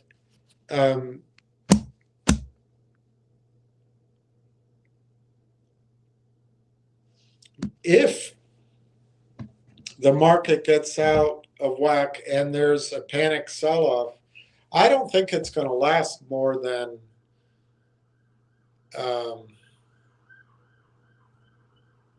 I don't know, 9 months, maybe less than that, because the Fed and the worldwide central banks and the governments will pour money into the markets to save the banks, like you point out, to finance data centers, finance AI. And I think the next cycle, this collapse will come. If I had to guess what's going to happen, is when the collapse comes, and it may be delayed. Yeah, I'm completely open to your point of view. When it comes, though, I think it's going to take down banks, and I think it could take down BlackRock type companies. I'm not saying BlackRock specifically, but private equity. These guys are blowhards. I'm not talking about Fink. I'm talking about some of the 35-year-old men and women. It's just because they manage $100 billion or whatever the numbers are, they're just human beings making the same stupid allocations in a bull market. So anyway, I think these can collapse. And I think the financialization of the markets, when I started, to my memory, the Dow, which was the measure, these others were not as lionized, but there were broader indexes. But the economy and the stocks in the Dow that represented the economy, finance to me, to my memory, was less than 5. I'm not necessarily talking about the commercial banks. I'm talking about on the investment side. I remember it being less than 5% of the market. I bet if you looked at it now, depending on how you calculated it, it's anywhere from 35% to 60% of the overall market if you consider that some of these big technology companies and the big, some of the other big companies are essentially banks. You know, how much money does Apple make from Apple Pay? I don't know. I haven't studied it. But and they all have investment arms.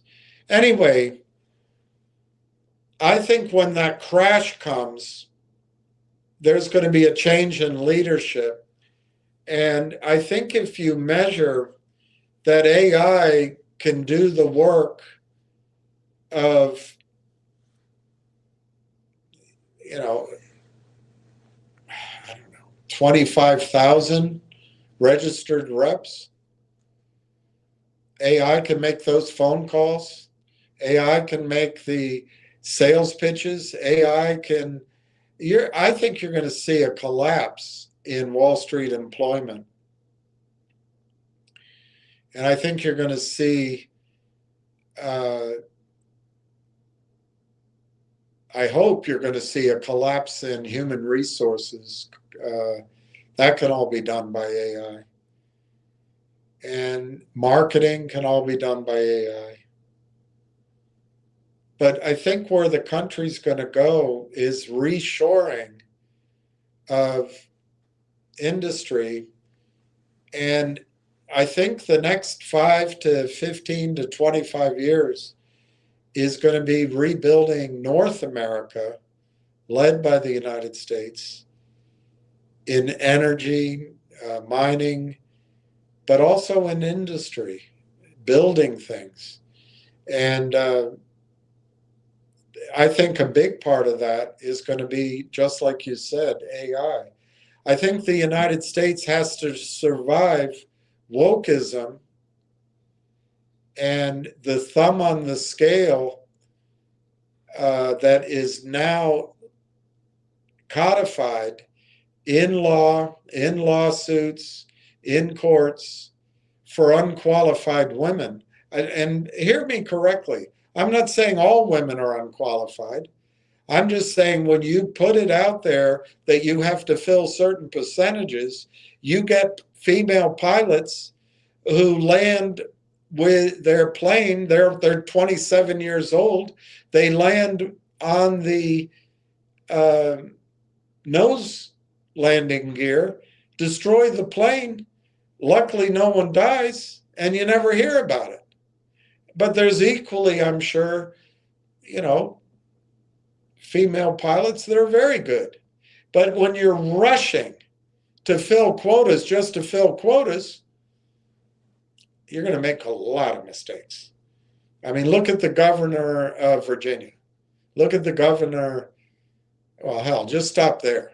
Let's see what happens.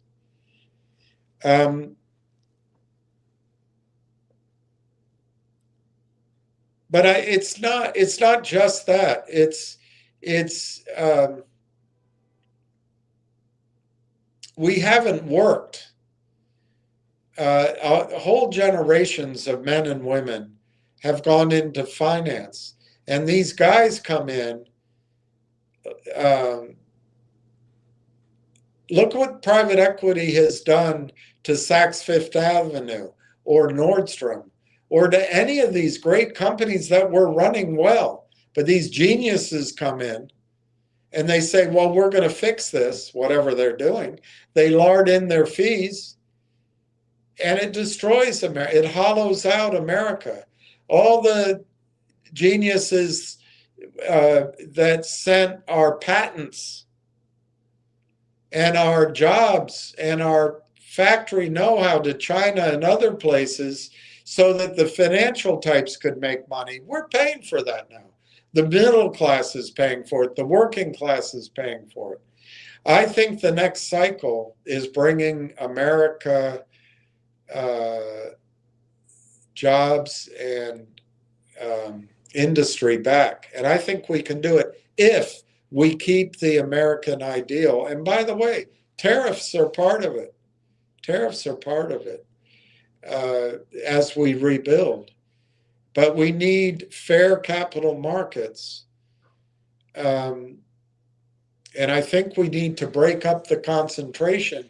It's not just that we only have 4 investment banks and probably 3 or 2 New York City type banks. It's that all these assets are pooled trillions of dollars, 10 trillion, 20 trillion, in these pools of assets run by 1 or 2 people. We got to change all that too. And I think the correction will change that. And I think the leadership that comes out of it will be capitalism. I hope it's honest markets, but I think wealth is going to be made in new leadership. I'm not sure it's going to be financial institutions. I'm not sure it's going to be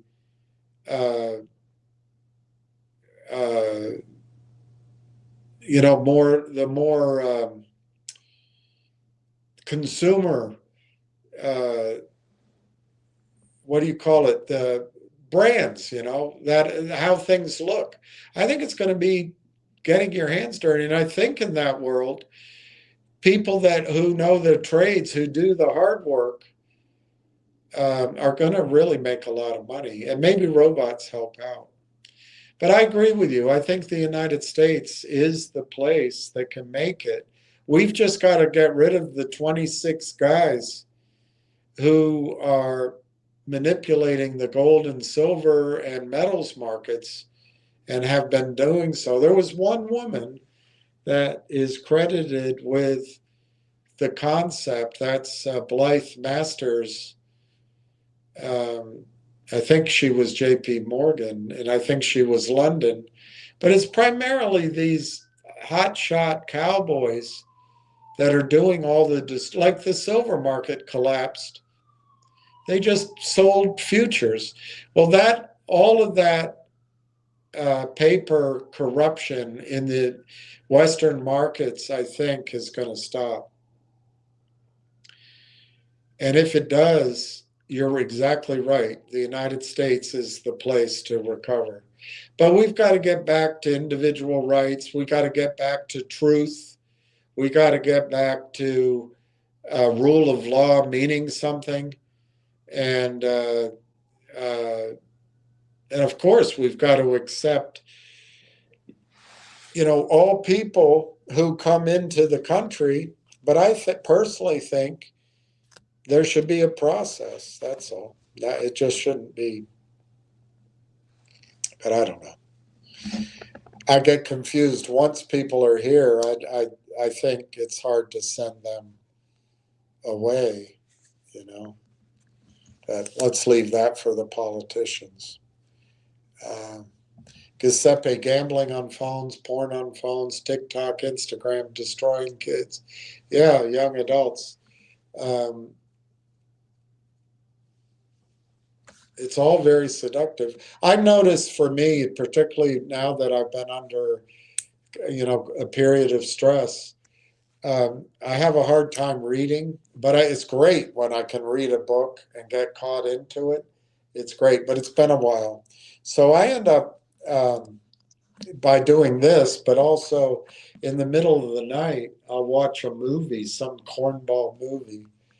But that's about as far as it goes for me. I know people use X. I try not. I don't know. Maybe I have to do that again. I'm starting to see that LinkedIn is pretty civilized. But I don't know. I wouldn't want to spend my time on TikTok. Ward Richardson, survey says, I miss Richard Dawson. He was a hoot. I miss him too. Wasn't he on Hogan's Heroes? Yeah, I think he was in Hogan's Heroes. But I thought he did that show great. Of course, he kissed everybody.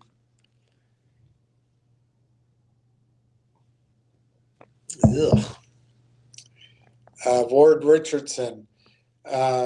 William, could RT become the default agent platform? That's what it said. I like the sound of that.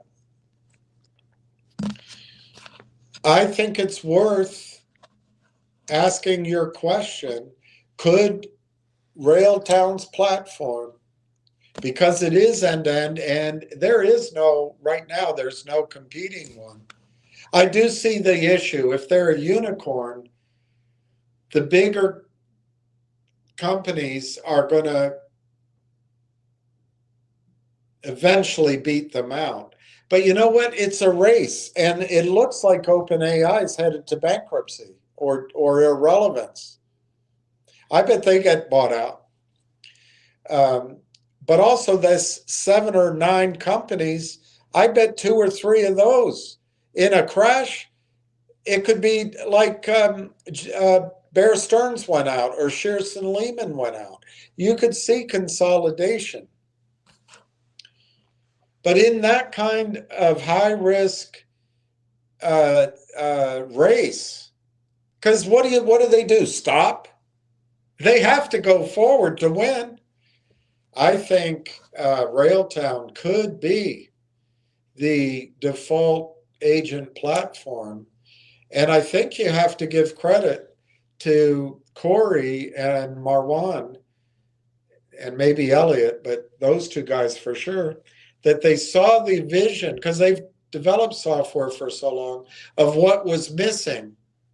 And they intentionally tried to beat the curve.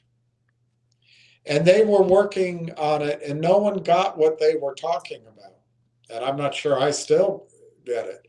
But they put up their money. They put up friends and family. They had angel rounds.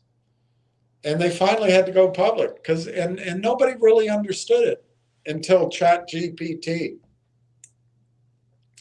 But they listed in the over-the-counter market to raise money down here. Thank God that ChatGPT came out before they ever raised money down here. So, ironically, 2 things worked in our advantage as investors, in my opinion. One, the company's public. So we can buy shares. You can't buy it in LangChain. I don't think you could buy it in Confluent at a low price anyway. But you can't buy it in these companies. So we, out of luck, we can buy the stock. And then secondly, it's not luck. They needed to raise money, so they went public. But timing allowed us to be able in a position to buy the stock. And then secondly, we're really lucky they didn't enter into any toxic financing in the United States. And then I guess thirdly, their gambit worked. Their timing turned out to be perfect. It's like a perfect storm. And oddly, we're still able to buy the stock at a price as if it were a Series A round or a seed round. We're paying essentially the same price that people paid 4, 5, 6 years ago for the stock. It's just a great setup. I like Giuseppe's point that market just keeps expanding and expanding. But I really like your point because I think that it's not an accident. I think Corey and Marwan designed something and claimed the space. Yes, they've had to adapt to everything. And I guess we're fortunate that they're up in Canada and they're focused on this sovereign AI. And Canada has all this energy resource. And they have the deal with TELUS. But it boils down to that Corey and Marwan, the whole Railtown team, was ready to go. You can debate that it took too long last year, and I certainly was upset about it. You can debate that Rail Engine just finished, and that maybe LangChain got a slight head start. But it's a highly fragmented market.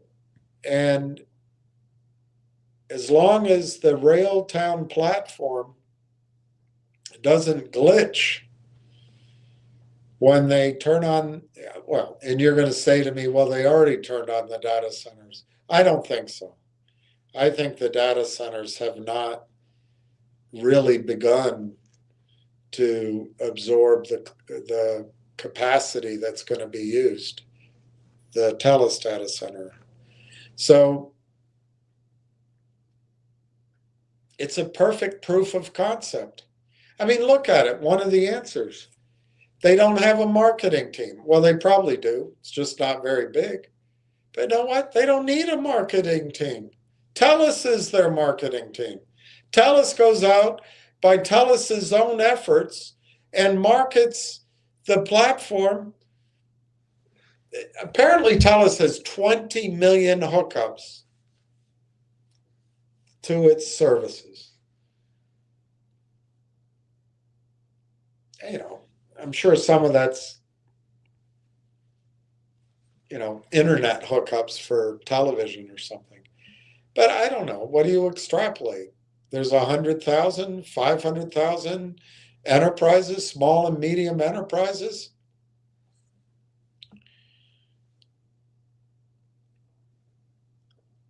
TELUS is going to do the marketing. TELUS is the sales force. That data center is a gigantic marketing team, sales force. As people come for the speed, the efficiency, and the excellence of the NVIDIA stacks and the rest, and for the electricity that apparently is half price, and for Canadian sovereignty, any kind of bonuses they get for being part of that campaign. And frankly, after they experience Railtown sitting there, it's a proof of concept writ large. Writ large. I mean, I don't think we could be in a sweeter spot unless we were in a honey tree. And yes, I asked Corey that question basically, and he didn't say that it was a bad question. He said, imagine if if we become that layer in worldwide data centers. So it really could be.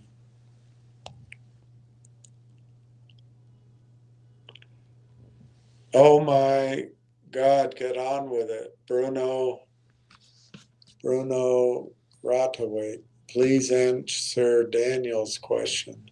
Oh, here's Daniel's question. I didn't even see it. All right. Let me get there. Ward Richardson, Williams RTAIS is not supposed to be there. That's a huge problem with LLM. I use voice. Maybe I should go back to typing. Yeah, that's the one that I got confused.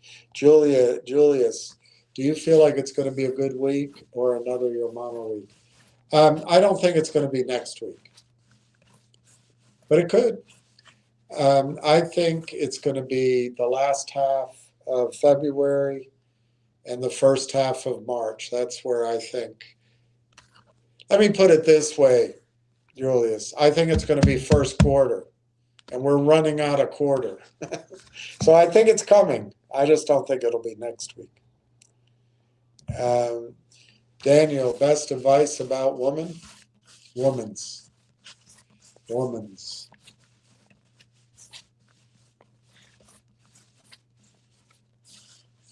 I don't know what context you're talking about, but I think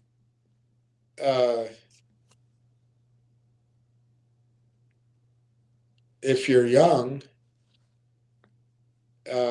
you fall in love with women, and there's a lot of attraction stuff going on, which I went through. But I think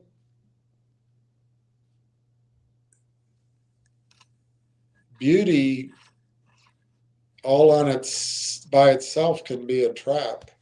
I think you've got to, I don't know. I think the best advice is don't simp, but you might be alone. You might be alone. Um,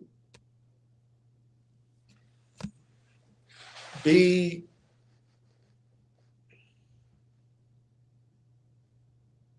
I also don't think you should use women. I don't think you should uh, uh, lie. I mean, if you want to get laid, lying's a great way to get laid. But I don't think you should do that. I think you should, uh,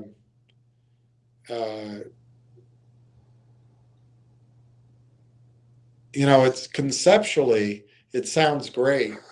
But, you know, what gets confusing, and it confuses me, there are a lot of women out there who are trying to be like men, and it's empowering to sleep around, and the body counts are just out of this world. Personally, I wouldn't date any of them. But then you've got such a low number. There's a lot to be said that whatever someone's past is, that's their past. But there is a limit to that behavior, and you can't get back, I don't think. But I do think there's a lot of good women out there. There's a lot of good men, and I think you should try to live in not in this current uh, uh, sexually sex-starved, sex-hyped world. I think you should try to live with some standards with each other. That that's how. Anyway, I think that's how you build a relationship. Looking back on my life, I think you should let nature take its course. And if two people are attracted, you're attracted because of her beauty, and she's attracted to you because you're smart or you're tough or whatever. Maybe you fight a little bit, you get married, um, but if you have children, I would have children. I would have children. I wouldn't. Don't listen to the world. Don't listen to the world. Your relationship is with the person you're with. I also think you have to go to, women, men tend to think that women are attracted to what we see in another guy. Oh my God, that guy's so big, he's so strong, he's handsome. I can never compete with that. I don't think that's how, other than tall, I think women do want tall. Um, I really don't think you should sell yourself short in any situation, which includes walking away. You should walk away if it doesn't feel right. Um, you don't need nagging in your life. But on the other hand, I think you should, as my boss said, in any relationship, you should try to do what you say you're going to do.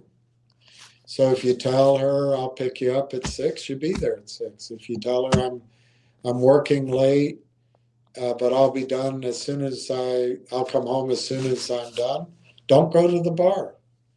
Yeah, it's tough stuff like that.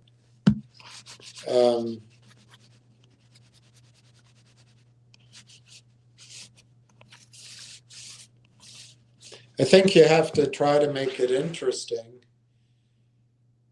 I don't know this stuff about treating women badly or or making the rules or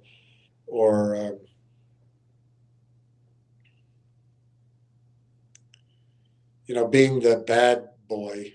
I don't know exactly how to do all that.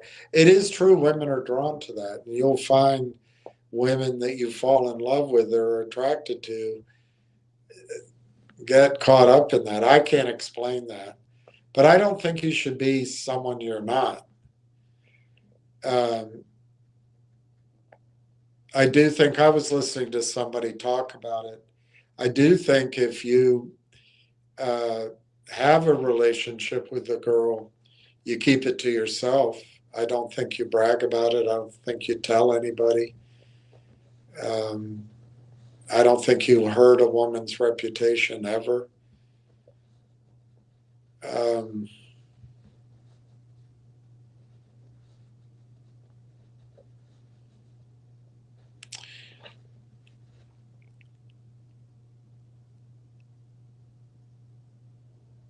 I think you have to be, if you get into a longer term relationship, you have to be who you promised or implied you were going to be. You can't suddenly become something else or take some big risk that she's not willing to do. Um, but I don't know the answer in today's world. I don't think we're going back to what you see in black and white movies. Even that was probably a misrepresentation. But I think it's going to be very rare when men and women marry. I think it's going to be very rare that you are with someone. I just, the pressures are too high. I don't know what Tinder or Hinge or Bumblebee are, but all women are on that stuff. And that means that if you're on it, you're going to be dating a girl that just dated 10 or 15 other guys and might have gone all the way with each one of them. And you can't get mad at her if you're on the app. You know, I don't know. It's a tough thing. I think it boils down to you can only control who you are. And if someone you're dating or want to date is doing something that you disapprove of and you've learned about it and you're still there, well, you got to stop condemning her for it and judging her for it, or you leave. At some point, if you accept it, then you accept it. And nobody's going to be exactly who you are. Um, I think the most important thing in a relationship, and maybe it's because I'm older, is who you can talk to.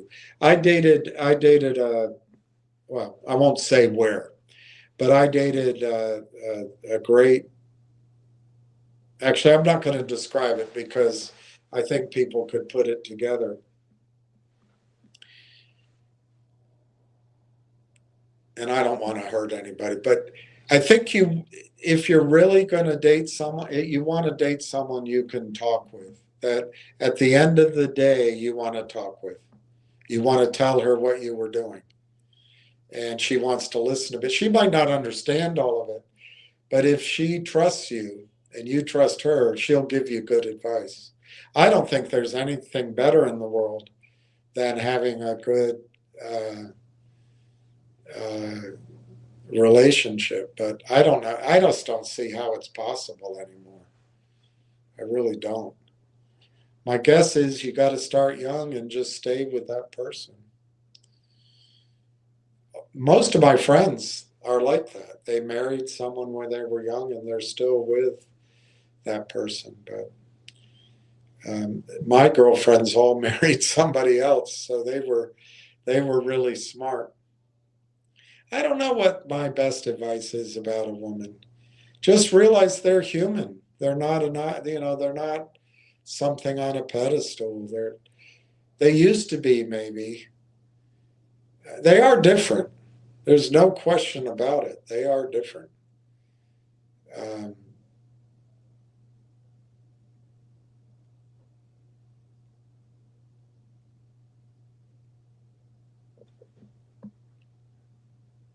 and I'm not sure, they always tell you,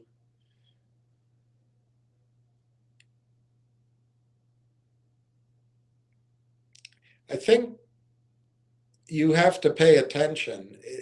They're not always going to explain to you what it is, how you disappoint them, or what they're looking for. You just got to pay attention, and you got to care. And but it's tough. I mean, they're not going to be drawn to you if you bring flowers or if you call or you're very nice. If they're attracted to the playboys out there. My understanding of what's going on now is that women, and of course it's not all women, younger women though, are all drawn to the same men. And uh, a lot of women would rather be now the extra woman or share a man than settle for someone that they see isn't right. So I don't know what advice to give you on that. I've known guys that persist and persist, memorize poems or just keep being there through relationships that she's having, and then finally she turns to you. For me, that wouldn't cut it. That wouldn't cut it. But it might work for you. Um, who was that movie? Philip Seymour Hoffman. He did The Tao of Steve. Watch that movie. I think he gives good advice. The Tao of Steve. But it's a little bit dishonest. I don't think being dishonest and manipulating a woman is the way to go. But then again, you're going to be alone. If you want to be with someone, I guess you got to, I guess. I don't know. I don't know how I would do it now. I just, it'd be very hard for me to date someone that's going out with a dozen or so men that she meets by swiping right and swiping left. That's just not for me. And if that's the way it's going to be, you just be alone. I guess the biggest advice, practical advice I'd give, if there's not a woman in your life, just go do something with people or just something you really like to do, whatever it is. Whatever it is. Do more than one thing you like to do. And if after a period of time you notice there's a woman there a lot and she's there, maybe consider that she might be the one, not chasing some idealistic prima donna, you know? Failing all that, get a dog. As a friend of mine said, every man would like to have a good woman, but every man needs a good dog. That's what he said. But he has a beautiful wife, so he's being a bit of a jerk.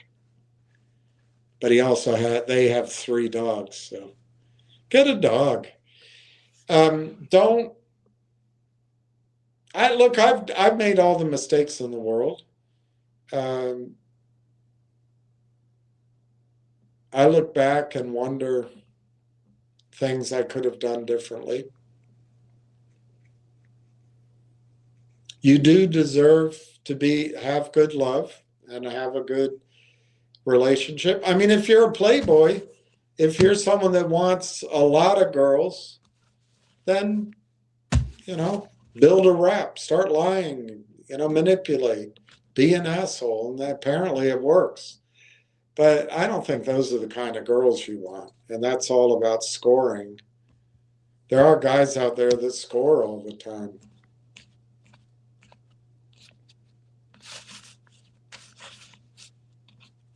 I don't know. I don't know what to tell you. When I was younger, even though I didn't um, always take advantage of it in the way that you might be asking, it it wasn't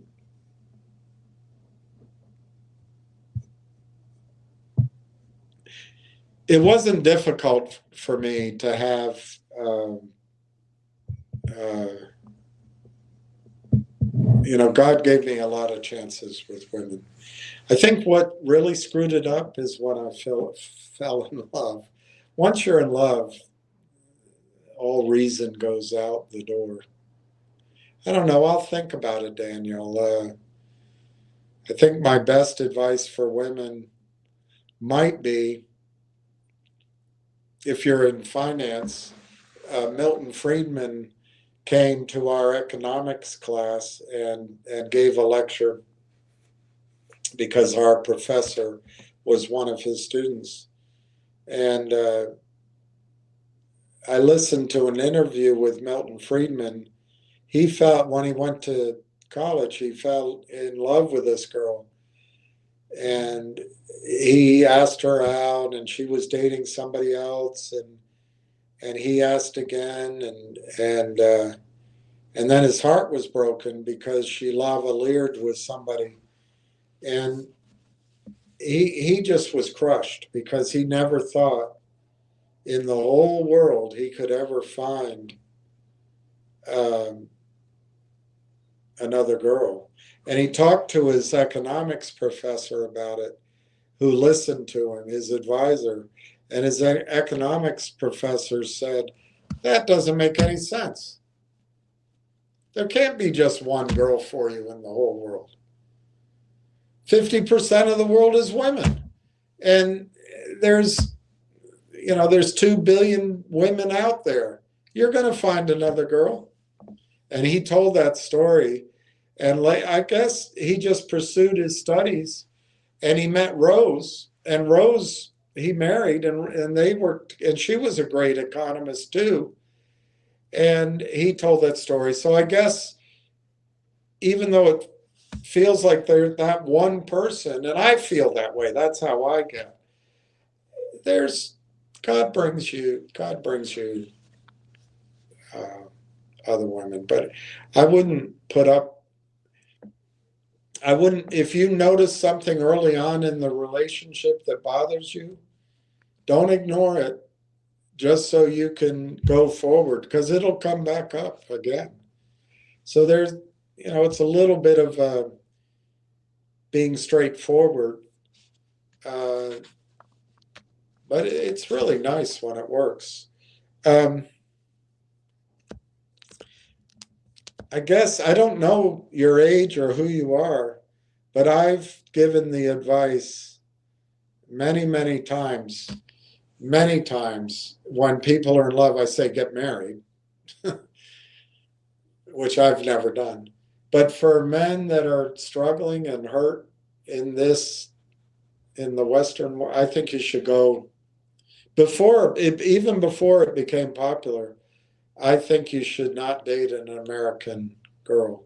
Just go south, go to the more conservative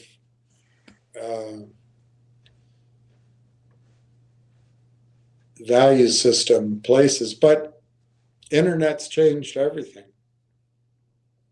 Don't just assume. You got to assume that the women you date today are going to have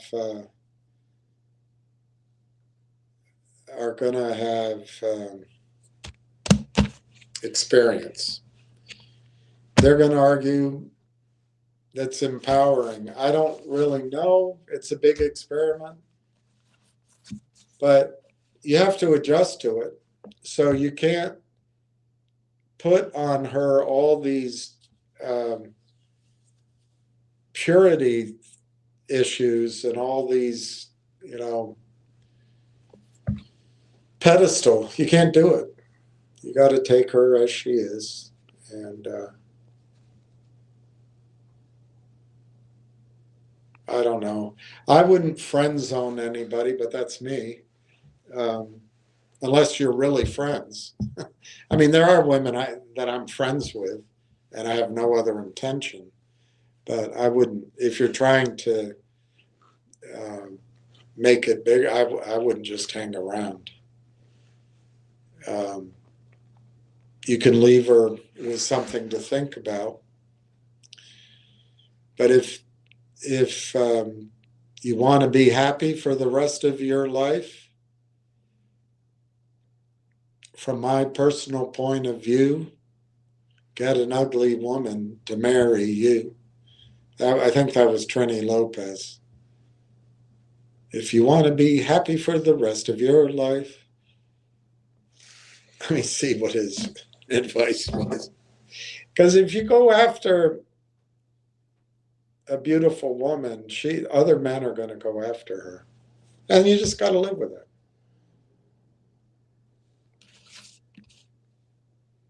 There's a woman out there, there's for you.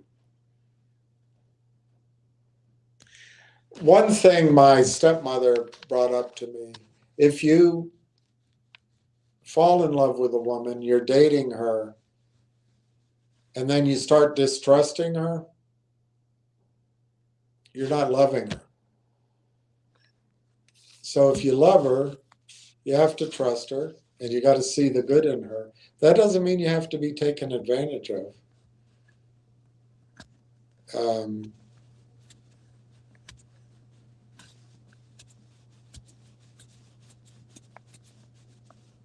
Women, my experience, women don't understand when a man cannot put it behind him. It was a mistake. I'm not going to give you details, and then you want to move on. But it's very hard for men to move on. I don't know why. Women, they got upset too, but eventually they seem to, if they want to, they don't always. They can move, they can accept it, but lots of times men can't. I don't know what that is. It might just be we don't know who our children are. It could be that. I don't know. I don't really have advice. If I did, I would I would I would be married, and I went down to my high school reunion. Yeah, there's no picture, but I went down to my high school reunion last year, and one of the things was one of the graduates of my class was giving a talk on her book, and I didn't really instantly recognize who it was. But I said, I'll go find out. And I was hoping to run into this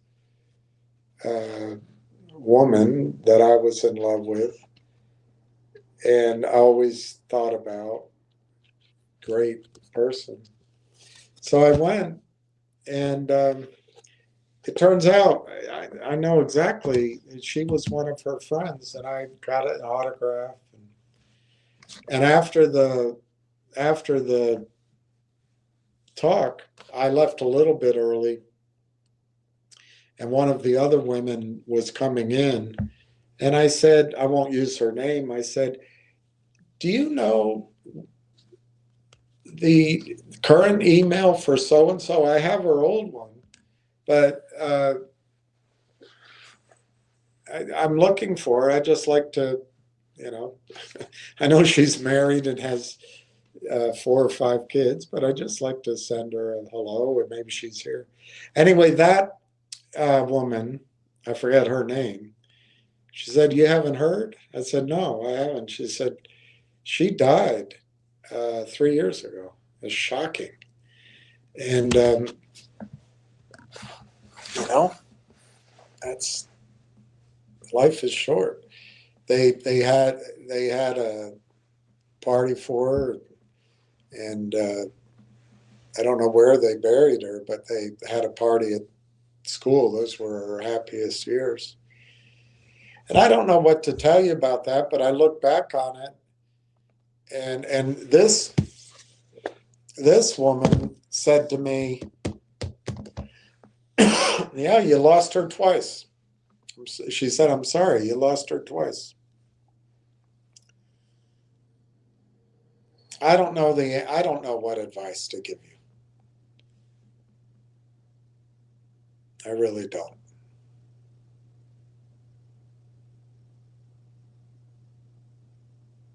Don't let a woman destroy your happiness. And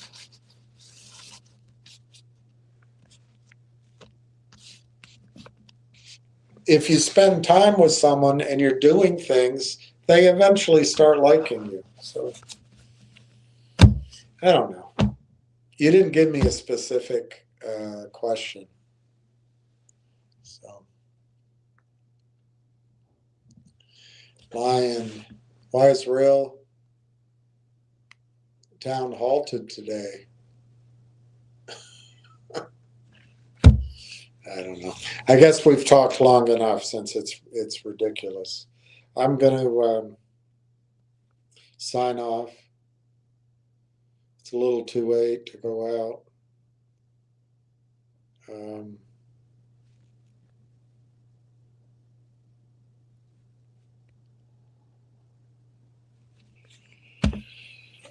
I'd listen to Ward.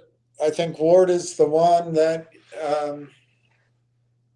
Jeffrey Fast. All right. I don't know if I have you down at all, but I'm going to add that, Jeffrey Fast.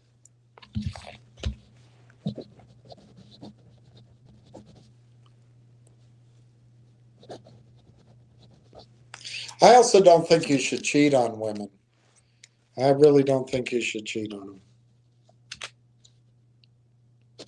them. Jeffrey Fast, 22230.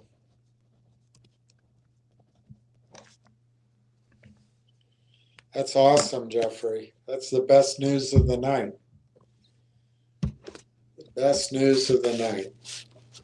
All right, I'm going to sign off. I don't know if I'll come on tomorrow. I don't know if I'll have any more information. So thank you for tuning in. Try to, if it's too long, just go back bit of pieces. But here's my summary. I do not think Railtown goes to zero. I also don't think if AI has a conflagration or whatever you call it, a blow up, I don't think Railtown's in trouble. I do think Railtown might not go to that $55 target that I have in mind in a buyout or in the next quarter. But I mean, who knows? I think it's much more likely sort of a $10, $15, maybe $20, $25 target in a buyout. But we'll see. It all depends on, do they prove that they are the critical piece and the best piece at that layer, and they have the IP. And all it takes is two people bidding and really wanting it, and we're there. I don't think you have much more to wait. Rail Engine announced that it was finished January. We know the Telus data center is open. Telus has committed multi-billions of dollars to this. How much longer are they going to wait in 2026 to turn on the taps? I think it's pending. And I think once proof of concept comes, once whatever the news is that's holding up buying gets out there, once price starts walking up and buying comes in, I think you're this nightmare I'm putting you through every day of talking to you will end. You won't need it anymore. And I think it's soon. I do not think we have to wait through the first quarter. Gets trickier. We're halfway through the first quarter. Next week's halfway through. That was my call before. It would be February 12th, the year of the horse. I'll stick with that. I'll go with February 12th. But that's a gamble. I don't know. I don't have any secret. Anyway, thank you for listening, and I'm going to sign off.